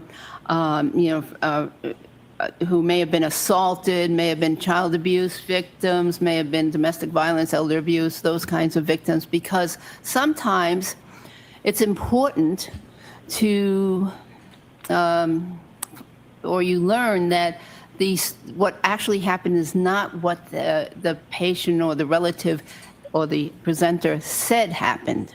And so you have to discern or figure out what happened in a case. And so you have to be able to identify certain patterns and regions of the body, for instance, where wounds are, in order to make that happen. And so it's very important. It's emphasized in emergency medicine. When you were in residency, were you taught wound pattern recognition methodologies? Yes. And is wound pattern recognition an area that you continue to learn and then gain experience from your over 30 years as emergency medicine physician? Yes, it was emphasized in both emergency medicine and forensic pathology, in both fields. Very important. Is wound pattern recognition a generally accepted methodology that is applied in the practice of medicine? Yes. And you've given a few examples of that pattern recognition methodology. Is that pattern recognition methodology generally accepted and discussed in the peer-reviewed medical literature? It is in certain articles, right. Yes. And we'll be getting to some of those. In terms of wound pattern recognition, just roughly how frequently in your experience as an emergency medicine physician did you have to exercise your skills in wound pattern recognition? I would say probably weekly, because I always questioned, what the patient was telling me, and did it fit? Did the story make sense? So I did it quite often. And was that particularly important in child abuse cases where you may not be getting the story and you'd have to look at wounds and make your own determination? Yes. Now let's go and slightly move on to a very similar topic as to whether you ever had to determine the source of the wound without any input from a patient. Oh, yes, many times. Many patients arrive to the emergency department unconscious. And that's one example of others. And with regard to language barriers, did you ever encounter that as an obstacle to you understanding what may have happened and you therefore had to exercise your pattern recognition skills? Yes. So now in terms of dog bites specifically, how often, if at all, did you have to look at a patient without input from anyone to determine whether it was from a dog? Occasionally. And can you recall any specific instance, or is it just you're recalling that you generally had to do it, but you can't recall a specific instance? The second of that, that I generally had to do it. Sometimes, there was a language barrier and people couldn't describe what it was that bit them. And it was important to know because treatment for different types of bite wounds is very, very different. And to be fair to the situation, you can't give any one specific, you remember this person was this age, etc., but you know that you did that on more than one. I'll withdraw that and go to the next area. Let's now talk about wound pattern recognition in the area of forensic pathology. What role does pattern recognition play in forensic injury analysis? And could you please just let the jury know what you mean by forensic injury analysis as regards pattern recognition? Okay, so forensic analysis or forensic injury analysis is the analysis of injuries from a medical legal perspective. In some areas of medicine, the doctors are taught to just treat the injuries, and no figuring out about how it happened or what caused the injuries, so much as they treat. But in my case, both the emergency department and the forensic pathology training, I was interested in how the injury happened. That was a very important factor to me. Why is pattern recognition important in the field of forensic pathology? Well, you could look at a wound all by itself, an abrasion, for instance. Abrasion is a scratch. And in and of itself, it might not tell you how the wound occurred, all by itself. But if there are a series of scratches or a series of lacerations or cuts, they can tell you more about how it happened. And have you applied wound pattern recognition skills in your practice as a forensic pathologist? Many times. Could you just give the jury a flavor by just a few examples? Maybe two. Okay. Self-defense wounds, for instance. An issue comes up often in court. If certain wounds were inflicted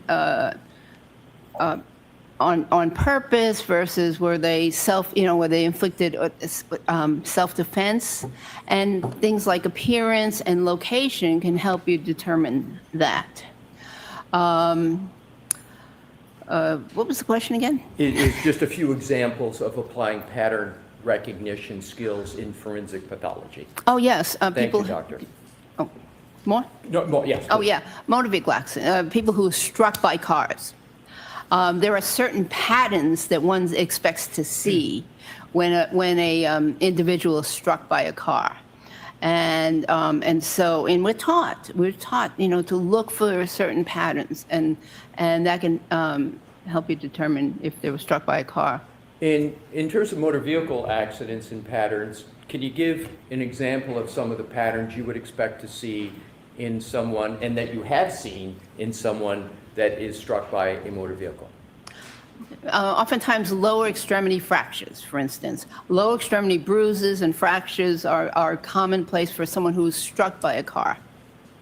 And in your practice as an emergency medicine physician, a rough approximation of how many lower extremity injuries you have examined and evaluated with regard to motor vehicle accidents, including in the Los Angeles area? Oh, I think probably hundreds. Alrighty, so now let's continue with the topic that you were talking about. You called it defense injuries and wounds. I want to cover that topic. Are you familiar with the term posterior surface? Yes, in terms of anatomy? In terms of human anatomy, and with Your Honor's permission, could Dr. Russell point to her arm to show what she's referring to with regard to posterior surface for a defense injury? Sure, go right ahead. So let me explain just in general. Sure. Anterior is the front of the body. And Excuse me, Dr. Russell, I'm sorry, if you want to stand up so the Yeah, jury, with Your Honor's yeah. permission? Yes, are you Okay. comfortable standing up and doing this? Yes. Okay. So many years ago, anatomists decided on a nomenclature for describing parts of the body. And so the way the body, the descriptions go is that you take a person in what they call the standard anatomic position, which is upright with their arms, their palms facing forward. Palms facing forward. So that is the standard anatomic position. So anything in the front is anterior, anything in the back is posterior. Could you point to the arm when you talk about anterior and posterior, please? Yes. So with regard to the arm, if the palm is facing forward, that's the anterior. So the posterior part of the arm would be the back part that I'm touching right now, this back part of the arm and the back part of the forearm would be right here. So that's the posterior of the arm. In what relation does the posterior of the arm have in determining whether or not a wound is a defensive wound? Well, oftentimes, when someone is being attacked, they will put their arm up to defend or protect their face, their neck, their chest, their vital organs, their vital parts of their body. So they put their arms up. And in doing so, the posterior part of the arm becomes presented to whoever is attacking them or whatever is attacking them. So this is the part of the arm that oftentimes gets injured when someone is defending themselves. Thank you, doctor. How often have you observed and concluded regarding defensive wounds to the forearm? Many times. I don't know. I don't have a number. Is 20, 30, I don't know, in terms of decedents. And then in terms of live people, many, many more. And if we just start with the posterior part of the forearm that you've described and you encounter wounds there, are those wounds indicative or highly indicative of anything? Well, they're indicative of defensive wounds being caused during a defensive action. In your experience as a resident, a fellow, emergency room physician, and a forensic pathologist, and your time at Courtroom, have you experienced and taught the topic of defensive wounds? Yes. Now let's move on to another topic. Do you have knowledge of the dental features of dogs? Yes. Where did you gain your knowledge about the dental features of dogs? Generally from reading articles. And in terms of examining patients with dog-inflicted wounds, did that inform you anything about dog dentition or not? Not specifically. In terms of dog dentition, Your Honor, may I approach? Okay. Thank you.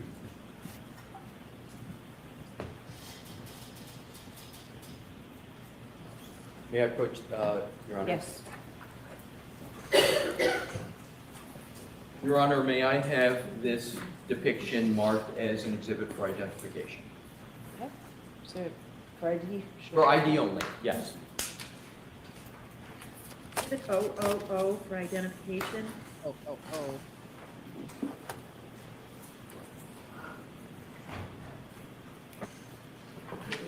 Thank you, Madam Court Reporter. Your Honor, may I hand it to the witness?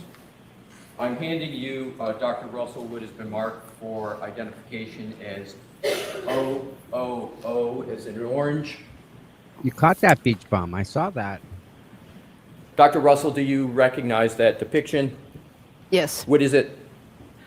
This is a diagram of canine dental anatomy. And could you please, just for the jury, briefly describe dog dentition and what we mean by the term dentition? I think most know, but just for the record. So I believe dentition just means the teeth and the shape of the teeth and of the mouth of the animal or a person. And what this diagram shows is that in general, dogs tend to have a triangular mouth, meaning, it comes, to a narrowing towards the front of the mouth. It shows how many teeth a normal dog will have, and what they look like. There are different kinds of teeth, just like humans have different kinds of teeth. In Your Honor, to assist the jury in the understanding of what Dr. Russell is speaking about, with Your Honor's permission, could we publish this as a chalk for the jury? Is there any objection? None, thank you. Okay. Sure, go right ahead. Thank Mr. you, Your Russell. Honor. And will enlarge, Mr. Woke, the, Dr. Russell, where would you like to start with regard to this, just to give the jury a brief discussion of dog dentition? Which part of this should we zoom in on? I think the lower half around the triangular upper and lower jaws, right there. Right there? Very Yeah. good. And Mr. Woke, if you could just, to start with, pull it down just so we can see the headings, and more importantly, the jury can see the headings of those two diagrams that Dr. Russell has pointed out. Yes, and just enlarge that. Can you read what's on the left and what's on the right? It's slightly blurry. It's slightly blurry. Mandible, lower jaw, maxilla, upper jaw? Yes, I got can that read it. right? Alrighty. So if we could then just reduce it back down so it's a little bit so that it's not distorted. And then Dr. Russell, if you could just talk about it. And before we do that, I think it would be helpful, Dr. Russell, we can go to the depiction up above just to get the overall picture up above there of the dog. All right. Is that that's an overall picture, correct? Do you want to point out anything generally on that picture? I don't have a pointer, but generally it's a side view, and it shows the and it's a skeletal view, so there's no skin, and it shows that there are some prominent teeth. They're called the canine teeth, and then there are some smaller teeth in front of that. Or Excuse me if I couldn't interrupt. Pardon my interruption. Yes. I'm just going to try to locate in the courtroom a pointer, Your Honor. If There's nothing on that. Stand off to us. I've got one where I may approach. If there's one on this. No. Yeah, I didn't see it. May I approach it on? Thank you. Here, Dr. Russell, hopefully Okay. that will work for you. Thank you. Excuse me. Okay, so this is a side view, and it shows many teeth, and and this is a skeletal view, obviously, and it shows these prominent teeth, which are called the canine teeth. Humans also have canine teeth, and ours are not quite as prominent. And then there are some teeth in front of that, which are called incisors. So that's the overview. Right. And just to put this in context, we are looking at this and talking about dogs. Have you had the opportunity to review any photos of the right arm of the decedent in this case? Yes. Is one of the topics you're going to address whether those wounds are from a dog? Yes. And so this background in terms of dog dentition part of what you're going to cover for the jury later on? Yes, and I want to make one more comment, if I may. Please. Just when a dog bites, they usually don't bite with all of the teeth. They usually don't get all the teeth impacted on the individual. So that's important to know. Oftentimes it's the anterior or the front teeth. Why, doctor, is it the case that a dog doesn't always have a complete bite, get all of the teeth? Why is that the case? Well, there's oftentimes movement. Oftentimes the dogs aren't really trained on biting techniques. And so, there's oftentimes the person who's being bitten is pulling away and trying to avoid the bite. So oftentimes there's only impact with a few of the teeth in the front. Great. Please continue, doctor, with your... Dr. Russell, could I ask you to use this screen? Oh, yes. The other one, please. I think it's easier for counsel. Oh, okay. So overview, these large canine teeth, these are the anterior teeth. And as I said, it's very rare for all the teeth to be involved in the bite. It's usually just the front teeth and canine teeth.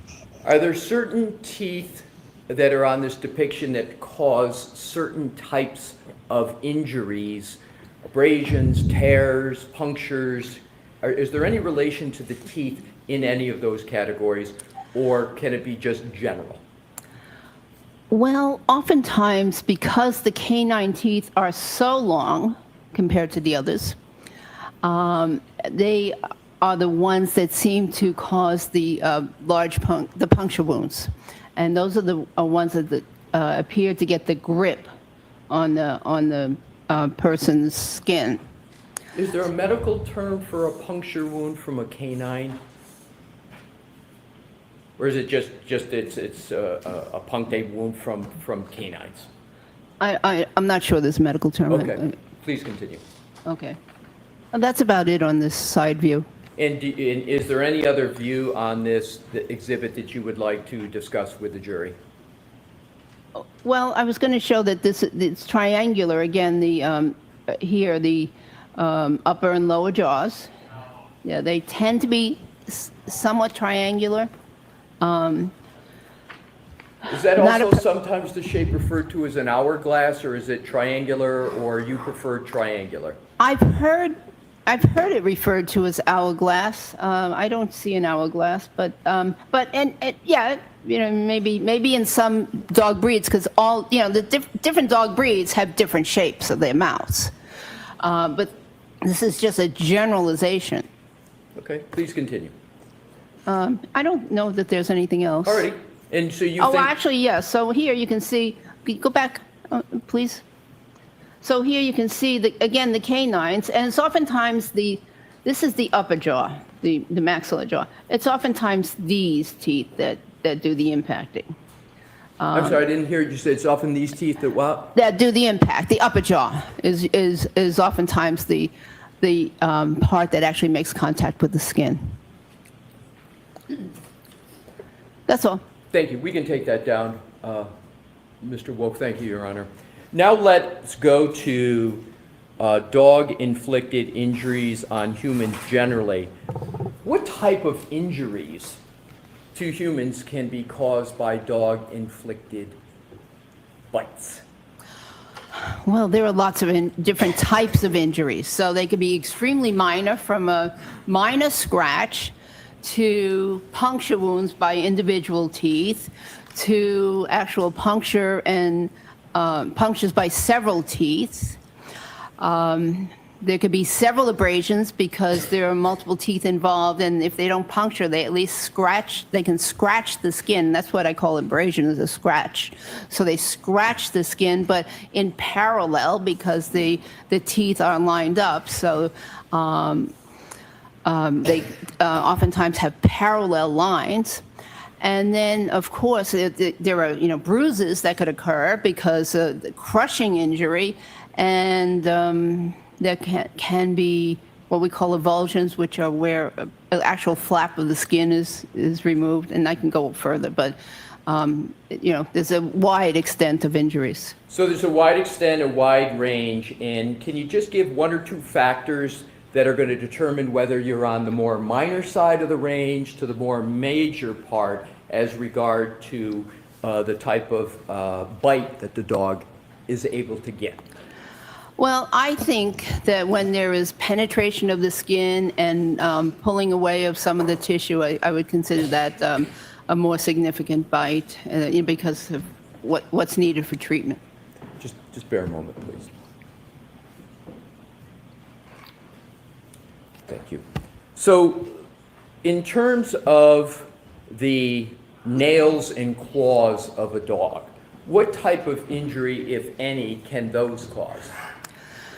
So the nails they're also somewhat pointy or triangular in configuration or shape, and so they can cause scratches, and actually they can cause even deeper wounds if the nail catches the victim's skin a certain way. But most of the time, just scratches. From your experience, what type of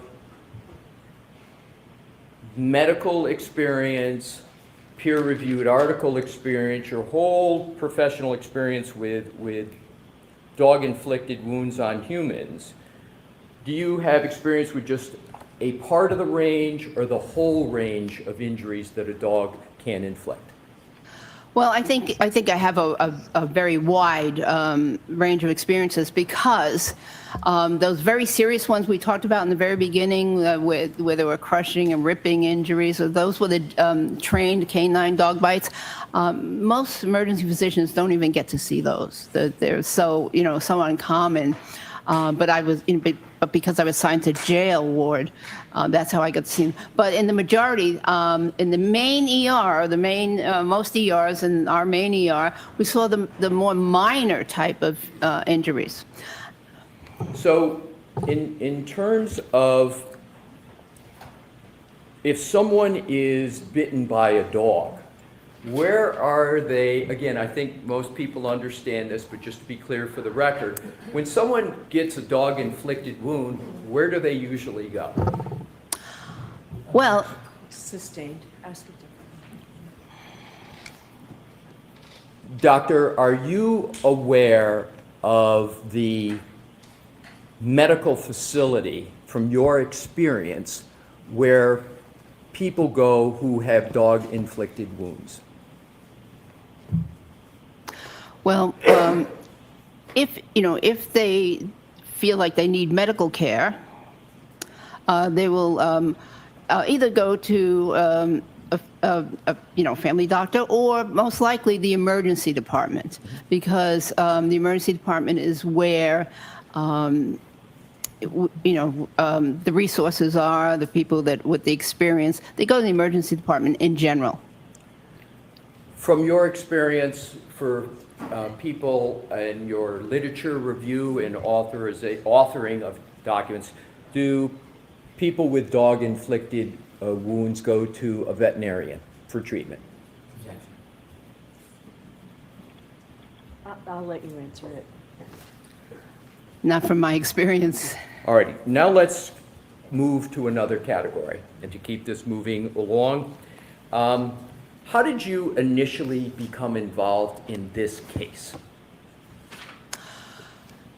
Well, very interesting. I live in Los Angeles, and I saw something in the Boston Globe about this case, but I really didn't pay much attention to it. And then eventually I saw or heard something, because I'm not from this part of the Massachusetts. I'm from a different part of Massachusetts. So anyways, eventually I heard or saw something about there being an issue with some possible dog-inflicted injuries versus maybe car-inflicted injuries. So that got my attention. I thought, that's interesting. And so that's how I initially became aware of the case. Let's talk about the Boston Globe. How is a person from Los Angeles reading the Boston Globe? And why? Is it like a one-time thing, or why is it you're reading the Boston Globe? 6 months I had a subscription. I would, not always read it. I lived in Massachusetts. I went to school in Massachusetts. I worked in Massachusetts as a police officer. So I have some interest in Massachusetts, but none of that was in this geographic area. It was all north of Boston. So that was the area I mostly paid attention to. Did you reach out to anyone after reading that article? And what do you recall from the article in the Boston Globe, if anything? I'm going to sustain that. Did you reach out to anyone after having read something in the Boston Globe? Yes. I thought the question was interesting. Objection. I'll let that stand, but just answer Mr. Alessi's question, Yes, please. yes, I did. Go ahead. Andrew. Okay. Yes, I reached out to one of the DAs in Los Angeles County. And at that point, what, if anything, did you know about this case? I didn't know much. I just knew what I mentioned, and I knew that the decedent was a police officer, had been a police officer, and that interested me also because I was a police officer. Please keep your voice up, Dr. Russell. I said that interested me also because I had been a police officer at the time. Go ahead. So that's about all I knew, really. Right. So, did you know anything about what the prosecution was claiming or the defense was claiming at all? Did you know anything? This is Dave. What did you know, if anything, about the case? I'm going to see its eyebrow really quickly on this. Is now a good time to break for lunch? What's your thoughts? Lunch is here. Jimmy, couple of mimosas, please. I got questions. Any answers? You. How'd she get the fucking day shift? She's a rookie, dude. Well, that's more your line of work there, Tommy Kid. How does she get? No, she doesn't. That's the answer. There's no I way a don't- rookie anywhere gets a day shift. They'll work only time- overtime. They won't fill that shift. There's no way. There's not a rookie getting a day shift. So are you saying that women, I'm going to just put it out there, women on a big force like that wouldn't get preferable day shifts just because? No. Okay. No. Not when you're a rookie. Well, there's two ways.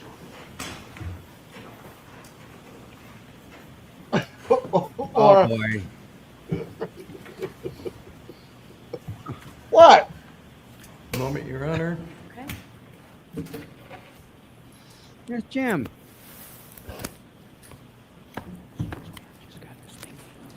It's all the favors she does, right? You had the picture with the blue around. Yeah. I didn't do that. Listen, I'm more leaning possibly that she was being babysat. Here you go. You're on. Dr. Have, in terms of, Mr. Wolk, if we could please, and Your Honor, may we publish what is already in evidence, which is Exhibit Don't, Mike, just don't. 167? I did. You guys are. Dr. Russell, do you recognize This is Exhibit all. 167? Yes. And how do you recognize that? Well, first let's start, what is it, and then how do you Well, recognize the it? picture clearly states. It is a picture of the decedent's right arm and forearm. Now, without stating what it is, have you been able to form an opinion as to the source and nature of the wounds that are depicted in that exhibit? Yes. Now, in terms of the next area, can you describe for the jury what method you used in forming your opinion without yet stating what your opinion is? Comma, yes. Well, I used pattern recognition and differential diagnosis. So let's start with wound pattern recognition. Is that the wound pattern recognition you've been discussing up to this point in your testimony? Yes. And did I hear you use the phrase differential diagnosis? Yes. Please tell the jury what you mean by the term differential diagnosis as a physician, emergency medicine physician and forensic pathologist. So when a patient, when a physician sees a patient and, or, an Imogen's case, and is attempting to make a diagnosis, it's very important that not only do they consider what they believe is the obvious, but also in their mind go through other possible diagnoses and determine if they can rule them out, so to speak. If they can rule them in, rule them out, so that they are not just focused on one thing, but they've actually given consideration to other conditions that may be causing whatever it is that they see. So, Mr. Wolk, if you could take that, we're going to come back to this back and forth, but I'd like to have it taken down until we do have the need to, and if we could have the lights go back on, Your Honor, thank you. So, does applying a differential diagnosis Well, let me start out. Do you understand what confirmation bias is? I believe so. Yes. And does differential diagnosis assist or not assist in avoiding confirmation bias? I believe it assists in avoiding confirmation bias. So, in terms of differential diagnosis, did you apply that concept in the beginning of your analysis of this case?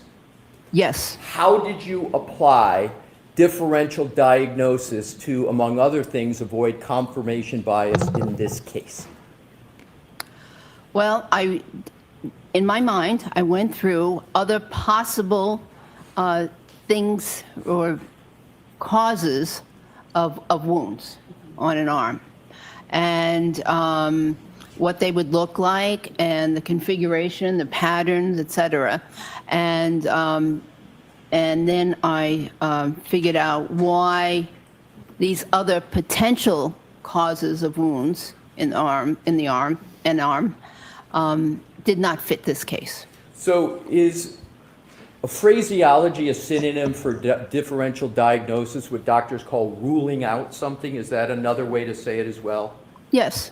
So we're going to come back to the differential diagnosis. I just wanted to have that question first. Now let's switch to the materials that you considered in forming your opinion about the nature and source of the wounds to Mr. O'Keefe. Describe what you looked at in terms of coming to your opinion, conducting a differential diagnosis, and avoiding confirmation bias. What did you look at? Well, I looked at pictures similar to this. So there were pictures taken at the hospital. There were pictures taken at the medical examiner's office. I looked at the medical records. I looked at the autopsy report. And I looked at other reports from the Massachusetts State Police. And then,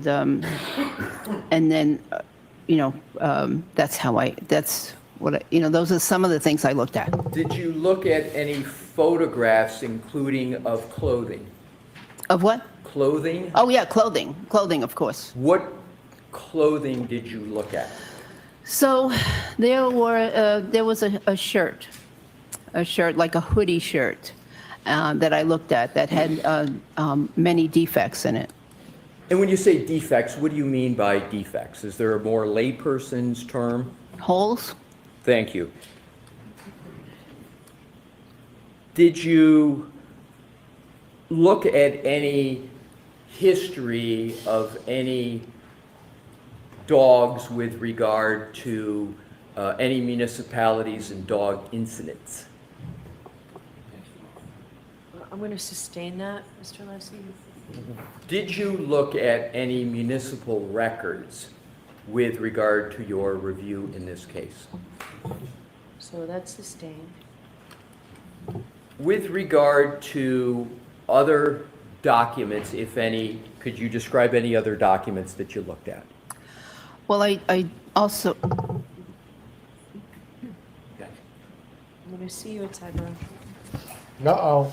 Lunch. She's got to eat. Her watch is telling her it's lunchtime. Come on She's now. got a little... Walk her at one. Jim just looks back at her and goes, 2 ice cubes. Wapner at 1, Mike. Wapner at 1. You know what happens at 101. Look out. Hey, do you think the O'Keefes have been told not to look at any cameras? Because they just keep looking down, rolling their ankles around. Well, that one up, the one on the left-hand corner doesn't have no. She has to look. What down. is that? What is that? That's like the fugly thing. What is that thing on the far left there? Oh man, she got man hands. I don't know what's going on with that thing. Definitely in the same family tree as Lou. Oh my God. Do you think? And I love Dr. Marie Russell. Oh yes. Right now. Okay. Do you think Lou and her might hang out? No. Miss Russell would smack that girl around, then tell her to go grow up. I'm not saying she wouldn't smack her around. Mike. I think it would be. Would it be? would it be on the same team? People are losing the fact he was a police officer. Yeah. She been through the shit already. She knows She's- how nasty these people can be. She's been through that. She'd rather be a doctor. She's never been married. She knows the shit they could put you through. Think about that. Even somebody like her who's got nothing, like she got no F's to give, right? They still, I'm just telling. There's a rumor going around that Lou O'Donnell picked her up at the airport. I'm just saying. And I think Lou O'Donnell and her driving the same car.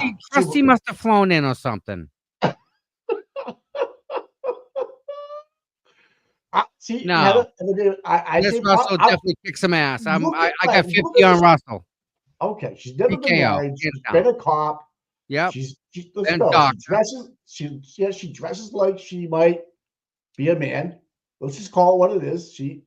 I don't know. I don't know about that. I saw her today. She looked nice. She was in a nice suit. Like, what the fuck? This lady on the stand right now, we're talking about her. Yeah. She's fine. She's good. Her and Sue O'Donnell. I think her and Sue O'Donnell might share a meal of food together. I'm just saying. Dude, they no Slurpee, no nothing. They ain't sharing nothing. Mike, shut the fuck up, leave Dr. Russell. All right. And besides, what would Tully be doing if he didn't get to pick her up?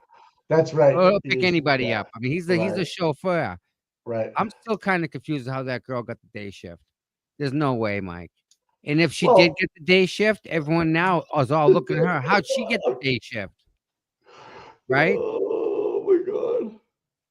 Well, no, That's big, Mike. That's a lot of guys work their life, and it's always like one person trying to screw the other person just to do that, just to get on the day shift. Uh-oh. You know? Mrs. O'Keefe's going to the hopper right now. Watch out, folks. Bailing. She's bailing Uh-oh. on everybody. Oh, that's gonna be ugly. Mike, Oh, can you believe that they still think Karen did this with a car? The jury, no. The O'Keefe's. And they guess what? I think they have more knowledge than most people. They thought about it. They're definitely thinking about it. There's no doubt about it. Hey, sometimes it takes a second bite 1 of the o'clock, apple and to- then today we'll give you an hour for lunch, okay? Oh. So let's push on 7 minutes. Oh, I bet you Sue O'Donnell, Lou O'Donnell, and Dr. Russell go out to lunch. Doubt it. I don't see it. No, I saw my own eyes. Aiden had a chair, but he gave it up to Jess Machado. As he should. Gretchen Voss does not work again. for the Boston. Gretchen Voss does not work for Boston May I Magazine. continue, Your Honor? Yes. But Thank she's you. there. Thanks Funny for how your that works, patience, huh? Dr. Russell. This guy right here looks pissed. We had broke off where you had described the materials that you had He reviewed. works as an FBI guy. Based on Oh, is your, and Mr. Woke, if we could please put the exhibit that we Mr. just had, Woke, huh? and with Your Honor's permission, republish it. Thank you. Based on your review of all the materials that you had described Yeah, and not your happening. experience No way. you All had right, described, all right. That's a rip without and a tear. stating it, Or were one you way able and to the other come to way. any conclusions or It opinions definitely didn't happen about the from source Dr. and nature of the injuries Vultures. that you see depicted on Performance. that Yeah. exhibit? No. Yes. And what is your opinion and conclusion Dog concerning bite. those injuries? But Those wounds were inflicted as the result of a dog attack. Yes. I'm sorry, I didn't hear you. Can you speak a little louder? They were inflicted as the result of a dog attack. Yes. And yeah. how did you form Oh, that shut up. opinion? Just describe your thought process to the jury. Well, there are multiple groupings of wounds. Do you have the pointer? I there? do. he's gonna do it. And if you could use the screen that Her Honor has requested. Put the arm. So there are multiple groupings of wounds right here. Here's one on the what I'll consider the upper arm, which is above the elbow. Here's another grouping. Here's an interesting, complex grouping at the elbow. These are all at the posterior surface of the arm. and there's another grouping down here on the forearm. These multiple groupings are patterns, and they are, in my opinion, were inflicted by the teeth and claws of a dog. We've discussed previously pattern recognition skills and methodology, and you just mentioned the word pattern here. Can you elaborate on what you mean by pattern with regard to this exhibit? So there are groupings, and one can see that these wounds are going essentially in the same direction. They are oriented in the same way on the almost from the inner close to the inner surface of the arm or the anterior surface towards the posterior surface. What is the arm. significance, if any, of that orientation you just described? So what that gives me direction, and that tells me that the dog's teeth were over here, over here. The dog is over on this side of the arm, and the teeth started their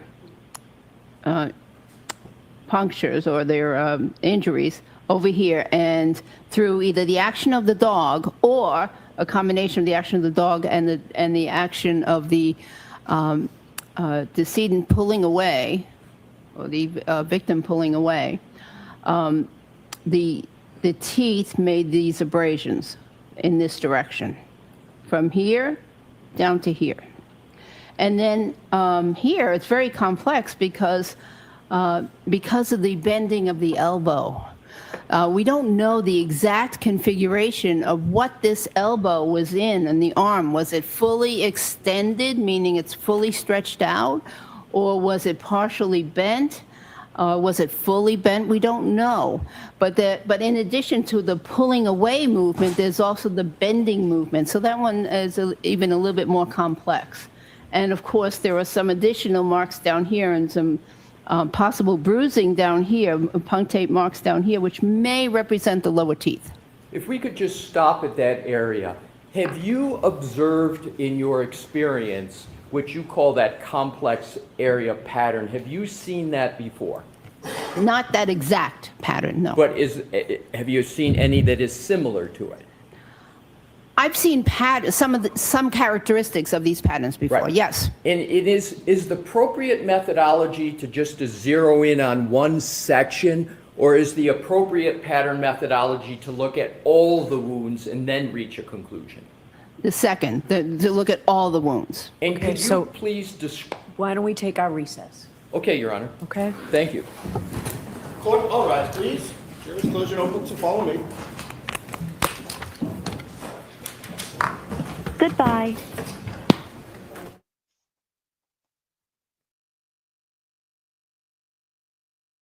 Huh. Huh. Huh. Well, That girl was a She just- fucking disaster, Mike. all right, let's focus on the positives. Let's talk about Dr. Maria. Dr. Russell, overly qualified. She says it happened, it happened. What else is wrong? Oh, that's all we got. Okay, so that's Girl's a all. fucking Let's go back. disaster. Let's go back to Kelly Deaver. Oh. Higgins never tried to hit that? Of course he did. Come on. Dude, He would never.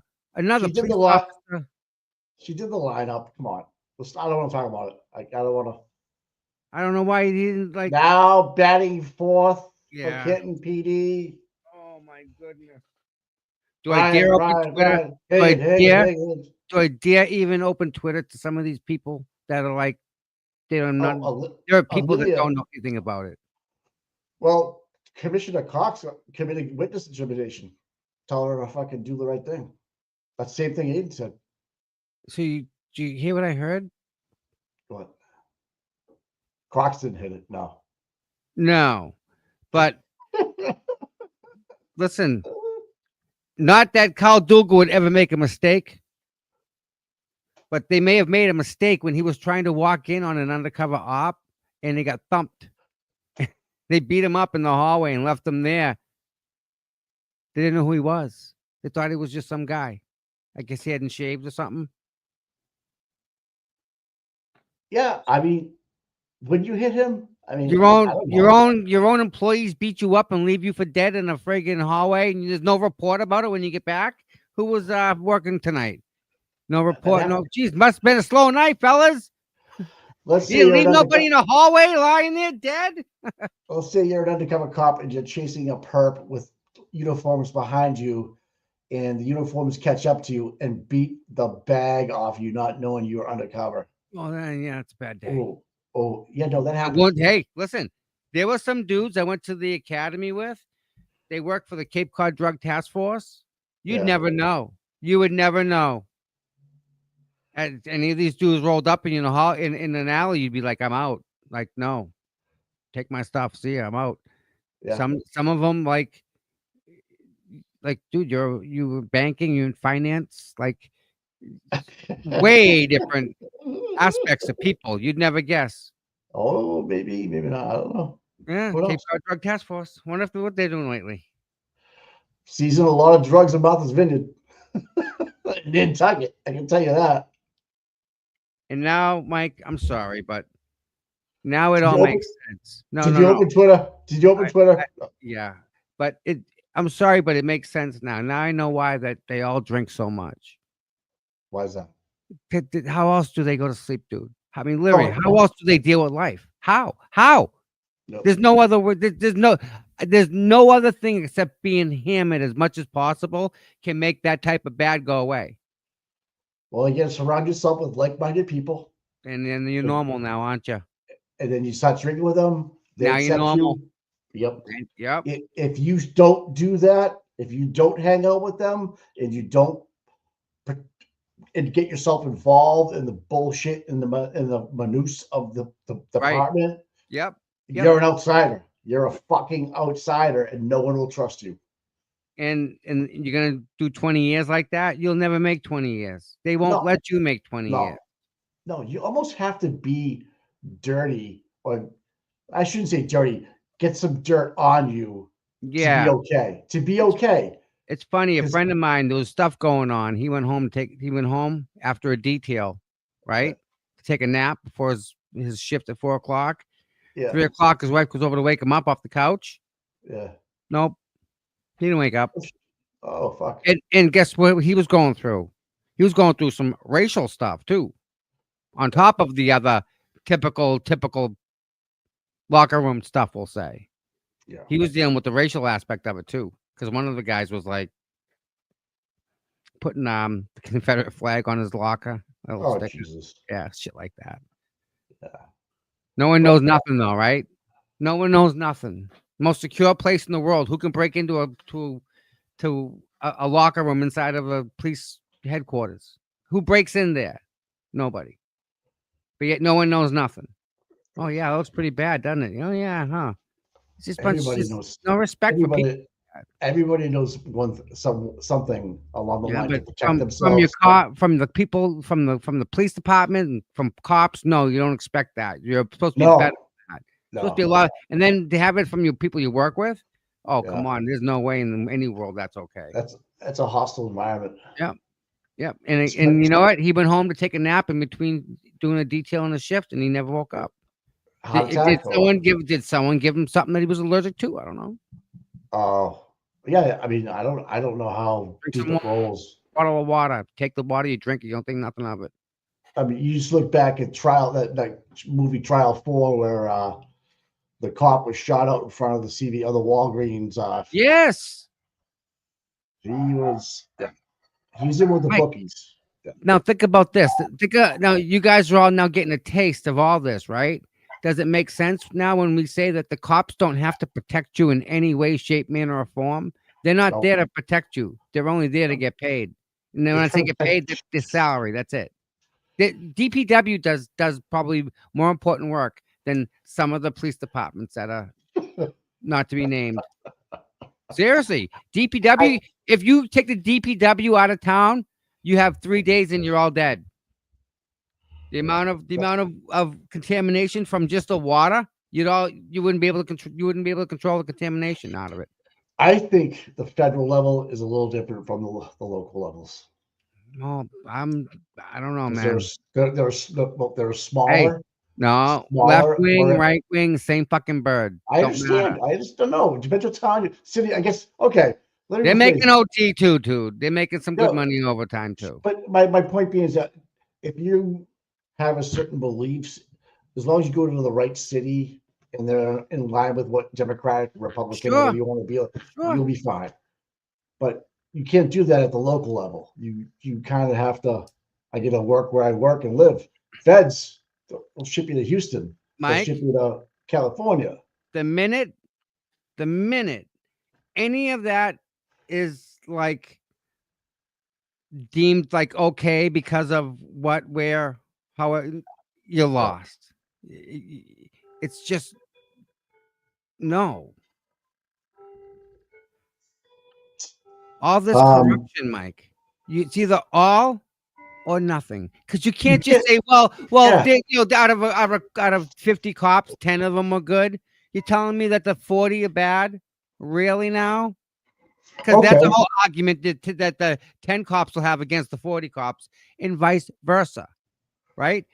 How come these cops now haven't made any arrests of their fellow police officers of doing Look at shit that. wrong? Stolen Kelly state.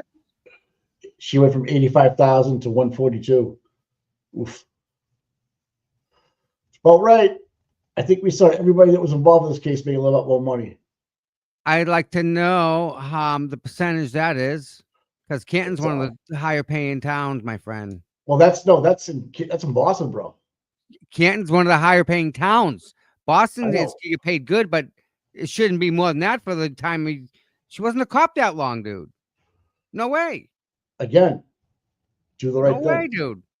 Do the right No thing. way. 100 starting salary. Boston. RVA, thanks for the update of my time clock up here. I forget. I think that was a wedding present. I'm not sure. Hey, starting salary, 30,000 a year. In Boston? Boston Police Department starting salary, Wait, $30,575 come on. per year. No. Yo, present. No, yeah. No. Present. Someone else. Share. No. Share. What's this? Read this. Mike, what's that number? Metro area patrol officers 70. Boston Metro's outside, no? You mean like Jamaica Plain and Newton and Cambridge? Right down there's the chart. Boston. See the chart? See the chart right down there? You just This one or this one? down below. Right here, yeah. Right. The search is related to Boston Police Department starting salary.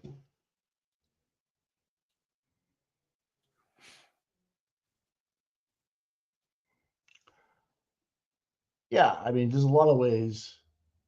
There's a lot of ways to make some money in the Boston community. Per year. What? 0.5 time. Why is there 5 there?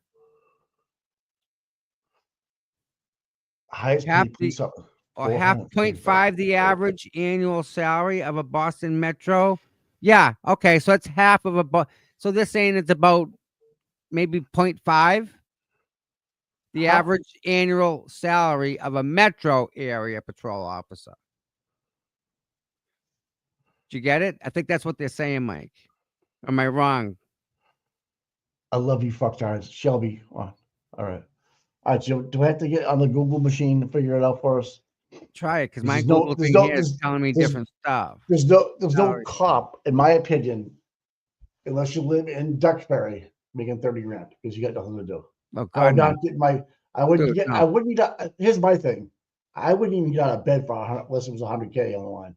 That's how much it was just when I was working. That was a good job back then. Yeah, I'm going back 20 years. I wouldn't even fucking get. I wouldn't even look at it. No. Lieutenant. That's even me 426,000. even lower. 426,000 for a lieutenant. Yeah, oh yeah, dude, that guy killed. He made like 18K and other almost 170,000 in overtime than his regular pay. Oh yeah, just on the street, lieutenant, just walking around. Hell yeah. No, it's yeah, 58K 1 year. This is bringing me to their data sheet, like the Excel sheet that. Oh, Canton well, doesn't tell provide us. how did let's ask Stacy Q, who's a member. Where'd you get that in? Where'd you get the data, Stacy? Because we're just taking your word for it right now, honestly. I need a receipt. If someone can give me a receipt. I'm here. Let me show you. Yeah, but you're on Yahoo. No. Yahoo. Here. Stop this. Share this. I'm at this one right here, Mikey. Employee earnings report. Oh, all right. This is where I'm at. It doesn't. I mean, 1,000, but it doesn't tell me like what the starting salary is. Put her yet. name in. Put her name in. Well, we know Put what her she last- made. Well, right? Do we? That's what Kelly says. Let's put her DEVER. right. High. Deaver. Yeah. Yeah. All right, so it's Kelly, right? Yeah, no W. Kelly. DEVER. Yep. DEVER. Yep. Search. Gonna come up nothing. Okay. Do you have to put the year in there? Department name, title. Oh. No, it doesn't. There's no records found. So earnings report 2003, year before, same thing. Brings me back to the same table. Add filter. No, I Select want the to field. get rid of the filters. I want to clear the filters. So leave it to Diva. I like that. Leave it to Diva. No, we don't want to do that. Do you think like someone in like Lou O'Connell walked up to her in the locker room and said, "Hey, make sure you do the right thing"?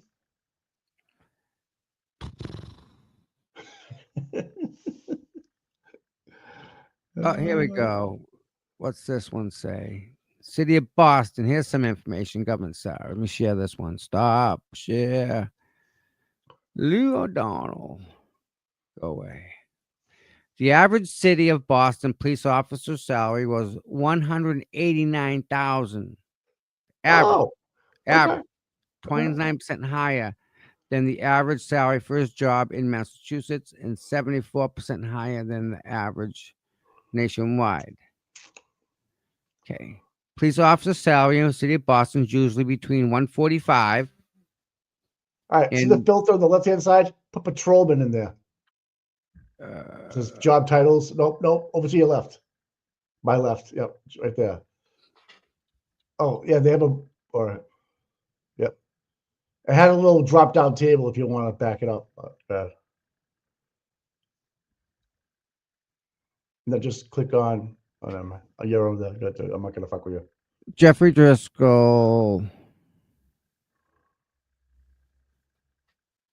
Oh, there you go.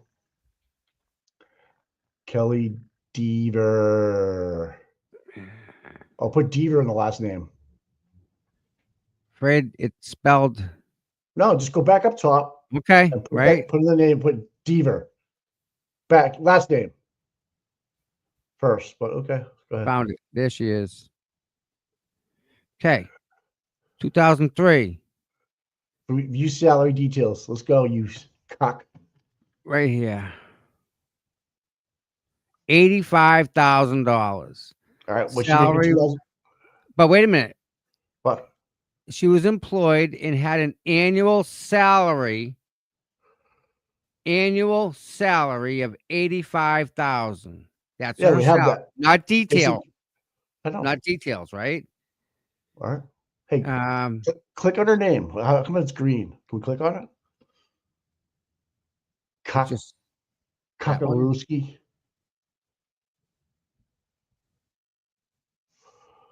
Where I don't know what your thing is, man. All right, so let me go back. Where were we? Here we go. You back at the screen? Yes. I can't see your mouse. Where's your mouse? I don't see it. But anyways, I don't care. All right, so back at the screen. I'm going to do 2004. Yeah, Yeah, Okay? 24. View salary details. All right, let's look at her. Now I gotta share this screen, so stop that.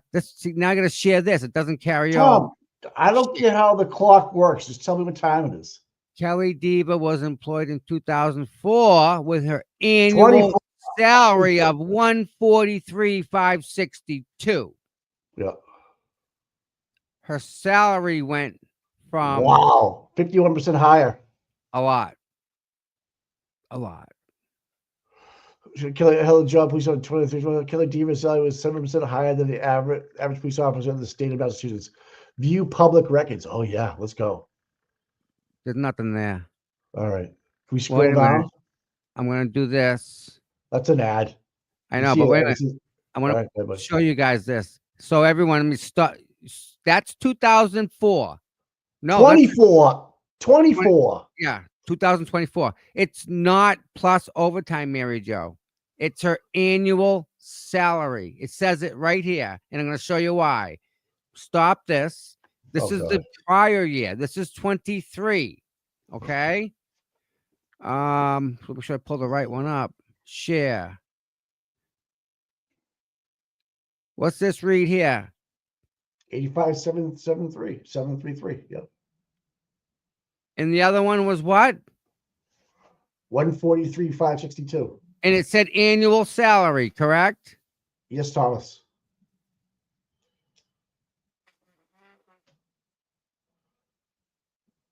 And that year it was 36% lower than the average police officer.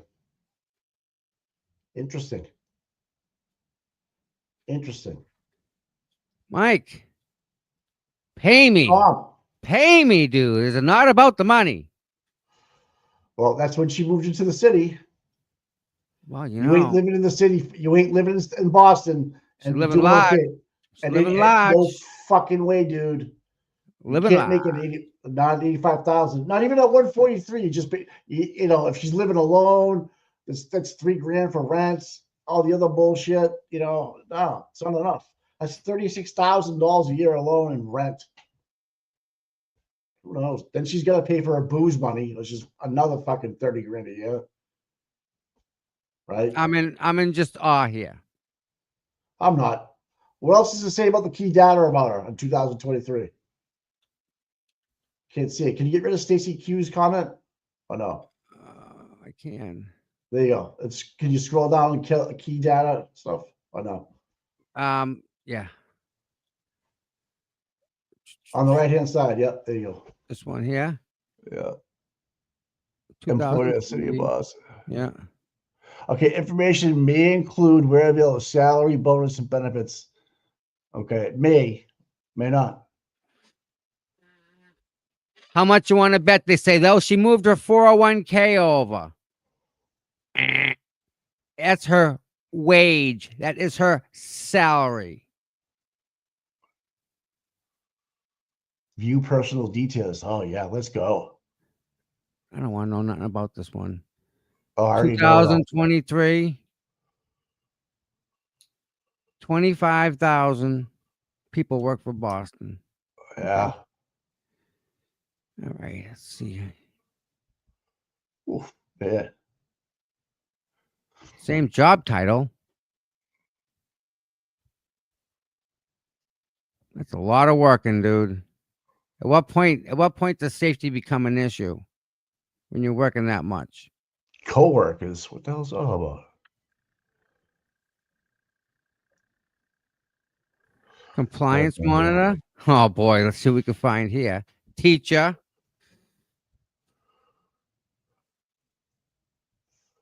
What is that? Was that a job opportunity? No, these are other people that are like she communicates with, like their own LinkedIn.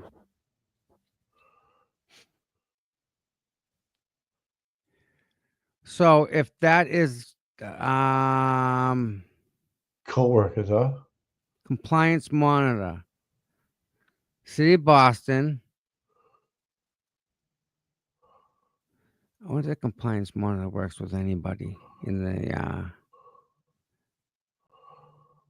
Erin Anderson. That's how you find stuff. Go to that view details person. Person details.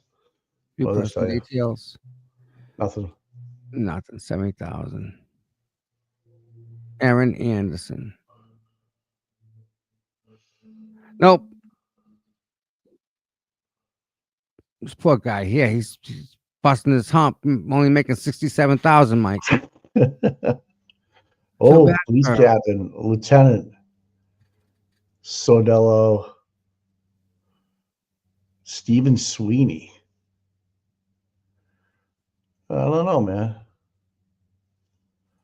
You know what's sad? Out of all these No. people, out of all Yeah. these people, Yeah. how many of them are there because of what they know versus how many are there because of what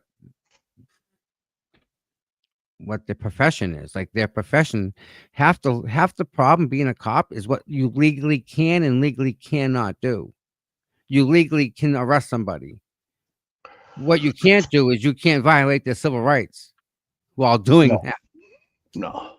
So you kind of got to be a lawyer. Make sense? Yeah. 25,000 people are fucking employed by the city of Boston. Holy fuck. And Michelle Wu got her own security thing. That's what I'm saying. So she backs the blue. She makes sure all the raises go through, right? This 25,000 votes. Or You win. Whatever. You win. That's it. Well, it helps. And that's why Kraft is going to come in and kiss ass again. Yeah. Why is she being paid that much in 1 year? What the difference, Mike? What is the difference in 1 year? You can say the same thing about Lieutenant Gallagher for Canton, dude. Let's look up, if you want to go dive deep, look up the Canton cops. Let's look up Good. Let's look up get Lank. How much more are they making this year as opposed to last year if you want to? You know, and I know they all got raises. I know they did. I already know off the top of my head. I don't have to tell you, but they did. Because Lank got promoted to lieutenant, I think, and Good's a sergeant. Well, is that ever going to get fixed? You know, when the new police chief comes in, they can't undo what's done in terms of money, but you might see a standard to try to get to the next level of a sergeant, not just based on your time and what you scored, but you're actually a proven leader in the field. You're helping out, you're training younger guys, you're going to these parades, you're interacting with the community more that you live in. You know, you got to live in the town of Canton or not. Or not. But the chief of police that they're looking for, it's a nationwide search, which is to me is just horse shit, you know, but at least they're saying that. And I just don't like that Duty and Scanlon are involved. Duty was the ex-fire chief, and whose daughter's name was on the police report as being at Brian Albert's house, but left early before any of the shit went down.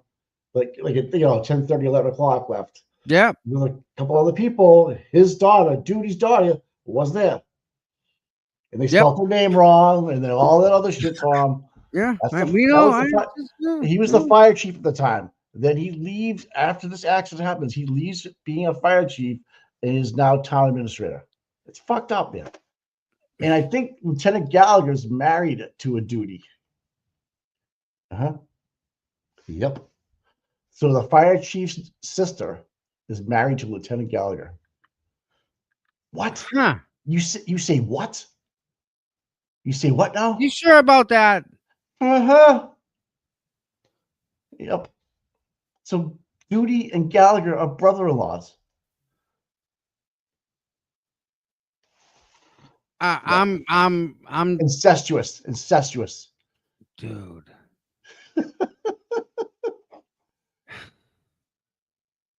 Oh, so remember Jessica Fritz spelling the names wrong. Bad.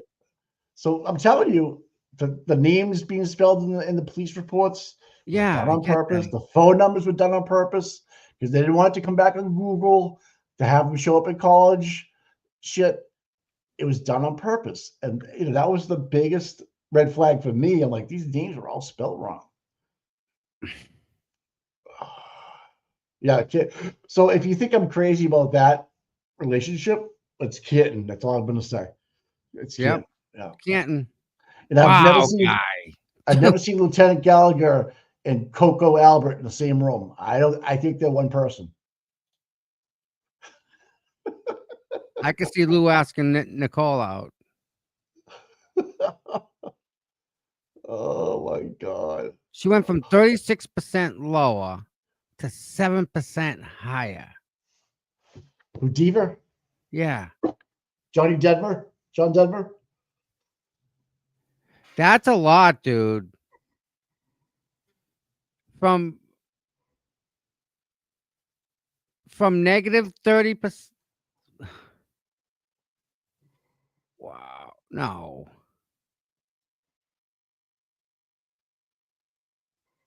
Turtle Boy's got 130,000 subscribers. Does he really? Yep, on fucking Twitter. Good for him. Yeah. That's awesome. Boston.com tweet. They did not want me to tell the truth. Kelly Deaver.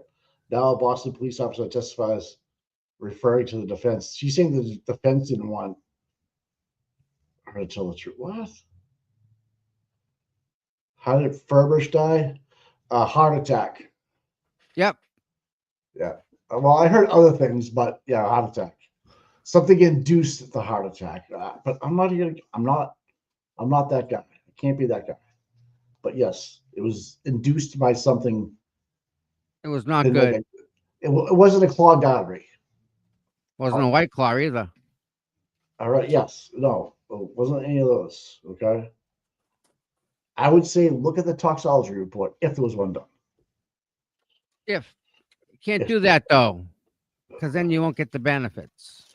You won't exactly tell me you wouldn't get the insurance money. So someone did a solid on that one. Mm-hmm. I think Sean Good was one of the officers that responded to that call. Reporting I'm just officer. saying. Imagine that. His name always pops up, dude. He's a fixer. God. And a couple of the police firefighters knew Kerry Roberts, who lived right down the street from the Furbushes. You just can't make this stuff up anymore, man. Who had this on their bingo card? Really? I mean, seriously, who? Who? I know the people. I wouldn't have put them down though. Yeah. So, and now I hear that Kelly Deaver was in one of Higgins's trucks when the night he was getting. No. The snow wasn't the only thing getting plowed that night. Yeah. Or blown. Wrong snowblower. Wrong snowblower. She ran out in the parking lot thinking. Oh God. Wrong snowblower. So if Higgy and Berkowitz buy the tailgate for a wildly long time, and she likes to say it, and then Higgy drives by 34 Fairview and through those Coke bottle glasses, and then she actually sprinkling out, sees the glass on the ground. That's just shit luck, right? Real, yeah. And then that's some. just shit luck. I still feel bad. I think they were gonna set Lucky up hard. Oh no, I agree with you. Pisses me off, man. I agree. Lucky's the nicest guy in the world, and I agree with you 1,000%, dude. So not right. All right, listen, I got to bounce for 1 second. Hold on. What's up? Oh, he's got company. Yeah, man, maybe we could have an off the record talk about that if you really want to know what I know about that Furbush name, which I don't, I'm not passing judgment or whatever. You got a busy schedule tonight, man. You got Justice Served, and then what are you doing another show tonight too? You're just getting out there, huh?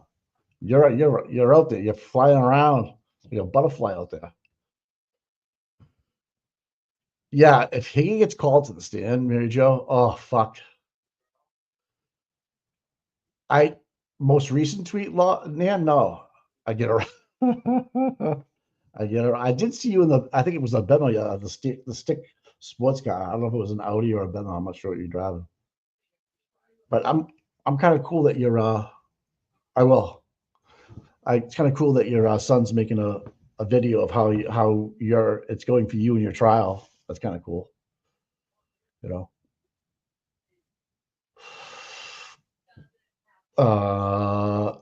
Okay. I will. I don't want to talk about it on live, but you had a busy night. I think I saw like 6 o'clock and then 8 o'clock tonight. Jesus Christ. Who's your booking agent? Jesus Christ. I never talked to that person.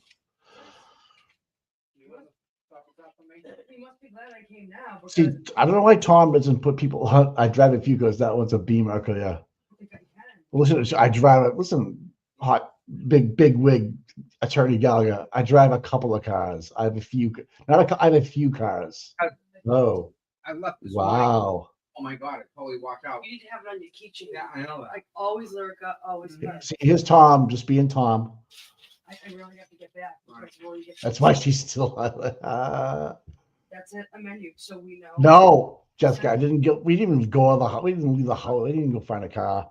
But the sign was up. So And she's going. My wife is going away this weekend to Capallo, and I'm not gonna have a car. We'll have my Bronco, but you know, Corey has to go fishing with me. whatever. I don't even apologize. Going away to meditate. He still wants to hang out. You ever been to Capallo? It's kind of cool. Just saying. The I'm all fact right, that he I'm out. still wants to hang out with you, Tom. He's a little bitch, you know. Tommy! Me. Shh, quiet, guys. I have opposites. You do. Be blessed. You think that's a good thing? Yep. Why? Because they're both good kids. They'll learn from each other? Listen, shh, quiet. Get candy for the trip, huh? No, cop starter. No, I've heard on a hot mic, Tom having a lot of fun. I fucking love it. It's so funny. Oh, quiet. All right. Is everybody Tommy. right now? Yeah. Tommy, put it. Let me say hi to the CPU chat. Tommy. Hold on. Let me.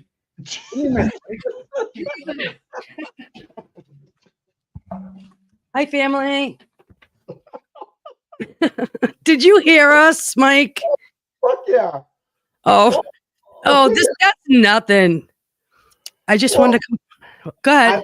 I've heard stuff before you today when Tom has got the mic on before. Just say it. Fuck. Stuff that I shouldn't hear for a long time. Oh yeah, 45 minutes one time of the mic on. Oh yeah, it was bad. And I couldn't put it down. I had to listen. We have quite the relationship. Well, it wasn't you two. Oh, okay. All right. Cool. No. Oh no. Somebody else. You had a visitor. Okay, so special guest for 2 seconds. I just wanted to say hello to Tom's CPU chat, CPU mod 1 here. Thank you for being in there. We love how it's clean and nice over there. So thank you for being here. We're truly grateful for you. And free Karen Reed. Let's go. Tom's up next. They just brought him something to eat. Thank you. Peace out, girl. Tom.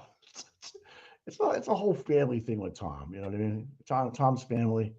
There she goes. She's making sure. If this is on mute, how am I going to do this? There we go.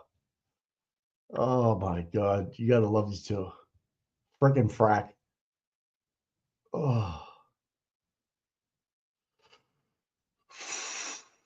Aiden Kearney tweet. This is much stronger testimony from Dr. Russell as she analyzes the wounds piece by piece. Explains exactly how they came from a dog bite. And then Karen Norsky. Karen Reed defense has wing in the wings. Right? Saw this little LT Alameda has a picture of a turtle. I saw this little guy on my afternoon walk while I listened to the Karen Reed pretrial testimony. Maybe it's a sign. Oh, it's definitely a sign. That's a boxer. Oh, yeah. Oh, man. 1,500 people arrested in Mass illegally as ICE. My boys. Go get them, man. Go get them. Lock them up.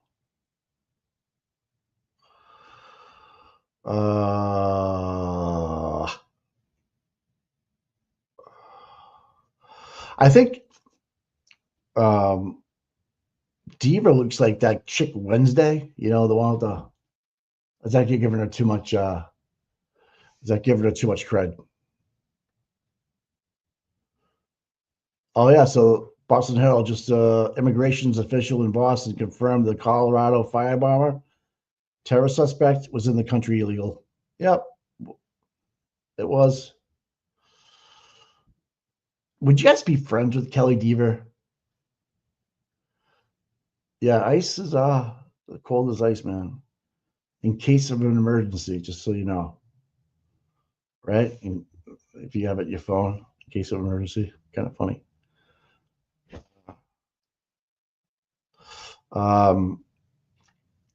Like if you could have anybody back from trial, one on there.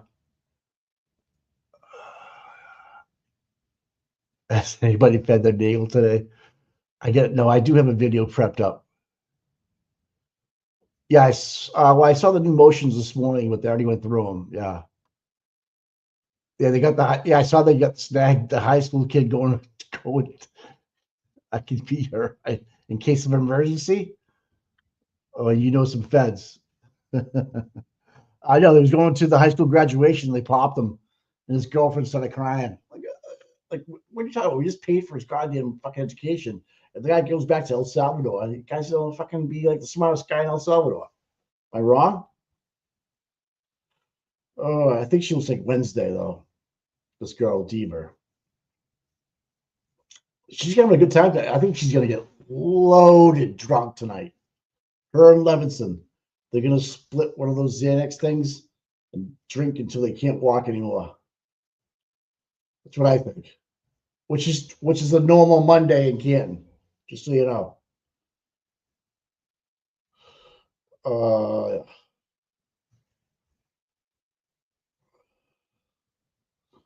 on, I gotta answer somebody.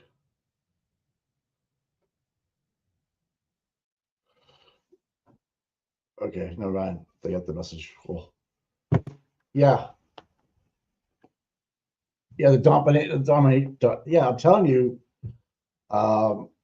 Yeah, if you like leather and high heel boots up to the knee, that's your girl.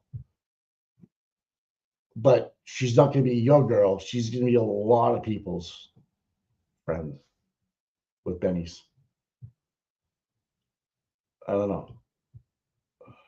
Karen, read kinds of mention. Karen. Hama. Nah, I don't see that. She looks like Wednesday from that show Wednesday. But we're just gonna call her Monday.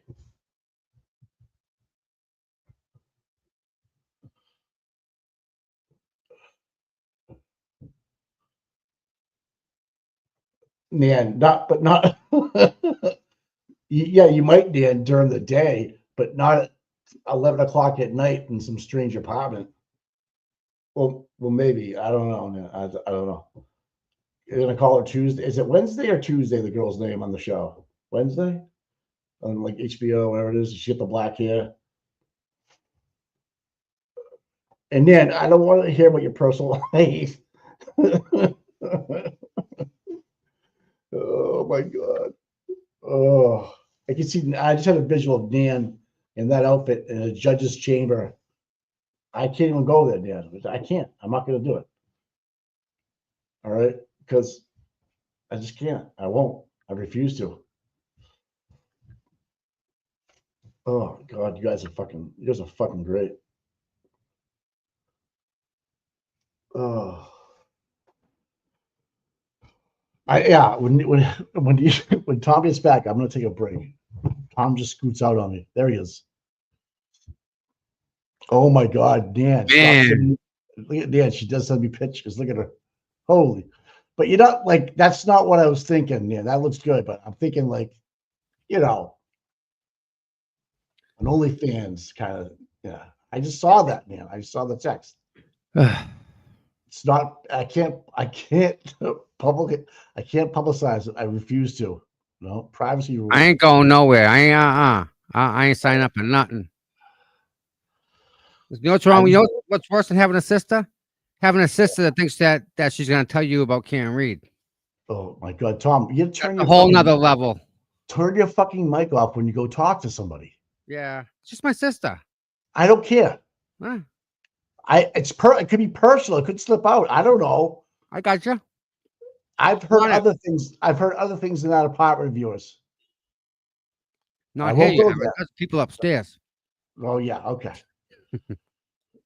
And I couldn't turn it off. Let's just say that. Why would you? Why I couldn't. I was like, this is incredible. Wow. Stamina. That was my sister who she does all the modding on Tom's CPU. So she's I got a know. thing with other ladies over there. So she just wanted to pop on and say hi to them while she was here. Yeah, I saw that. She came on. Yeah. She brought you pizza? Where's it from? Venus 3. Oh, there's a Venus 3? Yeah. There was a Where's Venus that? and it's in Whitman? Hanson. There's an original one in Marshfield. Yep. And then Venus 2 was in Hanson, but they moved it to Halifax. Yeah. Dave took the business over. Right. Renamed it. His father got rid of Venus 3 and made it back Venus. Got rid of Venus 2, made it Venus 3. Dave's channel? Different Dave? Dave, All right. who was the cook at Stingers when it was Stingers back in the day. Amazing. Great cook, great guy. So the original Venus back down in Brant Rock was a fucking dive bar. Great food though, right? Pizza was fucking outrageous. Yep. Lines of people every night to get Yeah, takeout. You didn't want to every sit night. there. You didn't want to sit at that bar. I was too young, but it was like dollar drafts, Right. and and big pours, and it was a local hangout. Yeah, fishermen loved it. Rhonda knows there's a place in Whitman called Venus. Just Venus, right? And you'd walk in, go right to the left, and there'd be this little like half door. And you'd just get your pizza. And I mean, there was a line every night out front waiting to get pizzas. Like every night, you couldn't even get in the parking lot. So the Venus pizzas were like they would sell a couple hundred a night during Friday and Saturday nights, easily, and they were like little brown bags, really bar pizza. Yep, brown bags. You know it. No name on it. Just brown, plain brown. Gail, she brought me a pizza. Thank you, Rhonda. She lives not far from us, kind of like next town over. Alex says no, different Venus flytrap. Best pie in Mass. I don't know. I think Deanne's has got to be up there. Deanne's is consistently turned out good pizza every single time. And I hit them all. I go try and spread it around.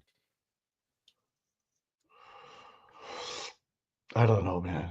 Hey, can you know what I want to hear?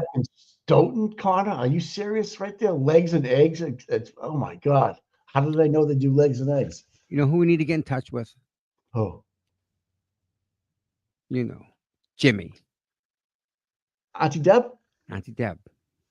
You know, Jimmy. I know. Yeah. I want to hear his thoughts and opinions on Miss Kelly. Oh, well, he's gonna actually, if I'm knowing, I bet you he likes her.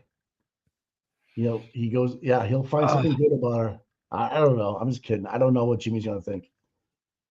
Oh, I'm thinking it's a whole bunch of bad stuff. Well, tomorrow morning, 7:00 pregame show. Yeah. On there. Jessica, I got to, I'll do that interview with him.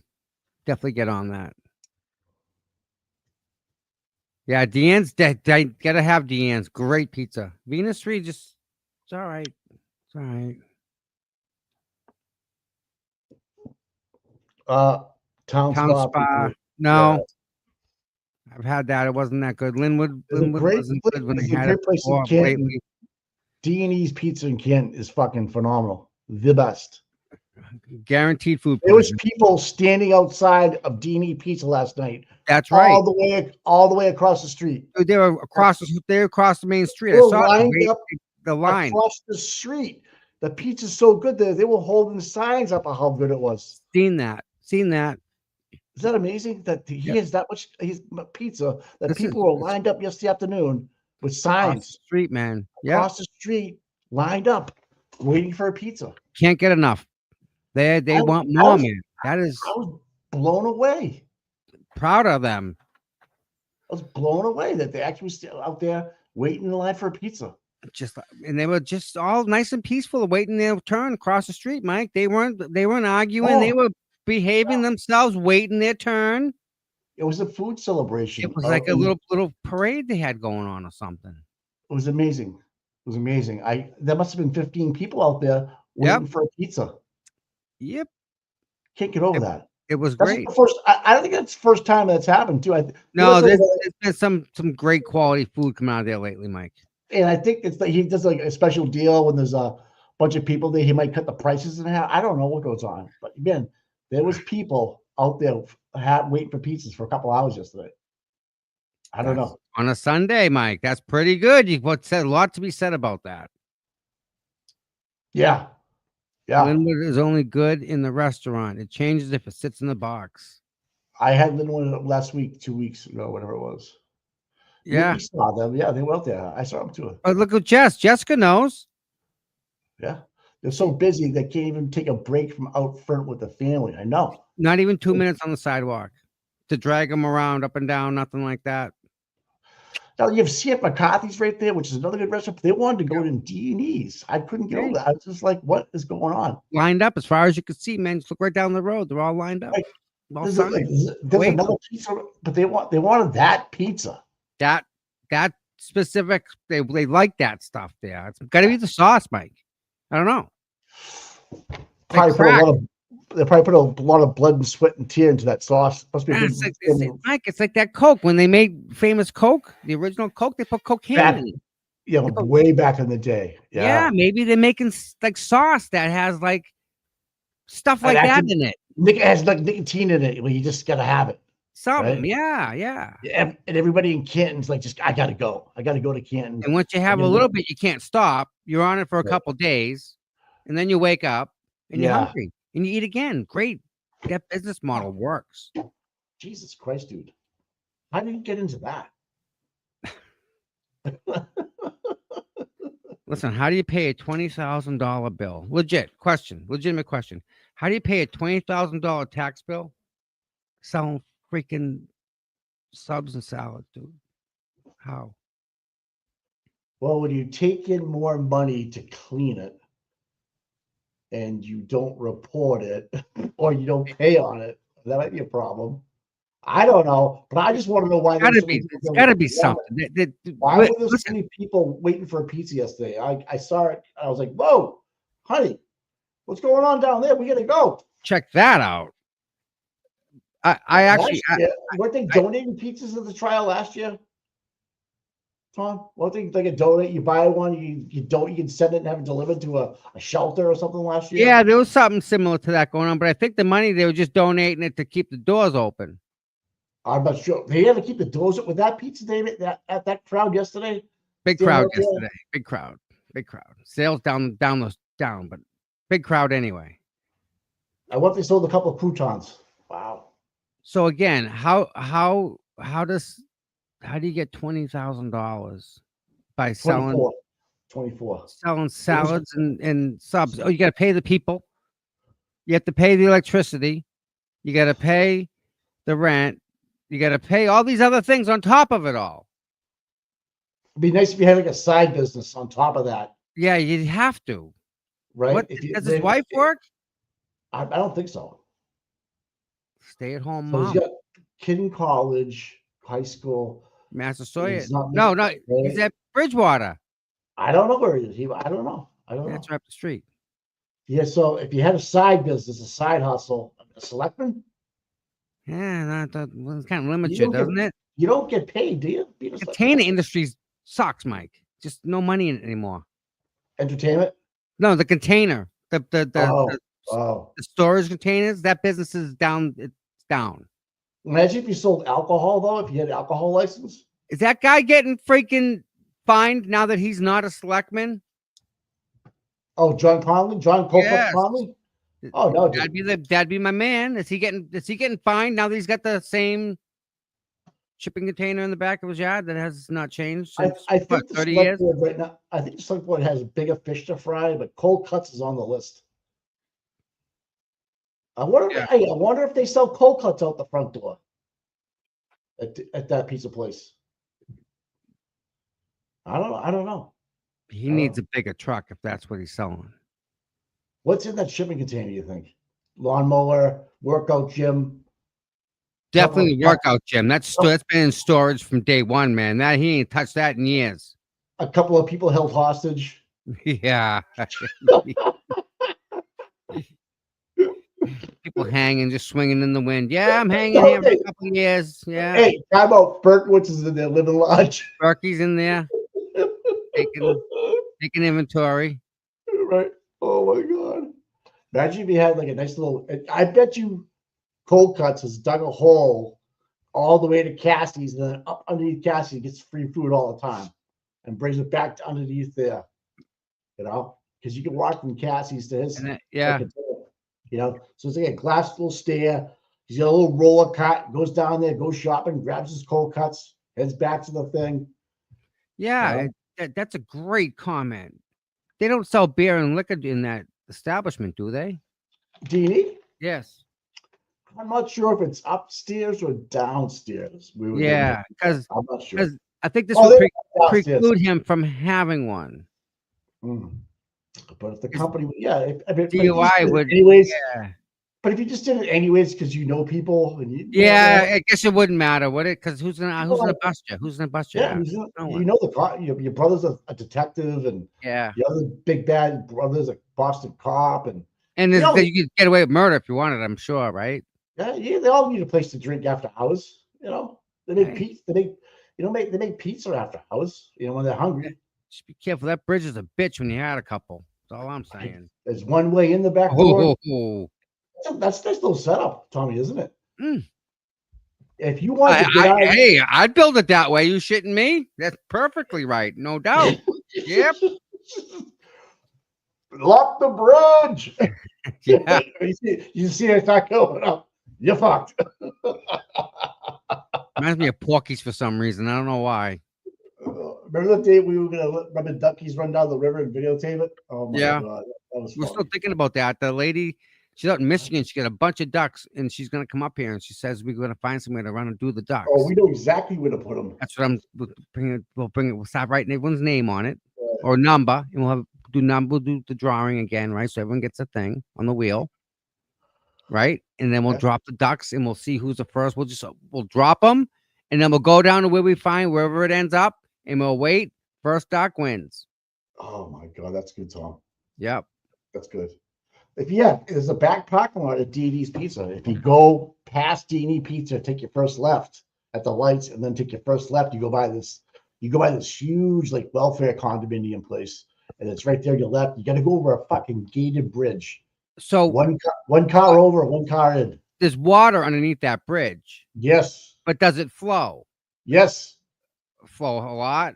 Yes, it goes right down to like the dog park down the street, and it goes into the bigger river. Yeah. So we'd have to go upriver then. Yeah, which goes to the waterfall where the waterfall bar is. Well, we put it in the waterfall. It's got to go to Deanie to the dog park, right? So let me check this out. Let's just say if Deanie runs out of food and they need free steak chips, bread from the waterfall, he just puts them in like a little U-boat, puts it on the river, it floats right down to the bridge. He's there. He's right there. Okay, it's kind of cool. It's called the Water Park of Canton. Not too many. Nobody, but no, we go tubing. Like that's how we grew up too. The lazy river. It's called the Popo River.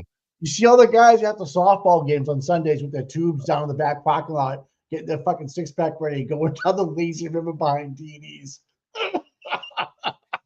Fucking hate it. Oh my God.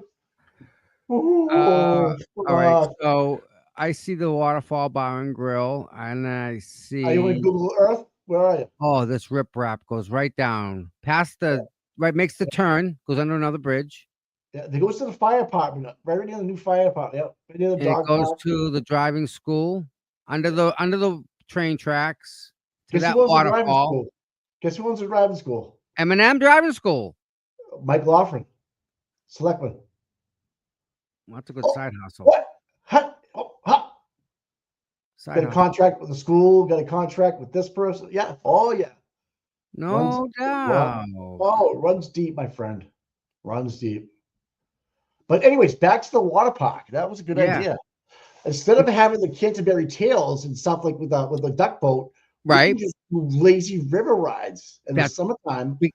Fucking lazy river the ducks, bud. These Right, so bitches you going start at the down waterfall. south. You start drinking at the waterfall. You jump in your little fucking tube. You go under Washington Street, Yep. under past Dini Pizza back parking lot, under the bridge to get in and out of there. You end up down at the Revere Park dog walk, and then you end up at the fire station. Wow, how All right. cool is that? So here's kind of my issue. Not my issue. I did find a really good launch point off, right? A really good point to launch the ducks off of. They're behind. What is this? What is this? What is this? What's to the left of the waterfall? Apartment buildings. Yes. Yep. So I think. Yep. That's what they Steenie- are. Okay. Yes, Steenie lives there. So if we start, Oh, if we start at the Canton waterfall, okay. bar. Yes. Okay. With the ducks, we dump the ducks, and we make them chase that run, which has got good. I mean, it's got a waterfall. You got to go traverse a waterfall. They have to go over a waterfall. You start that pond off of Baller Street, which is behind Walgreens. You go over the waterfall. Yes. Now you're going under Washington Street. Yep. Now then you're getting up in the back parking lot of D&E Pizza, and then you're heading towards the fire station. Yeah. Yep. And we're gonna keep going, right? You end up in the deposit. Well, we're gonna go over the other waterfall, and it's gonna go right behind, what is this, Paul Revere Heritage Site? Yeah, Paul it's brand Revere. new. Yeah, Oh, right yeah. around. We're gonna go around that corner, and we're gonna go around that other corner, and then we're gonna go under the Nemasket Street railroad tracks. And the first one to get out to come over that waterfall, no, because we'll park there, and I have waiters. We'll get some waiters, and we'll go under in, and we'll get I have a net. We'll just net every duck that comes. I know, but we'll be able to catch them right then and there. So I'm talking about real people. I'm not talking about ducks anymore. I'm talking about people tubing. Oh, we'll do both. All right. Make your tube a duck. So you dry it. That would be badass. Right? So you duck your tube. You start from there. And the winner gets a ticket to D&E Pizza. So it's a win-win. You beat the line of all the people out there, right? You get a coupon. You go right in there. You go upstairs, downstairs, whatever you want to do. Yeah, that's badass. Check this out. Okay. And if the fire department, we can notify. So we. Yep. Yeah. There you We're go. here, right? Yep. And the water flows this way, right? Yep. Plenty of parking. Yeah. And this is This is the East Branch of the Neponset right here. This is that place we're talking about. That's through there somewhere. Right there. Yeah, right there. Yeah. I can smell it from here. Yeah. And then right behind it's the back park. Look how busy it is back there. I know. A lot of people, Mike. Wow. What do you do back there? Whatever you want, I think. Because there's only one way in. Show them the bridge. The bridge is right here. This is the bridge. And there's a car. The bridge is right before it. Right there. Right here. Over it. Nope, but keep going a little bit more. Right below us. See the car? Yeah, it's right to the right of it, right down. Back up, go the other way. Well, you missed it. Yeah, right. We have right to the right now. You're in there. That's where the bridge is. Yeah. Yeah, right underneath that tree. You see the street coming out. See the street? Yeah. So then you have that street, which is Revere Street, I think. Yep. And this is low housing income right here. So time out. Back up. So these two houses here. Yeah. The only way to get to them is how? Well, that's the church parking lot back here, I believe, on the left. So that the only way is that's the rectory. That looks like a residential house to my ass. No. To the left of that's the church, right there. Yeah. Here. Right there. Yeah. Yeah. All right. How do you get here though? Over the bridge. Over the bridge, dude. So over the river and through the woods, over the bridge to get these houses, these two residential houses. And the same ones over here, dude. No. Yeah. No, Yep. there's got to be another way to get in, Mike. There has to be. Nope. Only. Nope. One way in, one way out. What about here? Over. Nope. Nope. Mike. There's a fence there. Dude. Yeah. Pretty sure there's not an ambulance in the world that's going to fit through that bridge. We And saw I'm that. pretty sure Yeah. it has to by law. Well, Otherwise, Tom- the dwelling cannot be inhabited by any human to be inhabited anyway. You can't even go get freaking water out of the tap, dude.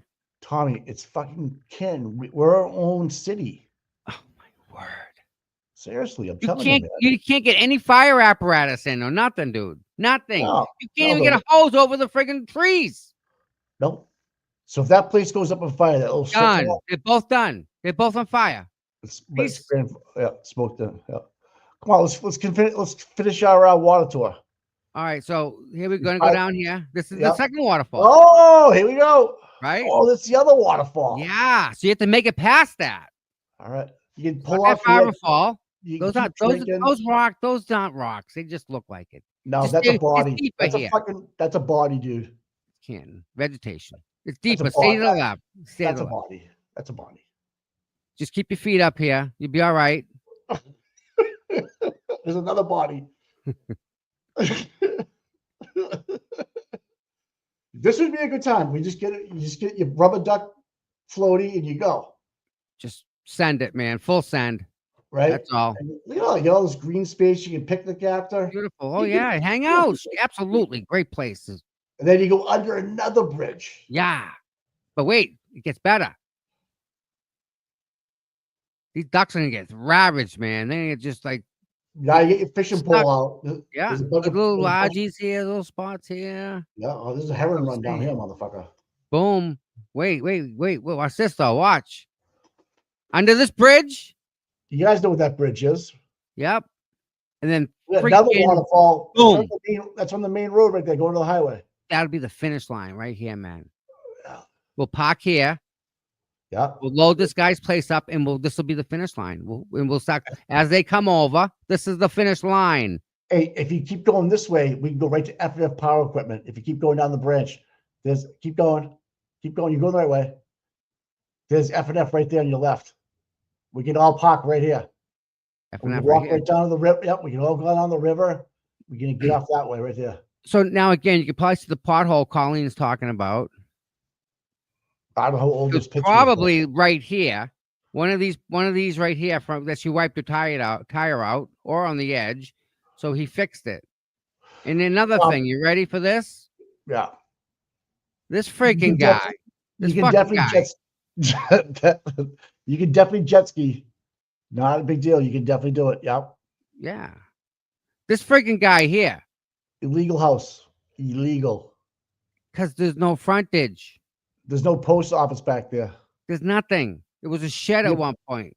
You have to drive through F&F Power Equipment to get there. So to the right of this is an apartment complex that they're going to turn into migrant housing because it's got the and across the street. Jill Daniels is across the street. Do you know that right there? Yeah. Those apartments, those condos in there somewhere. Really?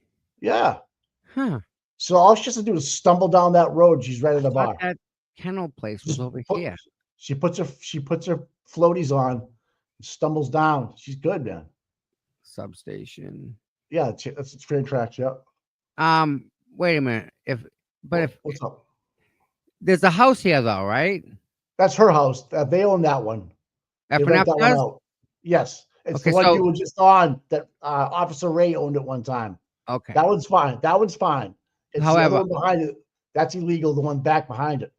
Jeff has every right to put up a gate here at his place of business He and does. lock it up for the night. He does. And that would absolutely screw the person in the back. They'd have to find a way to get their car. Look at what's land's behind them, dude. All that can't land back there. Yeah. Look at that. It's all wetlands, all within the buffer zone. That's the problem. This is all. That's This what is all. 90 This it's is in the buffer zone. buffer zone. Legitimate. It's really a thing. Oh Except my in god. Canton, obviously. See how they're close to getting to the river and stuff. Yes, literally, her property is. It's like literally. That's Brook Meadow over there, I think, on the whatever that golf course. Maybe it's Dedham or no. But anyways, she's literally her back of her property. There's a river running behind it.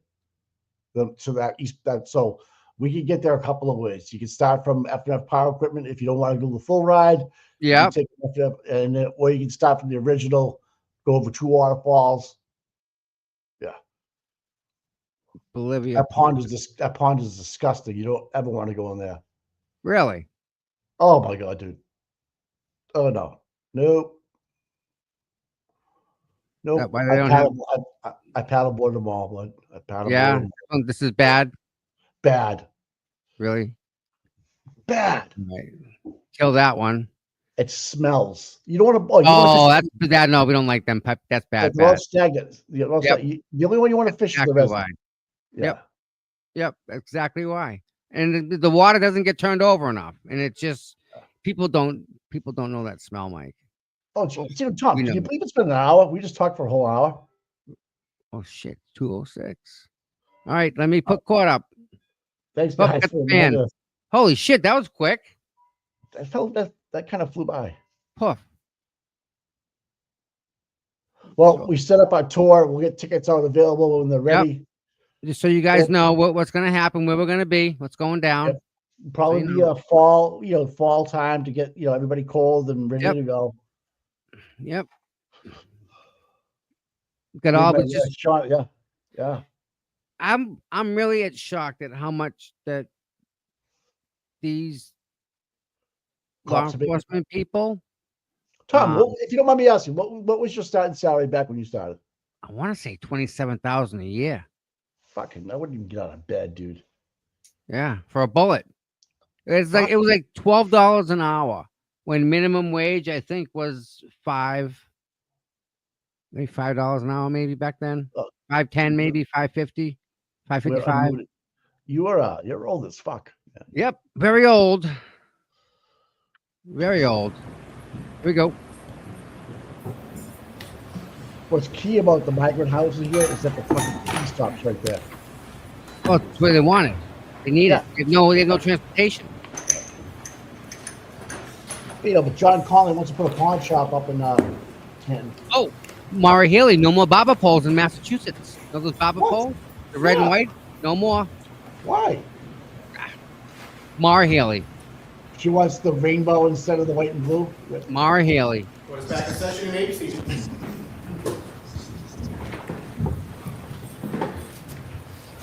All right, Mr. Lessie, whenever you're ready. Thank you, Your Honor. Good afternoon and welcome back, Dr. Russell. Good afternoon. Your Honor, if we could please publish Exhibit 1 in evidence. Okay. Mr. Wolk. Dr. Russell, do you recognize Exhibit 1 from your review of the documents in this case? Yes. And what is it that Exhibit 1 represents? It's a picture of the forearm of the decedent. And we left off at lunch, and I'm not going to cover too much old ground, just to reorient ourselves back to where we were. You were discussing the basis of your opinion and conclusion that you said that these wounds were caused by, excuse me, why don't you restate, well, let's continue on in the basis of your opinion. Let's just continue on. Can you go through what is in Exhibit 1 and describe how it is that you came to your opinion? Well, I observed multiple patterns of striations or linear abrasions. I'm sorry to interrupt you so soon. Do you have the pointer in case you want to use that available? Thank you. Thank you. So there's multiple groupings of linear abrasions, and linear means like a line, linear. So there's multiple of those, and here's one. Here's another one closer to the elbow. Here's another one closer to the wrist. And here's another array of linear abrasions near the elbow. In terms of these wounds, in assessing their source, do you look at them individually, collectively, or both? Both. I look at them individually, and then I put them in context of how they relate to one another. In how they relate to one another, is there a name of that methodology that you use in terms of how they relate to each other? Well, I think it's a pattern methodology, pattern recognition. And what pattern is it that you see here with regard to all of these wounds on the right arm? Well, I see multiple linear groupings together in a area from the mid-arm to the mid-forearm. Is there any analysis of direction that is involved in your analysis? Yes. What is it? I believe that these wounds were initiated closer to the anterior surface or the front of the forearm. I'm sorry, Dr. Russell, to interrupt you, but there's a fan back here which I can hear, but if you could just keep your voice up, that would be great for me. Yes, I believe they all started closer to the anterior or front portion of the arm. Like they started up here, up here, and the direction is towards the posterior portion of the arm. Now, if we could just go back briefly, I want you to do a comparison. If we could go back, Your Honor, please, back to Exhibit 157 that we had up earlier. Okay. I'm sorry, 167. As between 167 and 1, which one is closer in time to when Mr. O'Keefe was located? The previous one. All right, so let's go back to the previous one. So that one is closer in time to when Mr. O'Keefe was located on January 29 of 2022, correct? Yes. And so January 29, 2022, if we can go back to Exhibit 157, or 67, excuse me, 167, can you tell when this picture was taken from the depiction? Well, it says January 31st. Okay, so is that the basis for you saying that the Exhibit 1 was closer in time to when Mr. O'Keefe was located? Yes. All right, so I want to do another comparison, have you do another comparison of the two.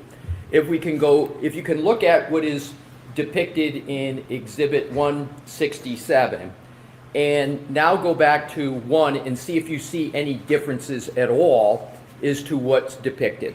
Do you see any differences with regard to the wounds on the arm, or the arm just in general?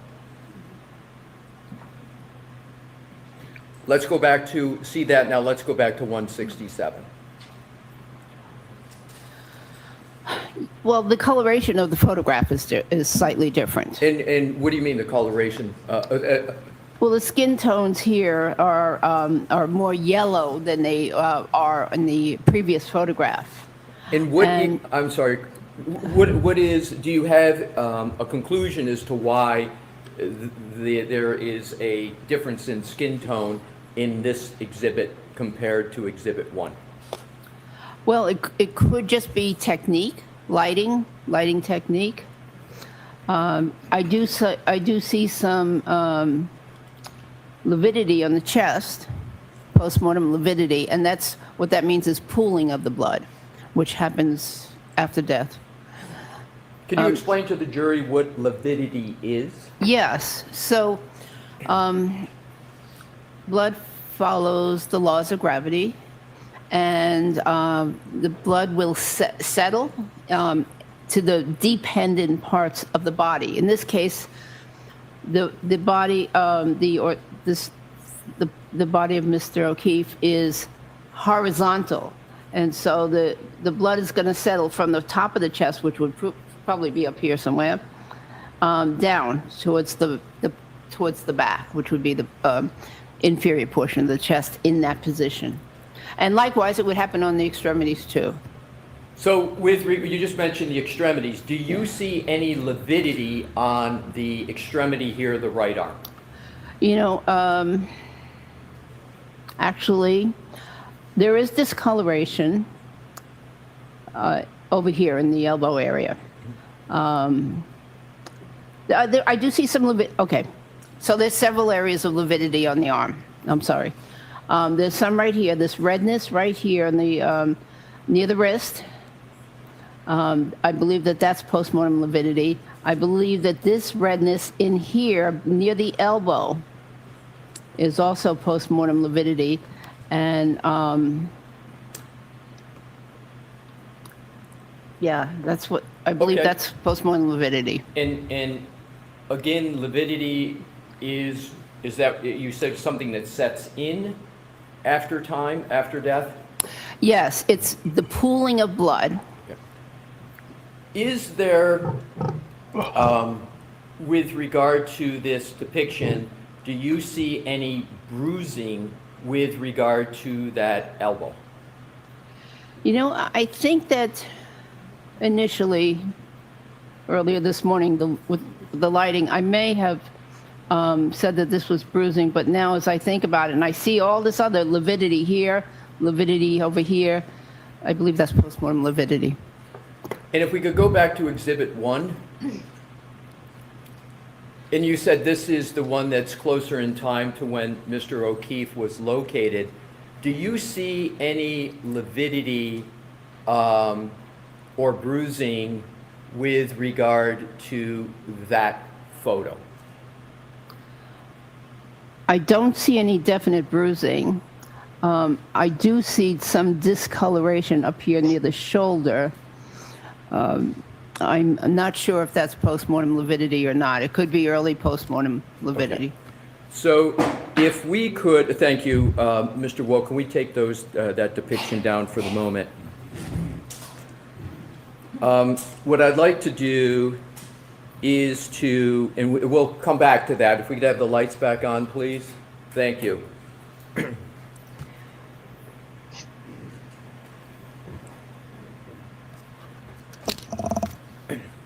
Have you had experience prior to this case in performing your pattern recognition methodology skills with regard to dog-inflicted wounds on humans? In other words, have you seen dog-inflicted wounds that have a pattern on humans? I've seen dog wounds that have had a pattern. I didn't need to do it, utilize that skill because I also had other information about the case. You know, for instance, police officer or the victim himself said, you know, I was attacked by a dog. Right. And for those that can you give an example, like in the ER, just as to how you would come to have that knowledge or otherwise? How would you generally come to have the knowledge as to a potential source of the wound? Oftentimes it's the victim that tells me, or in the case of the law enforcement dog bites, I had both victim and police officers tell me that the police dog, inflicted these wounds. And so and how many times generally in your career, we discussed it this morning, how many times generally did someone present with dog-inflicted wounds and you were told that these wounds were from a dog? Roughly how many in your career? Well, all of the law enforcement dog bites, so that would be 40 to 60 or so of those, plus most of the non-law enforcement dog bites, the patients or the mother have said this, a dog bit me or a dog bit my son. And for those where someone said something, the dog bit my son, were the wounds that you saw similar to or different from the wounds that are depicted in Exhibit 1 that we've had up on the screen? On the civilian dog bites, there's some similarities, but not as many striations on the civilian dog bites. And are the more striations on what's in depicted Exhibit 1, does that lead you to more easily conclude it's from a dog bite, or is it harder for you to conclude it's from a dog bite? Neither. Right. So is your prior experience as an emergency room physician, as a physician in Cochrane, does that experience allow you to exercise pattern recognition skills with regard to Exhibit 1 and Exhibit 157? Sustained.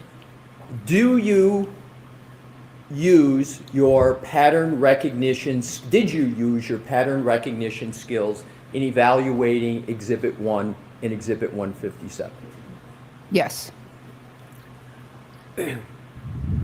In terms of characteristics of dog bites, if we can go back to Exhibit 1, please. Is Exhibit 1 highly characteristic of a dog bite or lowly characteristic of a dog bite? Sustained. How would you describe the characteristics of what appears on Exhibit 1? What I see on Exhibit 1 is multiple strikes from a dog. I'm going to allow it. Can you please repeat your answer? Yes. What you see? Multiple strikes from a dog. And with regard to, do you see any characteristics in terms of a medical observation with regard to those strikes? I don't understand the Okay. question. Are you familiar with the medical term pathognomonic? Oh, yes. What is the definition of pathognomonic? Pathognomonic in medicine means that the characteristics of a condition are so highly specific and unique that they basically say that it can only be from a certain condition and no other condition. So to the exclusion of all other conditions. That's what is meant by pathognomonic. At least that's my understanding. Do you consider these wounds pathognomonic? Yes. Sustained. How do you evaluate these wounds in terms of what you call their characteristics? I characterize them as highly specific for a dog attack. I'm going to strike the last word, Mr. Wilson. Gotcha. In terms of the characteristics that you have talked about, are there any other aspects of dog dentition that you can discern from Exhibit 1?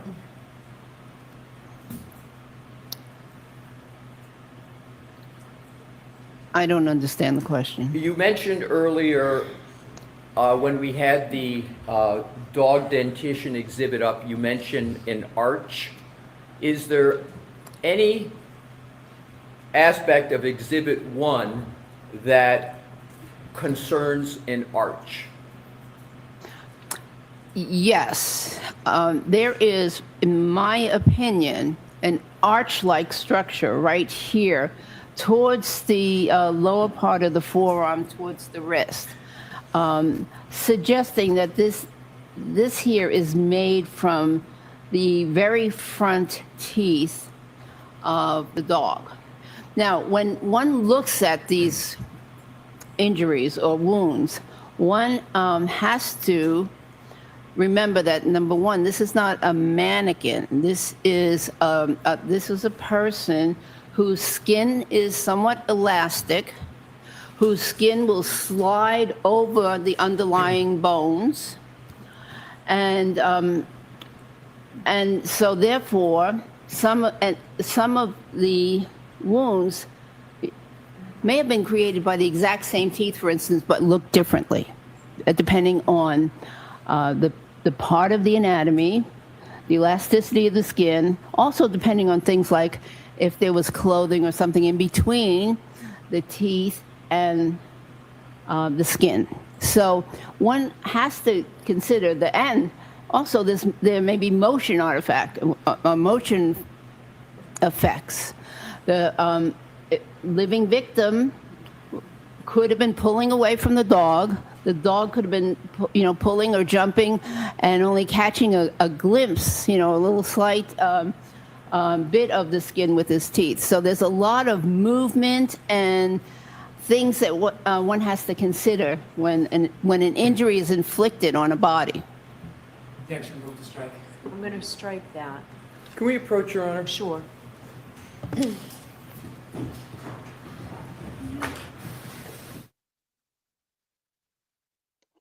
What's the problem? That's another sidebar. Hey. Of course, it doesn't make. Who's that? What's that? I'm just checking it. Yeah. What are you doing? I'm looking at something. I could, yeah. I didn't see it. Oh, I love it. One can only imagine. Tommy, 2 phones. Yeah, put that down. Hold on. Number 9.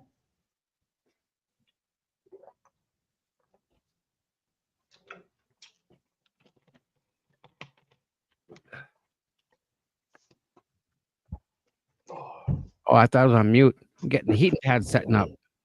Oh. Cool. No, it's not. I hate it. Oh. You gonna lay down afterwards? Yeah, my shoulder's freaking screaming murder today. Bloody murder. I still can't believe that girl went up there and I know. I'm in awe, Mike. Oh, hey, Lou, what's going on, girl? Ted Daniels.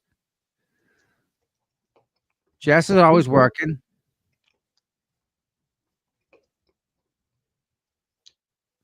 Thank God we got her in the courtroom. Yep. Gail. All right, Gail's at 8. Who had Lou's 8? Lou's got 3 phones going. Look at her. No, the green one's is the guy to the left. I think that might be Aiden. Who's the frumpy one behind Lou? What is that all about? Jesus Christ. Where'd Aiden go? Isn't she the girl that sings the Star Spangled Banner? Oh, yeah, that's right. Maybe. I think Lou's on Snippies right now, looking to see what's around town. I've never heard of that, thank God. Oh, Auntie Deb introduced me to Snippies. And that just sounds like I bet you Dr. Mary Russell. I bet you Dr. Mary Russell phones pops up right inside the courtroom right Snippies? now. Yep. Who's that guy? Who's that guy in the middle right here, Mike? Who's this guy? He doesn't look happy. I don't know who he is, dude. I don't know, man. But and this girl who looks like she's shell shocked for some other reason. That girl. Well, they were told not to look at the camera. Yeah, but she's always just like. Just has that look like she's like done. Oh, she's angry, dude. Angry people. Girl in the front's been there before. She's been just as angry before. Oh, they're all just, yeah, not happy to be there, I guess is the best way to put it. I don't know. Well, I think black is the color of the day today. Black Monday. Yeah. Black. Look at the head of hair. Look at the head of hair on the one on the far to the right. That's a healthy head of hair right there. Yep. Jesus. Yep. Looks good. Looks good. Yeah. Yeah. What were we talking about this morning, Mike, that we couldn't get over? was something so it was obscene this morning before Kelly even got up there. We were talking about something. All right, just making sure. All right, Aiden went home. We were talking about something on the way in. Kids up the bus. I don't know. I forget. We talked a lot this morning. I know. Yeah, how you are still in the closet? Maybe that has something to do with it. No, Okay. it was yesterday's conversation. Okay. I forgot. Must have been not that important. Dude, you come on now. You're not that old. No, I'm not. No. We all I'm spoke older- about it. Like I'm older than you. we I'm were older talking than you. about it. I know. That's what I'm saying. You're not that old. Because I don't remember either. Were you down at Dedham or no? I want to say it was before then. The traffic wreck on 495. Right? It was something unbelievable. Karen showed up late. Dr. Russell showed up. Lucky Lockford? Yes. Lucky? Yes. Okay. Can we talk about that? How maybe they put him in the garage, knowing that it would kind of keep him somewhat, right? What's that say? What? And then they were gonna make it look like Lucky hit him and tack this on. Lucky. Oh, yeah. We had all that. We knew about that. We knew about that, Tom, from the jump. I know, but by adding the garage into the mix now, it's so much. They was ready to pull the trigger and they were setting Lucky up from the scratch. They were gonna do it to make it. They knew they could get away with it. Is what I'm saying. Here's the like thing. That's so much like premeditation. It ain't even funny. You know where that information lies or did lie? The Brian's phones that got destroyed. That's where all that data was. How are we going to do this? How do you want to do it? Yep. Serious. I'm dead serious. And then I believe it. What? It had to be planned, guy. Had to. Oh yeah. It wasn't just thought up, and there was text messages going on between some people about what the plan was going to be. Yep. Wow.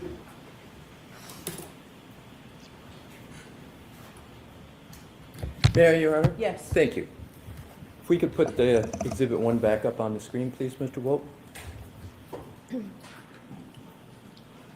Dr. Russell, is what's depicted on the screen one dog bite or more than one dog bite? Ask it differently, Mr. Wilson. Dr. dog Russell, clamp down? can you determine from this depiction, how do you evaluate this depiction with regard to dog bites?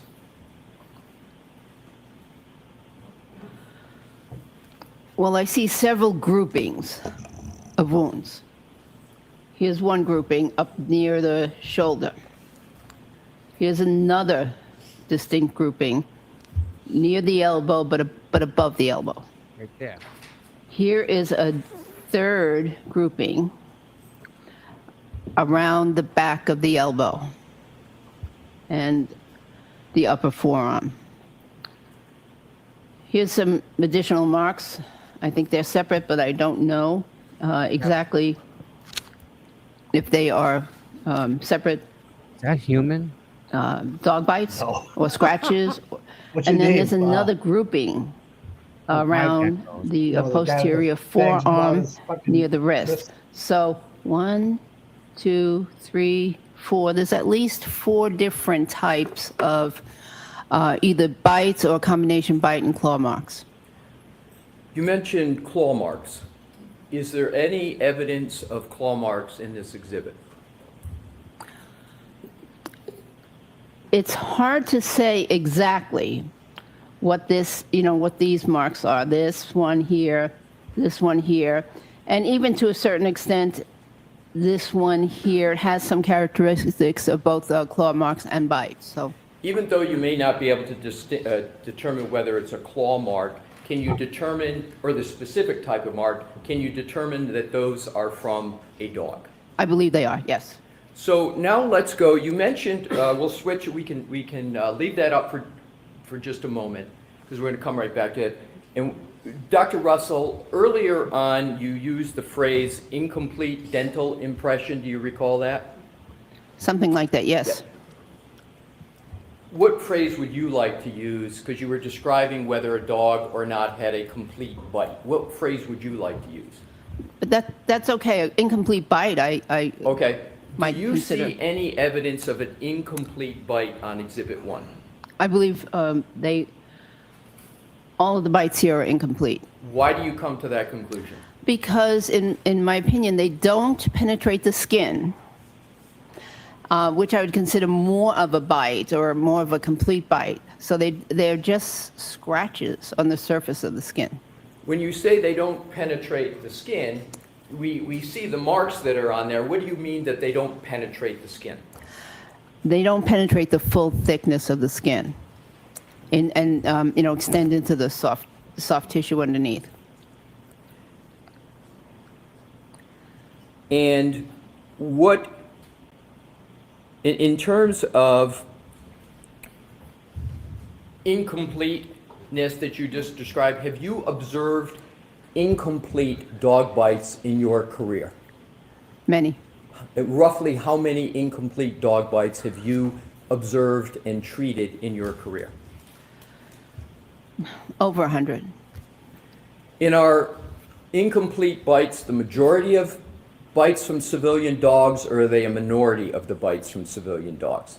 I believe they're the majority of the bites of civilian dogs.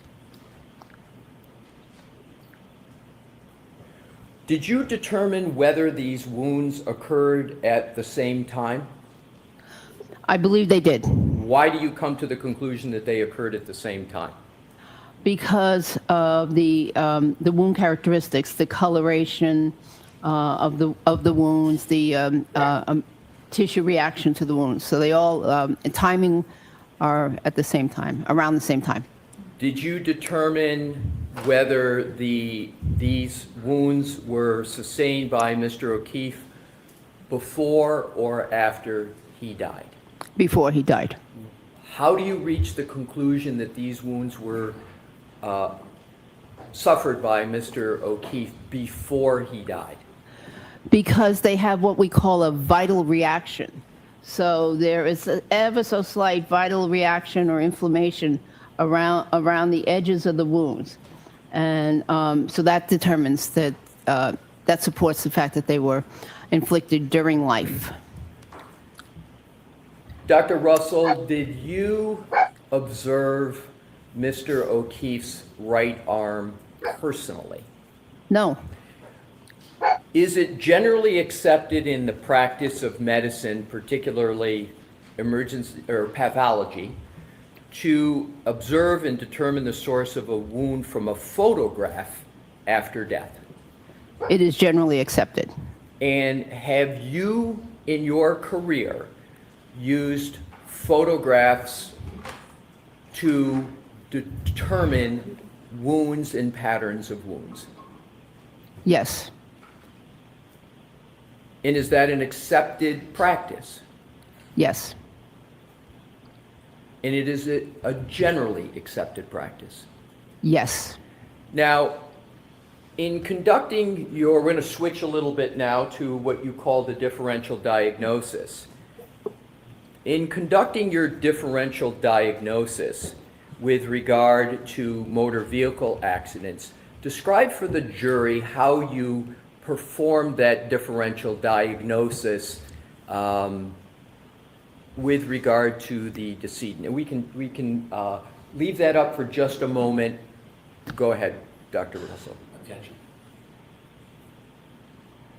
So I'm going to need to see you. Sorry, folks. Another sidebar, Tommy. What is that? That's a sidebar. That's got to count for something. That's a sidebar no. if there ever was a sidebar. I need to see you. Look at Karen. What's she 25 saying? I don't know. 25 New Boston News is reporting a death investigation underway after a body of a young woman found in the woods in Milton. So close and yet so far, Mike, huh? Where's that? Milton? How far away is that from Canton, Mike? One town over. Hope it wasn't somebody that testified. Jesus Christ. It was a young woman. Gosh, Tommy. You get all sorts of definitions nowadays, my friend. All I sorts know. of stuff. Call it what you want. Wow. People are asking you, Tom saying, you don't think Haynes ever hit on Kelly Deaver? Yeah, it just took him forever. He probably never closed the deal. Oh, You know what I mean? I don't even want to imagine how we would approach someone like that. She'd have him on his friggin' back so fast, he wouldn't know what to do. Right. You don't think she'd be the one in charge of that whole situation? Her and Higgins, who's in charge? She's in charge. Wow. I don't know, man. It's been getting me today. I got two things that hit me hard. The fact that they were going to really set Lucky up from the get-go. That pisses me off. Lucky's a great guy. He doesn't deserve none of this, let alone be set up like that. I know, neither does Karen, though. We forget that. I think I remember back in 1978 it happened or something like that. And they said the guy was drunk or something, driving behind a town plow or something like that. Long time ago. The body was found near a home in Milton over the weekend. Body was found 143 Central Avenue around 1:45 in the morning yesterday, according to Norfolk District Attorney Michael Morrissey. It's a 21-year-old Adriana Sazo, knowing that passerbys were the first to discover a body. What the effing flying dog is that all about? Serial killer. Oh, here we go. God. There's been a lot of that going on, people. Been a lot of bodies just showing up. We don't even talk about them anymore. A 21-year-old female in Milton. Yeesh. I wonder if Yuri's on. Put Yuri on it. Put Detective Tully down there. You'll never figure it out. Oh, God. Wow. Don't forget, someone wrote just texted. Don't forget on 6/9/22, June 9th, 2022, at 4:56 p.m., Michael Proctor said, we're gonna lock this whack job up. Without having any information. Well, no, that was after all the taillights were found, grand juries were done. We're gonna lock her up. Yep. After they figured out she wasn't gonna take a plea. And you're in on it too, right? This is a big joke, right? What else? Yeah. What else was she?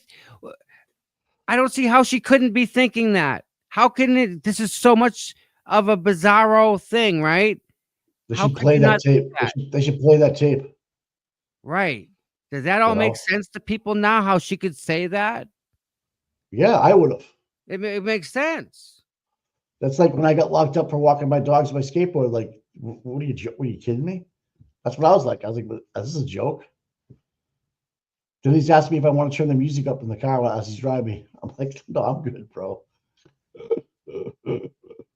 That's crazy. Dr. Russell, right? Dr. Marie Russell. I'm glad she's here. I saw her get out of the car this morning, Mike.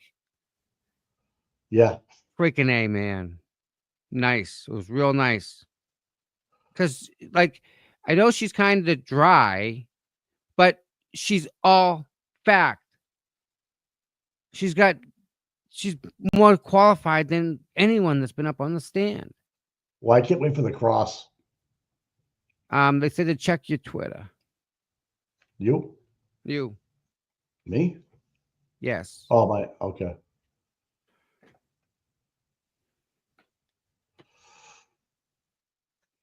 Oh, there it is. Meredith just posted it. What is it? Yeah, it's funny. I just said I hope Yuri's there. Yeah, Yuri is there with Tully. Thank you, Meredith. Big shout out to Meredith. If anyone's in touch with her, tell her we said thank you very much. Yeah, thanks, Meredith. I think I gotta make sure I'm not calling her. I don't know if when I was doing my purge. Mary, I did tell him to look at his Twitter messages. I just told him about 2 seconds ago. Check. Okay, I had a blocked man. What the fuck? Damn it! That was this morning though. I saw that. All right. Yes. I think I had blocked it around the same time I had Eden blocked at the same time. I don't know. Yesterday at 6:41.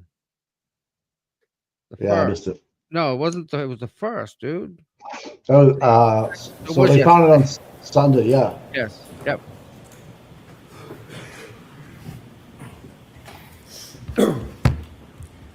May I proceed, Your Honor? Yes. With Your Honor's permission to republish Exhibit 1. Thank you for your patience, Dr. Russell. Is what the wounds you see on Exhibit 1 consistent or inconsistent with what you have seen from your experience with regard to motor vehicle accident victims? Inconsistent.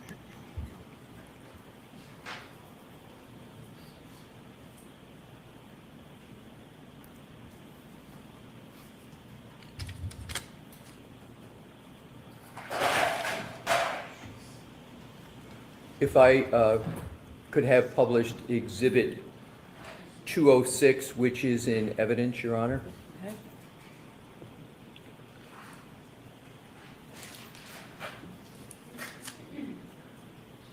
Do you recognize Exhibit 206? Yes. Did you review that as part of any report in this case? Yes. And can you describe how you reviewed this document as part of your evaluation of this case? Well, I reviewed the injuries, which are so this is a decedent, a picture of a decedent. A different case, not the decedent in this case, totally separate case. And So is this from Dr. Welcher's report that you reviewed? Yes. All right, so continue, please. And so this is a person deceased, looks like in the street, and he's got multiple injuries. And this is allegedly from an auto versus pedestrian accident. So if we could, are you able to discern any injuries to any limbs from this? If you could zoom in on the limbs, Mr. Wolk, thank you. So there is a very extensive degloving, partially degloving, avulsion injury to the forearm of this individual, the extensive skin loss, damage to the subcutaneous tissue, possibly damage to other tissues beneath that. And Mr. Wolk, if you could zoom back out and go to the list that is highlighted in the original of this. And Dr. Russell, can you tell me whether you evaluated the list, and if so, how did you evaluate that list in connection with the photo? Well, the photo is limited only really to the upper chest and the right arm. And so I can't comment on any of the CAT scan findings here on this list, but this was a list of numerous traumatic injuries to this person. And regarding the arm, it says right upper extremity wound with vascular injury, clinical. What does that mean, if anything, to you? Well, that suggests it's a soft tissue wound. However, what they're saying is clinical, so they're not commenting on if there were any X-ray findings, for instance. On an X-ray, but I mean, would be a post-mortem X-ray, and this is just a clinical diagnosis or a visual hands-on diagnosis. Do you know whether that line that you just read relates to any part of the photograph? Any part of the photograph? Well, I believe it relates to that injury that we pointed out in the previous photograph. Can you switch back to that, please, Mr. Wolf? And if you could just zoom in and just what does... So this is the wound that they are talking about. It's a large gaping wound, soft tissue wound. If we could go back to the list, please. Zoom in. Thank you. Looks like she's getting ready to throw But- darts. Please continue. No. What I was going to say is that there are multiple other injuries in this person. Multiple serious, significant injuries, subdural hemorrhage, subarachnoid hemorrhage, intraventricular hemorrhage, liver laceration, hemopneumothorax. That's blood and air in the chest cavity outside of the lungs. So it's in an area where it shouldn't be. This person had numerous injuries. Are you able to compare these injuries in that photo in this Exhibit 206? And did you compare them to your review of the autopsy report and other medical records of Mr. O'Keefe? Sustained.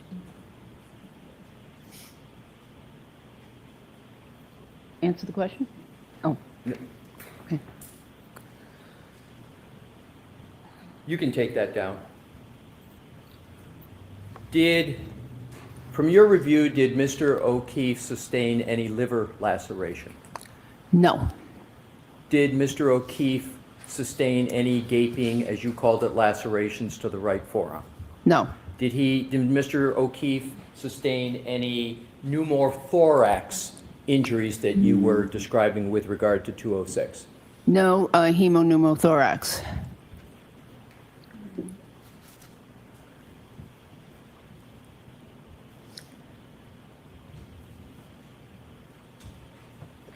Get off Smithies. Come on. Stop looking at your phone, Lou, and sending her messages. Do it after court. Let's switch to another topic. Let's talk about clothing of the deceased. Let's talk about Lou O'Donnell. In forming your opinion, did you consider Mr. O'Keefe's clothing in relation to his wounds? Yes. If we could, Your Honor, have Exhibit 150 in evidence published. Okay. Do you recognize what's depicted in Exhibit 150? Yes. And what is it? It's a picture of part of the hoodie, sweatshirt or shirt that Mr. O'Keefe was wearing at the time. And wearing when? At the time of his death. And did you evaluate this photo as part of your review of the autopsy report? Yes. And we're going to come back to this. If we could please switch to, Your Honor, 147C in evidence. Okay. Thank you. And what is 147C?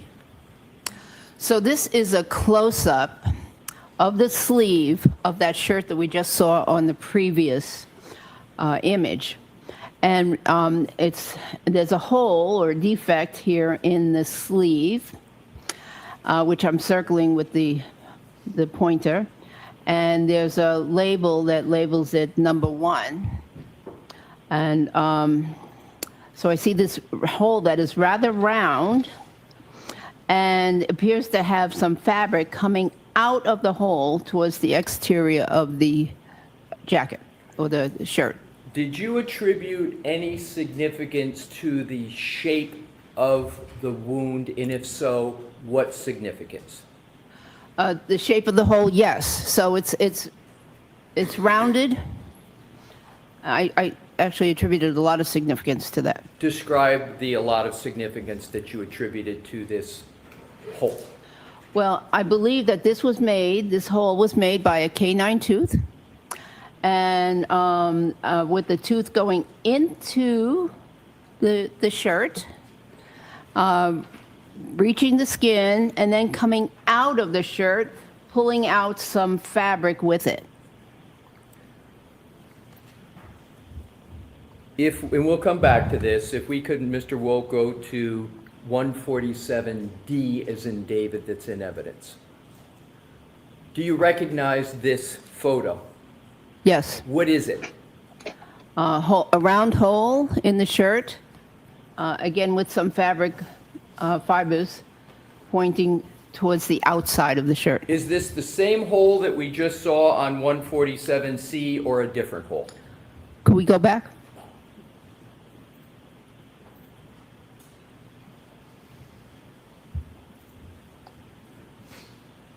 I don't know.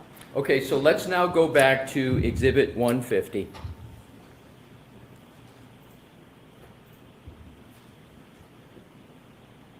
What significance, if any, do you give to the various triangles that are on the hoodie? Could you describe to the jury what those are and what's their purpose? So the triangles are labels that were placed by either the police or the crime lab or someone, and the point of the triangle generally is pointing towards a hole in the shirt. As you can see, there are multiple ones here, and I want to make sure that you don't confuse it with this rather large defect, which is caused by something else. So let's start with each one, and we'll go through these quickly. Let's start and zoom in on number 1. What did you conclude about the source of that hole in the hoodie? Sustained. Did you evaluate what is depicted as number 1 in that slide as part of your review? Yes. And what was your evaluation? Sustained. Let's go back and zoom out.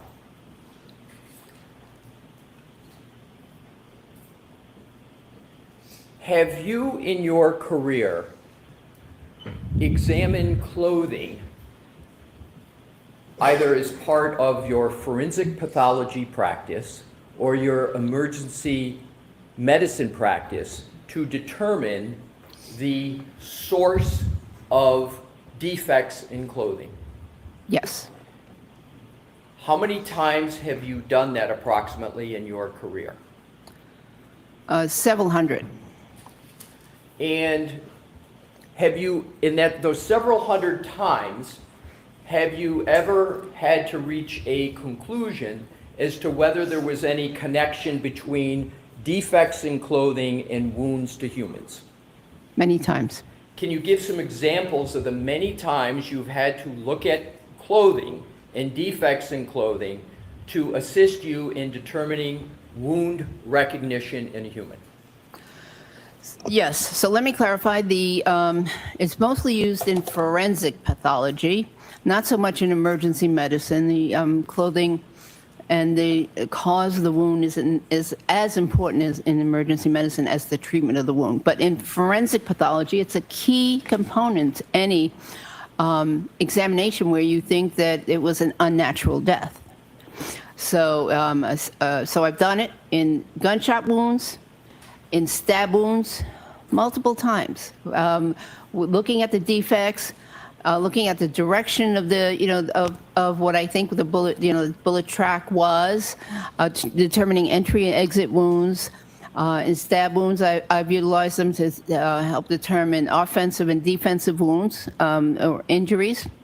So yes, many times. Have you ever performed that analysis? You mentioned, testified earlier, 500 to 1,000 evaluations of dog-inflicted wounds on humans. Have you ever performed the analysis of defects in clothing and compared them to wounds on humans in the context of dog-inflicted wounds on humans? I don't think so. Perhaps. Well, yes. So in terms of, have there been any instances of doing that in your career? Have you done that at all in your career? Maybe that one child case. All right. So let's go now to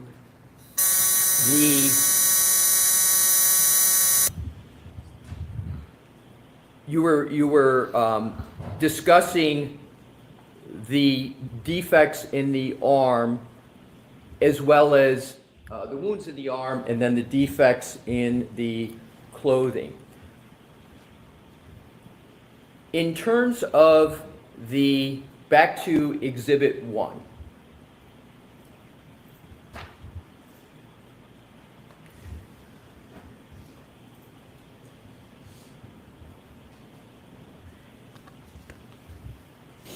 In terms of that pattern that is in the arm, and in terms, let's go back to the hoodie, I'll strike that. Have you in your career, in the terms of evaluating motor vehicle accidents, have you evaluated the clothing of victims of motor vehicle accidents? Yes. How many times roughly have you evaluated what clothing looks like in terms of motor vehicle accidents? Well, in many cases, I had to cut off the clothing in the emergency department, so I observed the clothing then. And then in the post-mortem cases, I evaluated the clothing, but oftentimes, sometimes it wasn't helpful. Have you ever evaluated clothing in determining whether or not the defects in the clothing are consistent or inconsistent with a motor vehicle accident? Have you ever evaluated that as a forensic pathologist? Not specifically. Right. And in terms of your observations in either emergency medicine or forensic pathology, have you ever observed defects from motor vehicle accidents in clothing? Yes. Is what is depicted in this exhibit consistent or inconsistent with a motor vehicle accident? Sustained.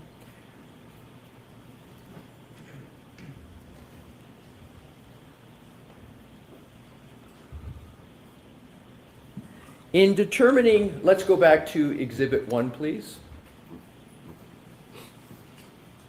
In determining and reaching your opinion with regard to the source of these wounds, is it necessary for you to reach that opinion to see a specific dog to determine whether the wounds are from a dog in general? No. And in your experience that you talked about earlier today, the 500 to 1,000, was it ever necessary in that experience to go locate the dog, to see the dog, to treat or evaluate the patient? No. Why is it, well,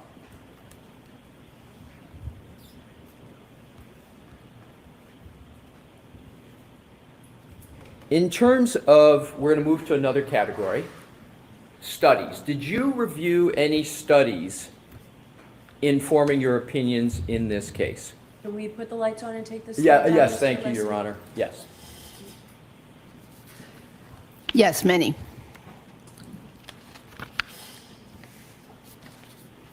And did those studies that you review support or not support your conclusions in this case? Sustained. Which studies did you rely upon?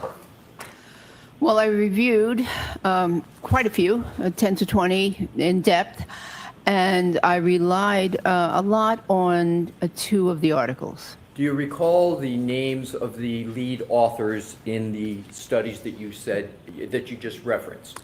Yes, one of them was Demuniak. Could you spell that, please? I wish. Demunnyck, I believe. And was there... And then there was another one, Pollack, Pollack.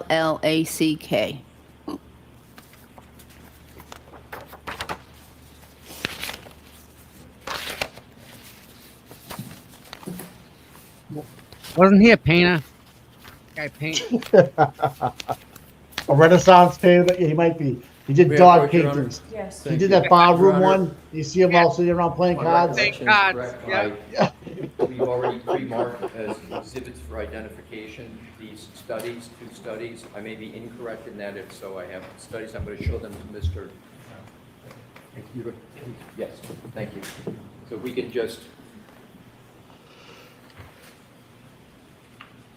make sure I have all the pages.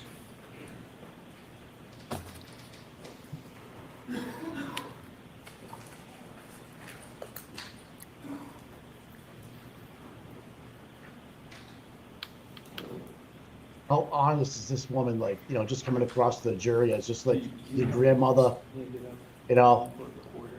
She's just hanging out. perfect person, Mike. Okay. It'll be crazy when they find her at the gay bar tonight in town. It'll be weird. If I could have marked for identification. I think Can we you're giving just- her a I bad don't- rap. There's one document. No, it's Pride Month, dude. Who cares? I don't care. P for ID. I know that Auntie Deb's taking her out tonight. That's kind of odd. But whatever. I don't care. I'm just don't know enough about it, I guess.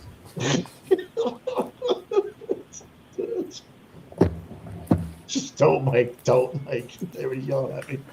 Well, I'm sorry, man. I just noticed things. It's just dinner, right? What's the big deal?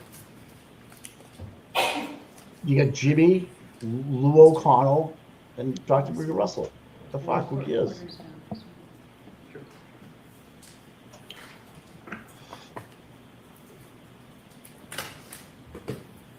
Yes, Your Honor. Which is what?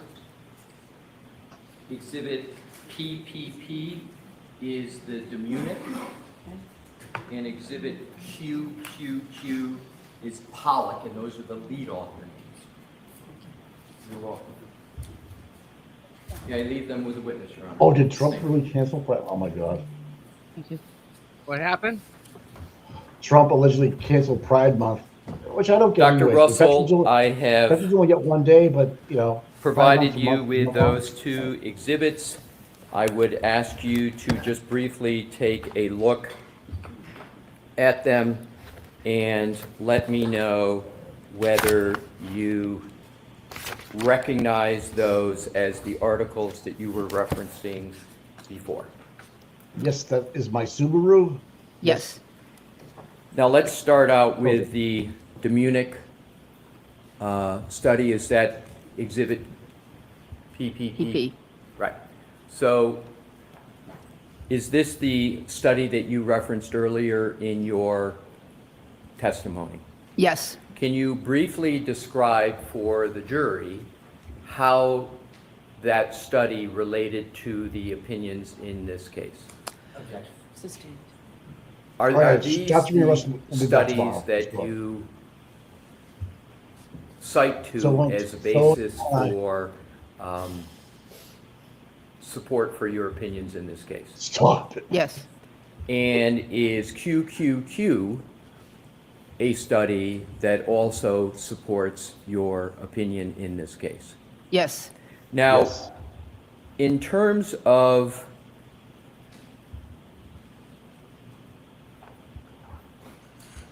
your conclusions with regard to, if we can go back once more to I exhibit never number said 1. that. I don't know what you're talking about. Penny Barely, I don't know what you're talking about. With regard to your opinion on the cause of these injuries, can you once again state your opinion as to the cause of these injuries? I believe these injuries were caused by a dog attack. Yes. So I'm going to strike that word. Yeah, so Dr. can't Russell, if you fucking could, with unhear regard it. to bite parlance, can you state what your opinion is with regard to bite? So do you have an opinion as to what caused these injuries? Yes. I believe that these injuries are the result of dog bites and or claw marks. And do you hold that opinion to a reasonable degree of medical certainty? So, yes. Yes. Game, set, match. Next That case, is all the Walsh. questions I have for this witness. Thank you, at Mr. this Alessi. time. All right, thank you. Now we're gonna end with Snarky Running. Okay.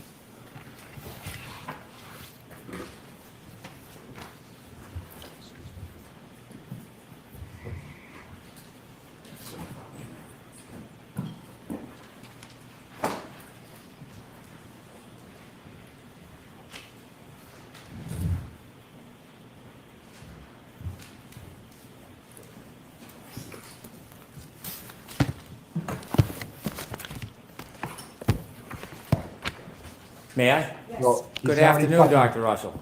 Good afternoon, Very Mr. Brennan. Dr. Russell, we've met before. Yes. Yes, I've asked you questions before, Yes. yes. and you've testified before where I've had a chance to ask you about some of your statements and opinions, haven't I? Yes. Before this case, had you ever testified as an expert in dog bites in any federal court in the United States? No.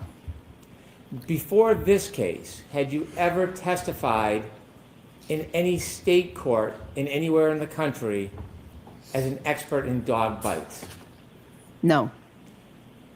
Other than this case, have you ever testified in a courtroom as an expert about dog bites?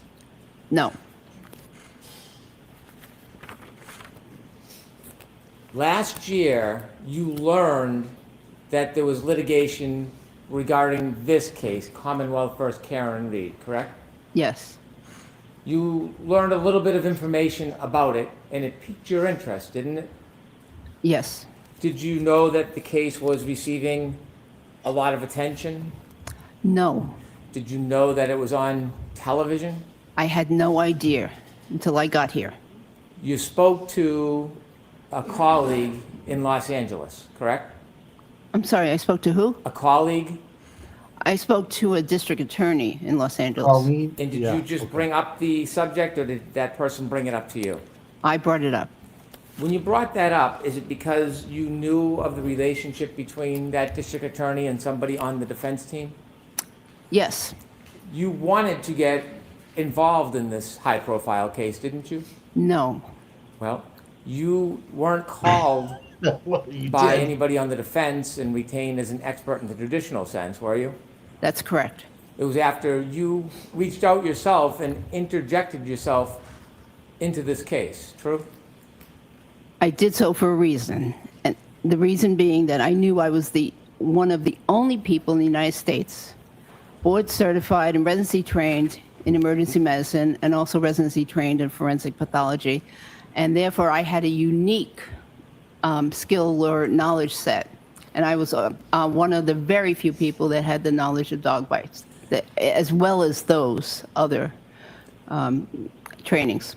And because of the fact that you held this opinion about yourself, you wanted to get involved in this very high-profile case, didn't you?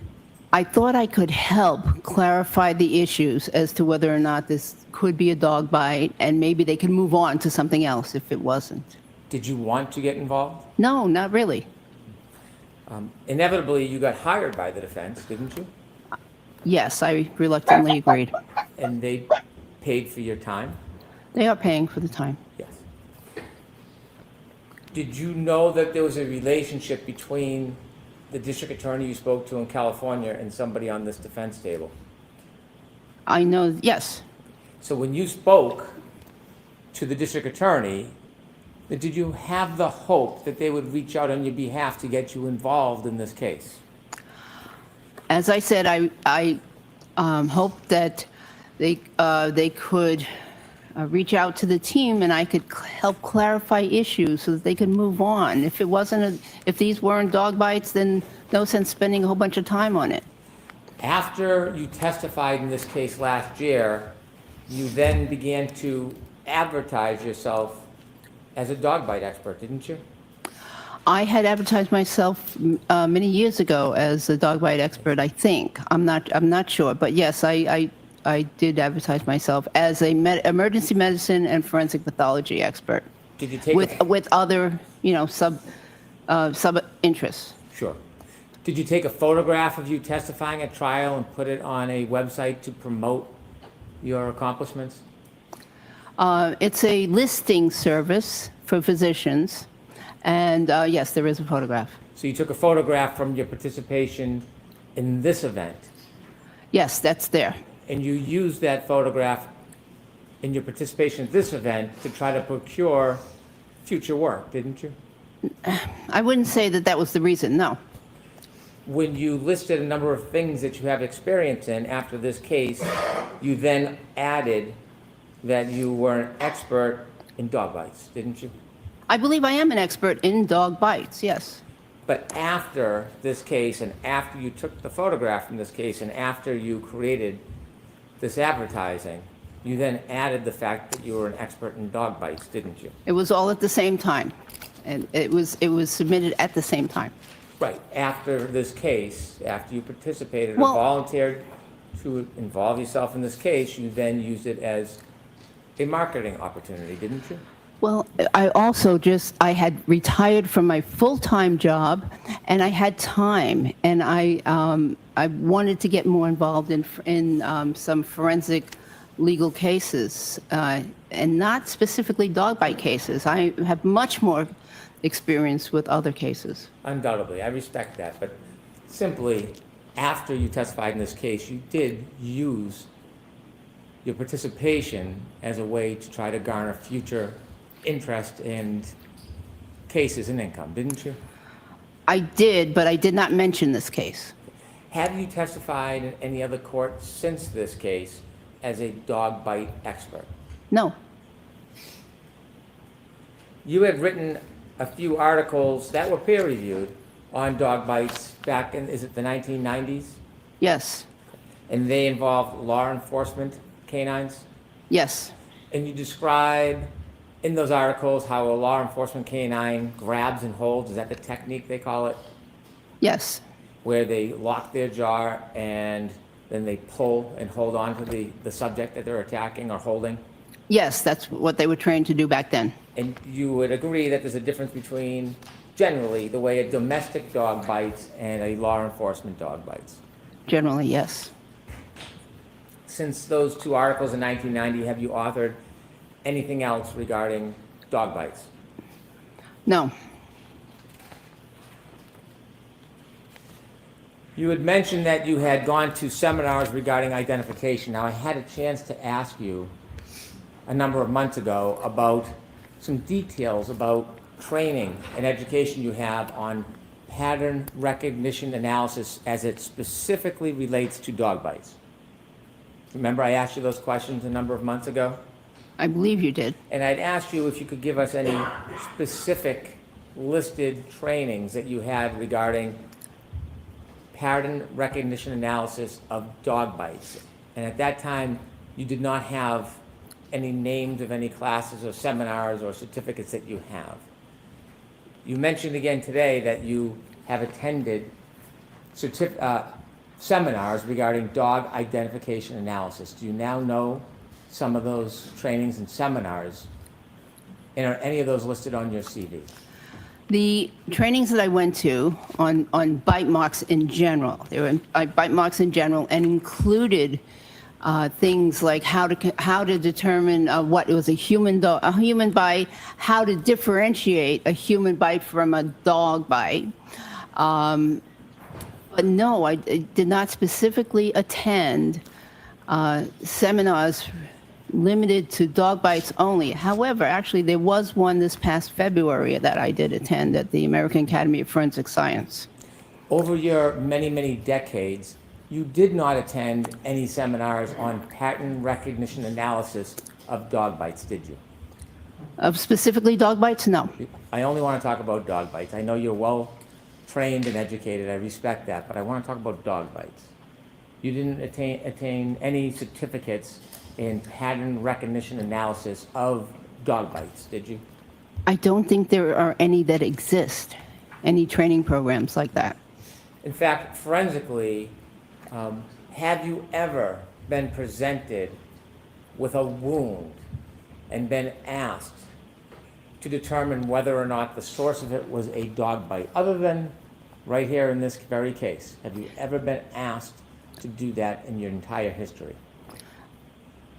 In my clinical career, perhaps once or twice, but not, not that I can give you a specific name. Well, the couple times, tell us what stands out. When were you asked ever, over your entire career, to do a forensic evaluation of a wound and identify whether it was a dog bite? When did that happen? A forensic evaluation? No, never, Never. never. Okay. It just doesn't come up. Okay. And so this is the first shot, the first crack you've had at looking at a photograph and trying to make a determination based just on a photograph whether or not the wound is generated from a particular mechanism, and in this case, your opinion, a dog bite. No, actually, I disagree. I've been taking photographs of dog bites since the 1990s. And when you took the photographs, you knew they were dog bites. I did know that there were dog bites, Have you yes. I have a collection. I'm sorry. I didn't mean to interrupt you, I'm sorry. That was it. Okay.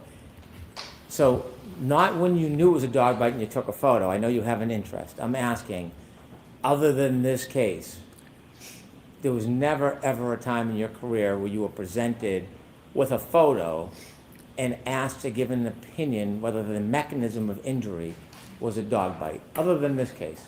That's correct. So this is not a pattern recognition analysis engagement that you have any experience in before this effort? I've recognized that pattern many times. I appreciate your opinion, but I want to ask my question. You do not have experience over your long, accomplished career in the effort of pattern recognition analysis of dog bite wounds. Isn't that fair to say? Okay. You mentioned before, and you just mentioned again, so I want to ask you some more questions. You believe that you are uniquely qualified to look at a photograph and give an opinion about the source of the injury. I'm not uniquely qualified. That's done all the time in forensic pathology. Many forensic pathologists do that. Did you just say you're one of the very few physicians in the United States who has both the forensic and the clinical experience to look at a photograph and make a determination the mechanism of injury? No, I said, if I said that, then that was incorrect. I meant dog bites. Dog bites. But your question just now was not specific to dog bites. Right. Postmortem photographs are used all the time in forensic pathology for second opinions. You're right, my apologies. Did you say today and before, have you said that you believe you're one of only few physicians in the United States who could authoritatively distinguish between causes of wounds when it relates to dog bites? I did say that, and that's because of my unique training. I don't know of another doctor in the whole United States that did 2 residencies, one in emergency medicine and one in forensic pathology, and has a lifelong interest in dog bites. So, Dr. Russell, from your perspective, as far as you know, you were the only person in the entire United States of America who is qualified to look at a photograph and make a determination whether the wound was derived from a dog bite. No, I am one of I'm the only physician that I know of that can do that. There may be, a few others out there. There may be, but I don't know of any other physicians that can do that. Do you recognize anybody other than yourself who has this very particular expertise to be able to do this kind of work? I'm not aware of anyone. You were a medical examiner, a forensic pathologist? Yes. And you know there's about, or would you agree there's probably about 900 to 1,000 medical examiners around the country at the same time over a period of time? I believe that there might be, there's probably, I think there's around 500 or 600 practicing forensic pathologists. And do you think because they are forensic pathologists those 500 or 600 people have the unique qualifications as you do to be able to give an opinion about the genesis of a wound? Wounds in general, perhaps. Dog bite wounds, I doubt that very many of them have a specific interest in dog bite wounds. And so you think that of all those forensic pathologists, medical examiners, you think that qualification and experience itself is not enough to qualify somebody to give an opinion on a photograph about the genesis of a wound related to dog bites? Well, if a forensic pathologist has autopsied 1 or 2 cases of dog bite wounds versus my experience with over 500 to 1,000 cases of dog bite wounds, I'm not so sure that that person would be a very good expert in that kind of a case. Have you ever heard of a doctor named Dr. La Posada? I've heard of Dr. La Posada. Have you ever read any reports by Dr. La Posada? No. Has anybody ever shared with you any information or opinions of Dr. La Posada? I believe she has a very good reputation. Have you ever, well, how do you believe that? Who told you Because I've heard of her name at national organizations. I believe she's given presentations nationally. I've seen her name, over a dozen years or so. that? Do you know whether or not she has any participation in this case? I believe she does. Well, so you know when you're providing accolades that she has maybe some involvement in this case? You know that?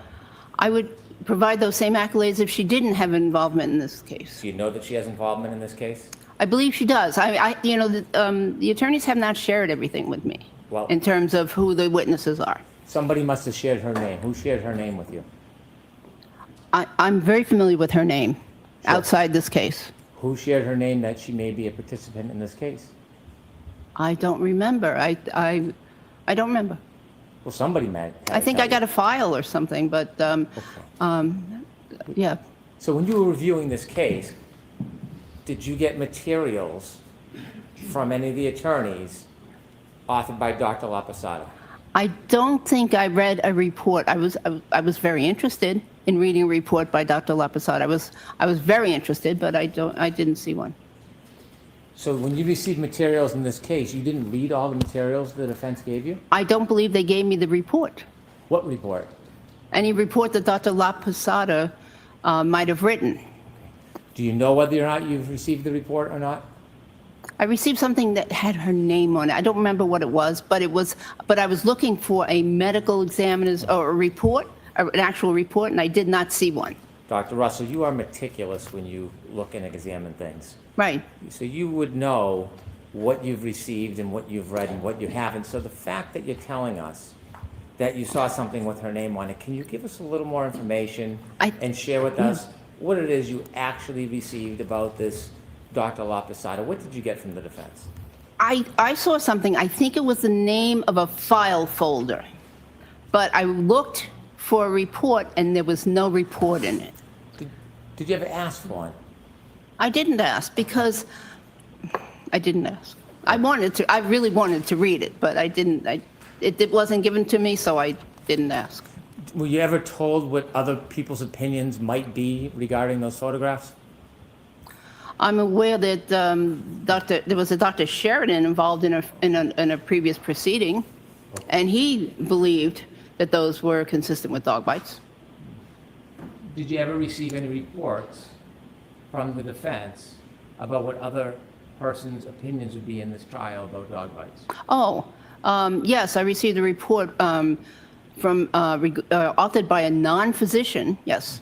So when you say non-physician, you're trying to make the point because you think that person might be your opponent in this case?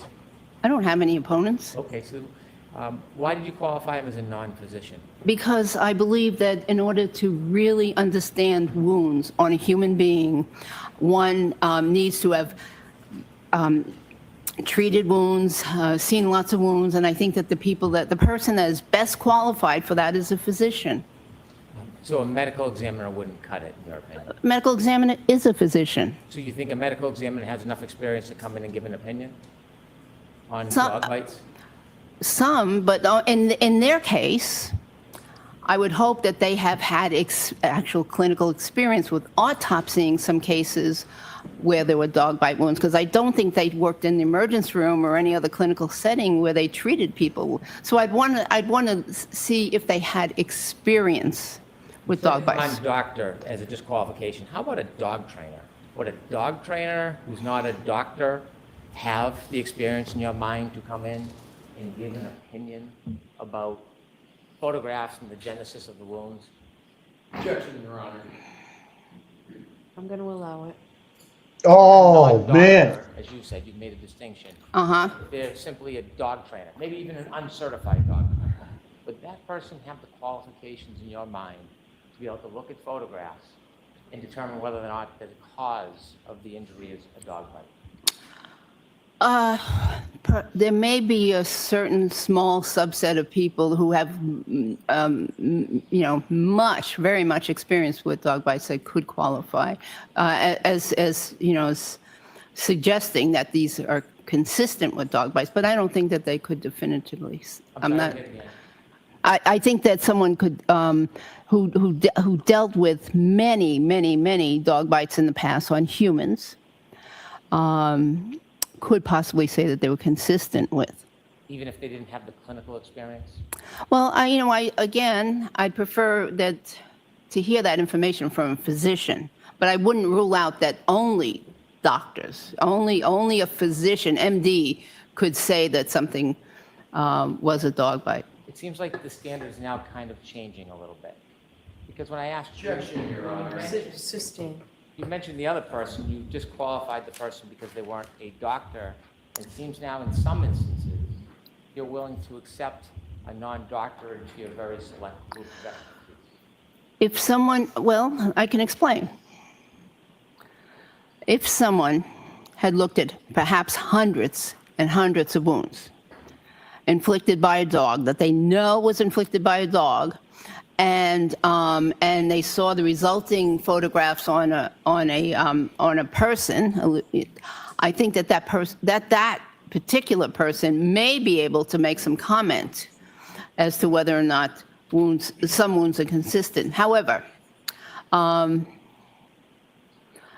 if in terms of a medical examiner, if they've autopsied one case or two cases of dog bites and they're trying to testify based on some pictures, I would be a little concerned about that. Does qualification for this type of business, in your mind, depend on who hires you? Absolutely not. Suffice to say, you've never taken a class in the forensic analysis of dog bites. I don't think any class exists. But I'm asking about your experience. Well, that's correct. You haven't, have you? That's correct. I can't take a course that doesn't exist. You've never engaged in any type of opinion, looking at photographs, and then had that opinion peer-reviewed by other dog bite experts, have you? No.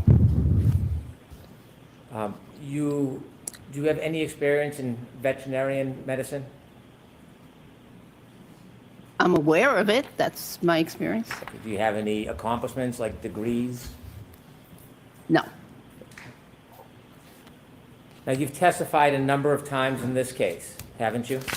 Yes. And when you testify, you know there's a court reporter and there are transcripts, correct? Yes. You originally testified when you first came out and volunteered to testify last year, and there was a hearing before trial, wasn't there? Excuse me? Say again, please. When you volunteered to come out last year, there was a hearing before you testified at trial, wasn't there? Yes. Do you remember that was on June 18, 2022? Sounds right. And then you testified at trial on June 21st, 2022. Yes. I didn't have the privilege of meeting you on either of those events, did I? No. But since then, we have met. Yes. And we had a chance to speak at a subsequent hearing on December 12, 2024. Yes. And then after that, we again had an opportunity to discuss this on January 7, 2025. Yes. When you reviewed the case, when you first reviewed it before you testified last year, you had very limited information, didn't you? Yes. You had just an autopsy report, photographs from the coroner, photographs from the hospital, an emergency room report. Yes? Yes, I had more than that. The medical examiner file had a toxicology report. Yes, and there was more. Okay. I believe there was a dog bite, a town of Canton report. Okay. So when you had an opportunity to look at the medical examiner's report, you yourself had been a medical examiner, correct? Yes. And there was a unique advantage of actually conducting an autopsy as opposed to just looking at photographs, isn't there? Yes, there is. And if you were actually conducting the autopsy, you firsthand can make observations about injuries, make measurements, and see things that don't always appear in photographs. That's correct. And when you would do medical exams, you had a distinct advantage over people who would later see your work, a written report, or photographs, because you were there actually conducting the investigation. Yes. And it's for that reason that when you testified before, you have acknowledged that you relied on Dr. Scordi-Bello's report for information. Yes. Because you didn't have the benefit of doing measurements or looking at depths or anything else firsthand. Yes. Correct. And when you looked at that photograph that you discussed with the jury, you also had a chance to see Dr. Scordi-Bello's report regarding the abrasions on Mr. O'Keefe's arm. Yes. She described those abrasions as superficial, didn't she? Yes. She actually gave measurements, 3 centimeter superficial abrasion on the right medial upper arm. Right? Yes. You not only read that, you deferred to her ability to have a first-hand observation, and you accepted that as true, didn't you? Yes, but there's no interpretation of that abrasion. Multiple abrasions from 2 to 3 millimeters and up to 7 centimeters on the posterior right arm and forearm. Yes. Did you read that from I Dr. did. Scordi-Bello?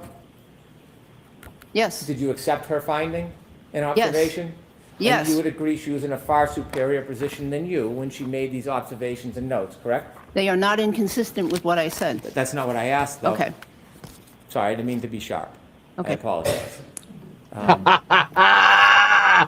Did you rely on her ability and first-hand observation of those wounds? Hank. Yes. And did you appreciate or accept the fact she had a superior opportunity to evaluate those wounds firsthand that you did not have the benefit of? She made no interpretation of those ones. Well, did you know that Dr. Scordi-Bello had described them as superficial? They are. Did you know that she said there was no depth and no puncture? Not inconsistent with what I said. I understand, doctor, but I'm asking you, do you I- know that her position is that there was no puncture and no depth to those wounds? Objection, Your Honor. Can we have the witness see the report that he keeps referring to? Can you answer that question without saying it, or do you need to see it? Well, I remember it, but there's no inconsistency here. I agree with that. Would you accept that Dr. Scordi-Bello's opinion is that there was no depth and no puncture to those wounds? May I see the report? It might not be in the report. I'm asking about any testimony, anything that she's ever said. Would you agree? Smile on or her accept face right now. Her position that there is no puncture or depth to those wounds? Objection, Your Honor. Like all the questions. that She were called brought his up- bluff. Yes, she did. He dude. folded. Oh, she loves it. She knows it. Show me. Show me Fucking the docs. do it. And then he goes, there is no such document. What a Look at, freaking and jerk. Yetti's just laughing. Fucking right, dude. Wow. Is that not trial by ambush or is that trial by lying? He get caught with his hand in the cookie jar, dude. Oh. Oh. Big time. Big time. That's a problem, my friend. Wow. Do we just see that happen, Mike? Nan's That just like just that. happened? Yep. Nan's like, he's a piece of shit. He tried to get it by her by saying, oh, I don't need to read the report. And it was never in the report. Now, you know what? You ready for this, Mike? This is exactly the reason I don't want Mr. Reed on the fucking stand. This is it right here. Yeah. That man need this type of bullshit in his life? No. Yeah, but There's no one needs this type of bullshit in his life. This is dirty pool. I understand it is. But do you think he's gonna do that with the defendant's daughter? That's right. You know what I mean? Trust And lose him the jury. zero. Trust him Yeah. zero. Yeah, you're right. I don't trust him at all. So Zero. let's go. I'll Lost it. start with that. Lost Is it. it really sidebar 11, Stella? Woohoo! Holy shit. Who had 11? I get smoked today, man. Who had 11? I don't know. There's a lot of people in there 11. I think I had. Did I have 8 or I have 11? I think I called 11. Wow. You did call some stupid number today, Did I though. call? I You think I did. called 11. Oh no, I wrote it down. You fucktard. Hold Dude, on. tell me I called 11. Tell me I did. You had some stupid number Don't make on me there. rewind this tape. I can't find Oh, Megan, Megan, my girl. What happened? Did Tommy have 11? I think he had 9, right? Tommy with 11. Ah, you son of a gun. 341. She may want to stretch it out. Another question, maybe. She'd love to spend another night in the town. Pride Month? Are you kidding me? Holy. Good time tonight. You gonna pay for her trip down there? Do you think she wears those big, wide shoes with Velcro? The Velcro ones that just go over? No, I don't. I don't. Should I? I don't know. I don't know what you're talking about. Like 'Cause Gene Simmons type of shit? No, she has a tough time walking. I just think that she's gonna wear those like big a bad wide. hip like me. I don't know, Tom. What? Not Birkins, no. But they got like Velcro, and they're like she shuffles along.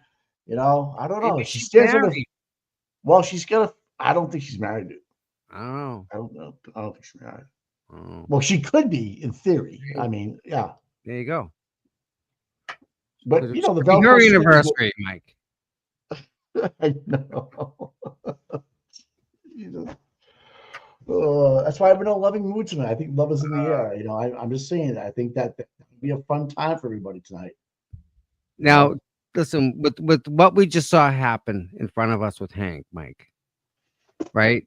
Everybody's, and I'm sure the jury right now is going, wow, right? Yep. What's the jury saying? That's what's important. Well, if they weren't perked up at the moment, they are not. When they heard that answer, because they were probably waiting for the report to come out, and then he goes, "I don't have it." And I tell you what, him saying, "I'm sorry, I'm being snarky," it's an admission right there. I'm an asshole because he tried to crush her in the voir dire. And let's what guy does that to a little old lady like dude, that? Listen, if this report doesn't even come up, what is that called? What is that? It's I think it's proprietary. What's the word? Yeah, I think I'm going to take. If Dr. Russell wants to go to dinner tonight, if Dr. Russell wants to go to dinner tonight with my wife and I'll take her out. There you go. I will. There you go. Nice glass of wine.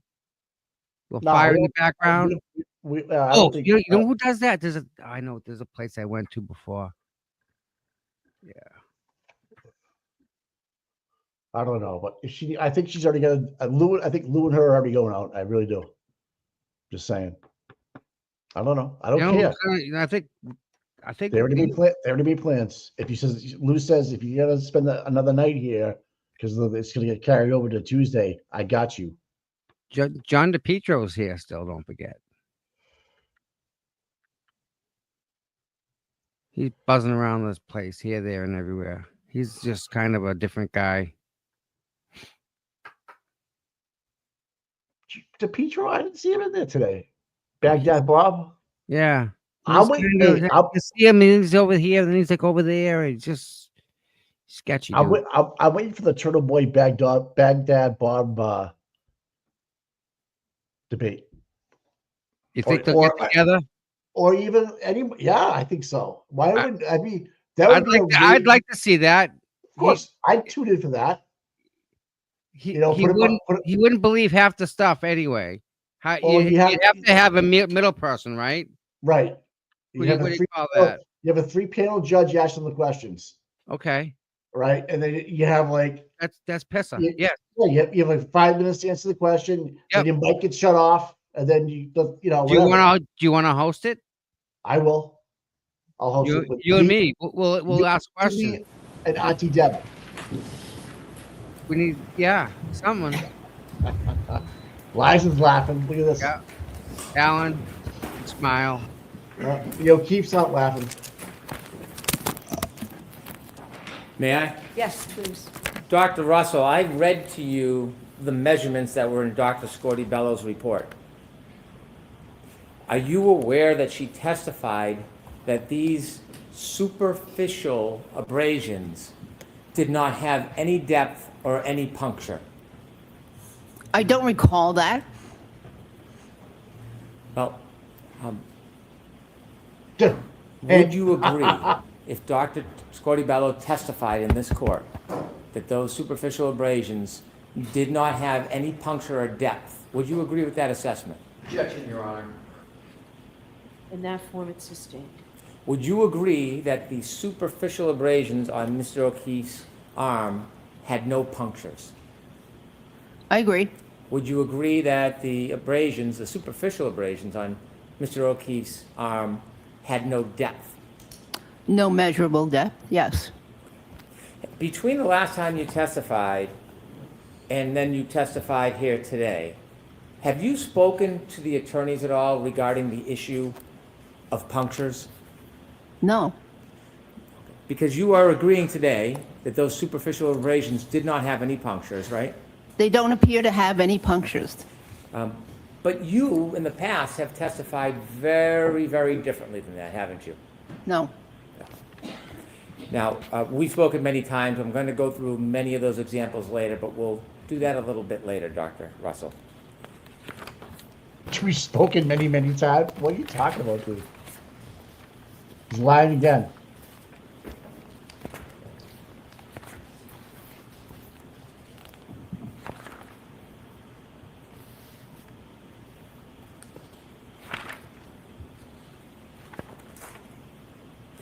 Over the course of your many testimonies under oath, would it be fair to say that you have changed your opinions about the superficial abrasions to John O'Keefe's arm many times? I don't believe that's fair to say. In the past, when you were describing Mr. O'Keefe's superficial abrasions on his arm, did you give varying and different opinions about the cause of each individual wound, area of wound? I don't believe so. When you first gave opinions, that was before the last proceeding. You came in and you were questioned before you testified in that initial proceeding, right? I'm trying to be as specific as I can. You testified last year? Yes. And please. There was a hearing and then there was a proceeding. Okay. That prior hearing, can we call the first event the prior hearing and the next one the prior proceeding? I'm confused. I don't want to confuse you. I'm just trying to follow the rules. You testified twice last year, didn't you? 3 times. 3 times. Okay. The first time you testified was just before the judge? Yes. Okay. When you first testified before the judge, do you remember that you had uncertainty about how each and every one of those wounds was caused? I don't remember that. And do you remember when you then testified a couple days later at the proceeding that some of your opinions changed from the first time you testified? I don't believe that. And then when you later met me and we've had a chance to talk over the last 2 events, December and January, would it be fair to say that your opinions regarding the individual areas of wound changed? I don't believe so. Okay. At some point before or during our conversations in December and January, you wrote a report, didn't you? Yes. When you wrote that report, you hadn't written a report before the first time you came in and testified, had you? That's correct. And it was between those hearings in December and in January where you wrote your first report. Sounds correct. You dated that report December 9th, 2024. Does that ring a bell? Yes. When you wrote that report, you did not write that report alone, did you? I did. You had some help, didn't you? Not in the content of the report. Well, you sent the report back a number of times for review and revisions, didn't you? In terms of organization. And some of the language in this report is really not your language, it's the language of somebody who helped you write some of this, isn't it? You know, if somebody helped me write it, it would have been much better written than that. Didn't you agree that you had some assistance with the report? Haven't you testified to that before? And no, and in terms of organization, there was some comments, though, this sentence belongs, you know, with this paragraph or the, you know, whatever. But in terms of content, that was my work. Well, it was your report, correct? It's my report. And when you write a report, it's your words, not somebody else's, isn't that true? That's correct. But nevertheless, you had somebody assisting you. True? In terms of organization, yes. Who was helping you with the report? It was somebody from the law office. Well, it was this gentleman right here, Attorney Alisi, who just asked you questions. He helped you, No, didn't he? actually, it wasn't. Was it from his law firm that somebody helped you? I believe so, but it was in terms of organization. Do you remember who was helping you with your report? I don't remember her name. Would you agree that after that report was written, many of your opinions changed? No. In your report, you provide your background. Yes? Yes. And you've been licensed to practice medicine since 1988? Yes. As a physician? Yes. And you've been licensed to practice medicine as a surgeon? It's called, in California, it's called physician and surgeon license. Mm-hmm. Do you have a physician and surgeon's license? I do. Okay. Have you ever practiced as a surgeon?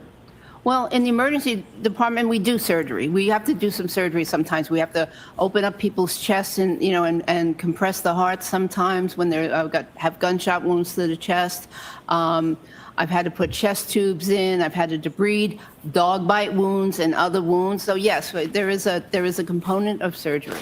If you do stitches, that's considered surgery, isn't it? Maybe. Well, medically speaking, stitches is surgery. I don't know, maybe. Okay. Do you have a surgeon's license? I have a physician and surgeon's license in California. Now, when you There first you go. looked at this case and testified, do you remember when you were looking at Mr. O'Keefe's superficial wounds, you said that you thought they appeared to be consistent with an animal attack? I do remember that. And when you were describing animal attack, you were a lot less specific than you were today, weren't you? Yes. You were less sure about your opinion when you first testified about this case than you provided to this jury today. I was certain that it was a dog attack. However, as I mentioned before to you, in medicine, we're taught never, you know, nothing is 100%, and therefore never say, you know, anything's 100%. So that's why I gave that that generalization. However, I have reviewed the case. I personally was certain that that was a dog, that those were dog marks. Now, I have reviewed this case over and over and over again. Plus, I've read additional articles more than once, and which substantiate again my findings. So, so my degree of certainty perhaps increased. So when you first testified in this case, back in June of 2022, are you agreeing that your testimony was less certain than today? I believed that it was a dog attack at that time. When you testified, you didn't say dog attack, you said animal attack at the beginning, didn't you? Yes. And when you were asked about the cause, you said that it could be bite or scratch wounds. Correct. So back in June, when you were looking at individual wounds, you, at that time anyways, were unable to differentiate between bite and scratch wounds. They are very similar. I understand, but today, you seem pretty unequivocal. So I want to go back to the beginning and see the evolution. I'm asking a question. All right. So the argumentative part is out. Ask the question, Mr. Wood. I want to go back to identify the evolution of your opinions. You see that? I'm So asking let's a start question. at the beginning. So, question, please. At the beginning, before your opinion evolved, you started with an opinion that this could have been either bite or scratch wounds, right? Yes. And if there was actually a methodology where you could identify superficial abrasions and make a determination whether it was from an animal or a dog, there would be something definitive, specific, where you could identify a scratch from a bite wound, wouldn't there be? Not unless there was a piece of tooth in the wound or a piece of nail. There would otherwise not be any specificity. Nice. You talked about patterns when you Yeah. first testified back in June of last year. Mm-hmm. And when you talked about the patterns, again, you had some uncertainty whether those patterns were caused by nails, the claws, or could have been caused by teeth. Isn't that fair to say originally that was your position? Yes, there is some overlap in terms of the appearances. They can appear very similar, and they can be arranged very similar in terms of parallel lines. In fact, when you first testified, you weren't consistently even saying that it was a dog, or as you say, today, Objection. dog attack. Objection. You were saying, in your opinion, that they were the result of animal bites or scratches. That was what you originally opined, isn't it? We just went through that, yes. And at some point, you said that it might most likely be a large dog. Do you remember that?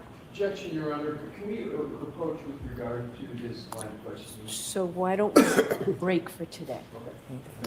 All right, so jurors, we're not going to finish this today in the next 5 minutes, so it seems like it's a good place to break. I do have to give you those same cautions. Please do not discuss this case with anyone. Don't do any independent research or investigation into the case. Bev, If you don't get happen banged to up see, tonight, hear, all or right? read Please, anything about the you case, can- please disregard it and let us know. Please be very careful with your social media use. Tomorrow is also a full day. We'll see you tomorrow. Thank you very much. Dr. Russell, you can again just follow. Thank you. Please. Close it open, follow me. Okay, thank you. And just Well, like looks like I'm that, taking- looks like I'm Can I taking see her out to counsel dinner while the tonight. jury's filing out, please? I'm gonna take her out to dinner tonight. there you I'm go. gonna, I'm gonna order a pizza to a hotel room. I don't know where she's staying, but I'm sure she's staying close to. Come on. She's wearing a ring on the other hand. That's all I'm saying. On the Yeah, ring because finger. that's the one. So she gives her backhand, doesn't leave a mark. She's not dumb. She puts it on the other hand, so when she does this, it doesn't leave a mark. She's got this down. She ain't. Time out. We just ended with the sidebar at the end of the day, so I don't know what to tell you guys. I gotta show you guys this stuff. This has happened today. This is today at the Karen retrial. Pop this open. You guys can see this, right? Yeah. So this is Aiden with these. I think they came from Texas, right? Texas or Florida. Right. Oh yeah, Florida. Yeah. Yeah. But they were very nice ladies.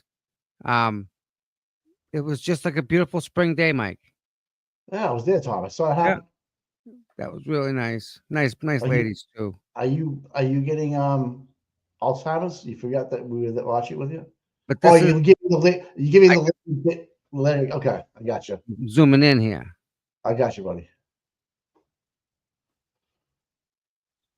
Is that all you got? No, I got some more stuff here. Who's that? I think Marie Russell's kicking ass today, bro. Of course she is. And she's kept her composure. How many times she asked to see a report? Oh, I'm sorry. Only ones that don't exist? Come on, Hank. But I use this to zoom in.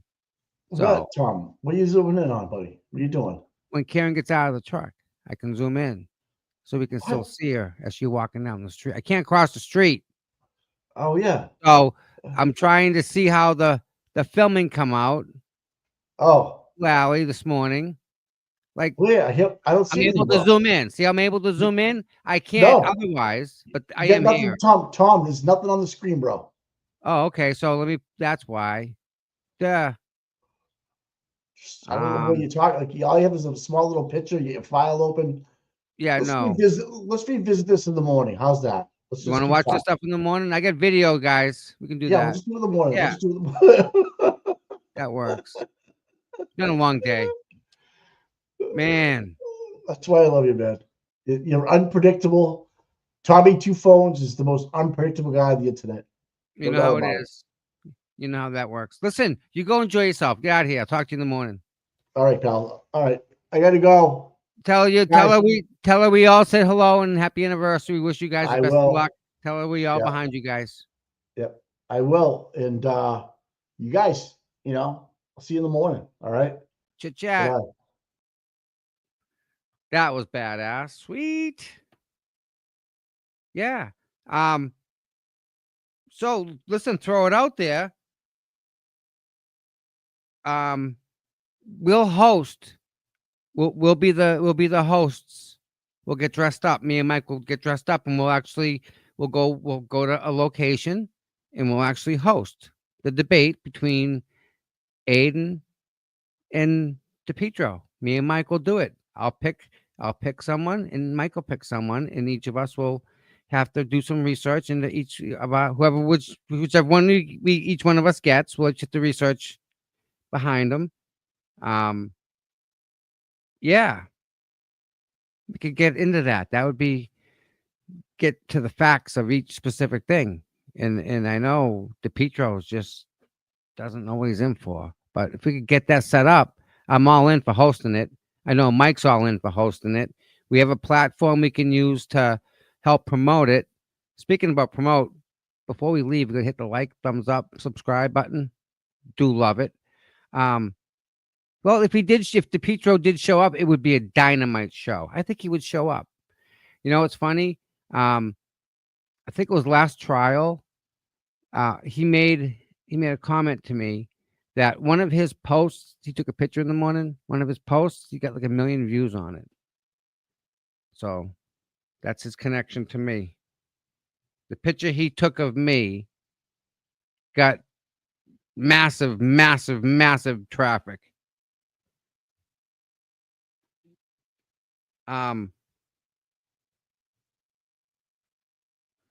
Yeah, there's a lot to be said here. A bad autopsy isn't her problem. That's not the doctor's problem. That's a Hank Brennan problem. And he's got to deal with that. And he can't question this poor lady when she's just looking at the dog bites from the report that she read. So we will definitely find out. That said, I hope everybody has a wonderful night. Let me read these things here. These gifted memberships and stuff. RVA, listen, RVA. No, we're not doing that. We're gonna save. Listen, we're gonna save this. You're good, bud. Thank you for the $10, my friend. Mary Jo. Hope her career is over. Someone got to her. Imagine that. Thank you for a member for 2 months, Mary Jo. Thank you. Clerk of the Year, member for 6 months. Damn, that's good. God forbid any animals. That's lucky. That's a lucky statement. The guy absolutely stops and lets turtles cross the road. That's who Lucky is. No doubt about that. That's Lucky. Listen, Turtle. Last day at Normandy Farms and back to Mattapoisett. Thanks, guys. Tim Smith. Enjoy yourself, my friend. Hope you had a really relaxing time. Sounds like you had a good time kicking back. He's been camping everybody. He's got that campfire smell still in him. That's the only place you get it is camping. Donna, one membership. Listen, thank you. Everyone that's gifted memberships. Thank you all very much. It means a lot to me, and it does to the people that get the memberships. So I tried to do a members only, but I screwed it all up, and it was a disaster. And then everything my mods did, I almost like crash and burned it all. All that work they did. So I gotta figure stuff out over here and get that going. So I have some homework to do. And with that said, I hope you all have a great night. Everyone that sent me a Venmo. Let me get to that. Okay. Peppa sent me Venmo the other day, and I gotta thank her again because she's just a very thoughtful person like that, and I appreciate everything she does. She does a lot. Pam Bonafoyle, win for Karen. Thank you, Tom. Erica Cullen, Erica Cullen. I had breakfast with her this morning, and I forget her friend's name. Man, killing me now. Oh my God. I can see her face. These were the two nicest ladies. My God. They was our pleasure to sit down and have breakfast with these two ladies. Very smart. They're very, very nice. Erica, thank you for that, by the way. Peter Grand paid $5. Thank you, Peter. I appreciate it, my friend. Do my best. And today, don't know why, but somebody else who has premium, which I have, had ads on their channel. So for whatever it is, I got to figure that part out. I don't want that to happen again. So that's on me. So you'll be back in the Boston area later this month from San Diego. Hope to meet you. Maybe we'll hit a game. I'm looking to go to a Red Sox game. Yep. That would be fun. Get a bunch of bleacher seats. Yeah. Well, we got the ads figured out now. I'm pretty sure. Pretty sure. Is there anything you guys are want to talk about in the morning beforehand? You just want to call it like 8:30 like we've been doing and just carry on? Because we can talk, we can go on at 8 because there's a lot to talk about. I mean, Twitter's just on fire already with that poor lady. I don't know how she's going to become a cop, like long-term wise. She's got to go out of state, man. And even still, it's got to be a couple states away. I don't see how that not Boston. But 8 o'clock. 8 o'clock. 8 o'clock it is. Sounds like a plan. Please, everybody, thank all the mods for everything that they do. Sammy, Shelby, Cop's daughter, Mary Whitcomb, Jabberwocky, CPU Mod 1, Megan, Kristen,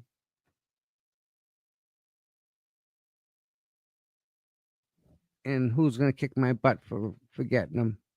I forget. Beach bum. Ha ha. Thank you, all you guys. Cop's daughter, I think I mentioned you. You guys, listen, thank you guys for being mods here. Thank you for just keeping things under control. Thank you for having one of the best chats on the internet. Gail was a mod. Catherine, damn it, Catherine, that's who it is. Catherine's been with me from freaking day one. Catherine and Sammy, long time. Yeah, so they do a lot. They keep an eye on the chat and they make this place a good place to be and a fun place to be. And you all help into that. And that is just, I mean, just it's beautiful. I love it.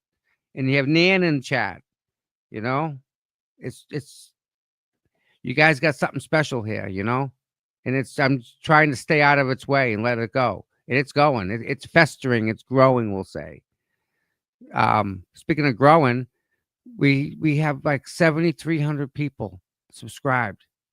We just hit like 7,000. So that's pretty cool. Like that's snapping right along. So I think that the Saturday shows, we'll do more Saturdays. Maybe, you know what? Maybe this Saturday I'll pull you mods up here. We'll get you mods up here this Saturday so people can introduce themselves to who you guys are and why you get involved. What about that? How about that? We'll pull the mods up. There we go. This Saturday. They all got a date. Mary, you got time this weekend, Mary? Kind of need you up here.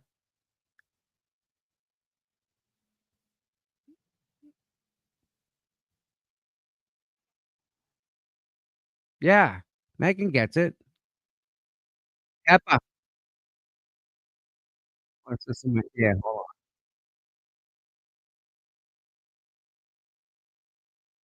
on. Oh my God.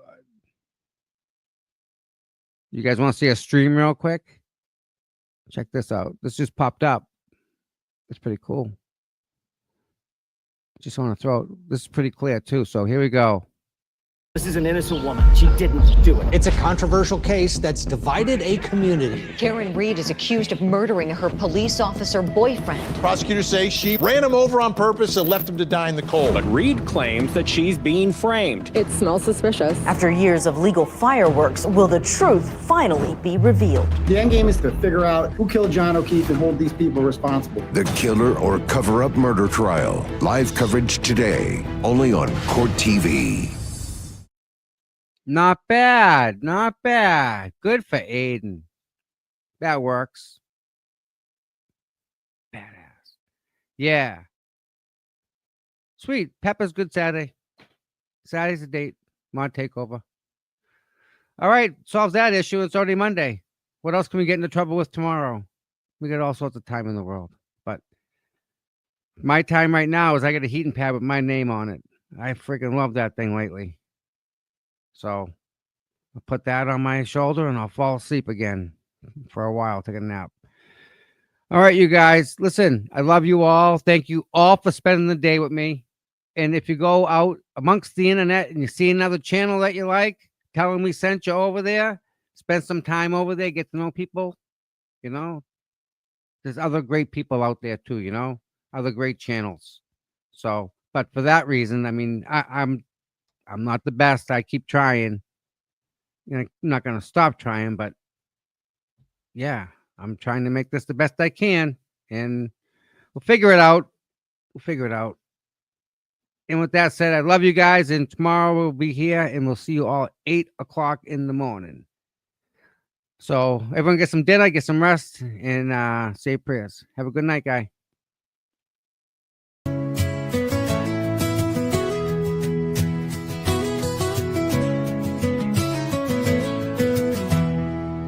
Cold mornings, cracked pavement, courthouse steps. He's there before sunrise while the world still rests. No cameras needed, no spotlight glare. Just a man with a purpose, always standing there. Facing the crowd, but the fight in his veins. Truth in his hands, pushing through the rain. Karen sees him, she knows what it means when you've got boots on the ground and you fight for your dreams. Boots on the ground, day after day, standing for truth in the hardest way. No fame, no glory, just a promise kept. Tom CPU, you never left. He don't ask for credit, don't ask for praise. Just fight in the good fight in 1,000 ways. When the cameras fade and the voices die, he's still right there, never asking why. He's got a handshake that you can trust, eyes that don't blink when it comes to us. Karen smiles because she knows it's true. She's got a soldier and his name's CPU. Boots on the ground, day after day, standing for truth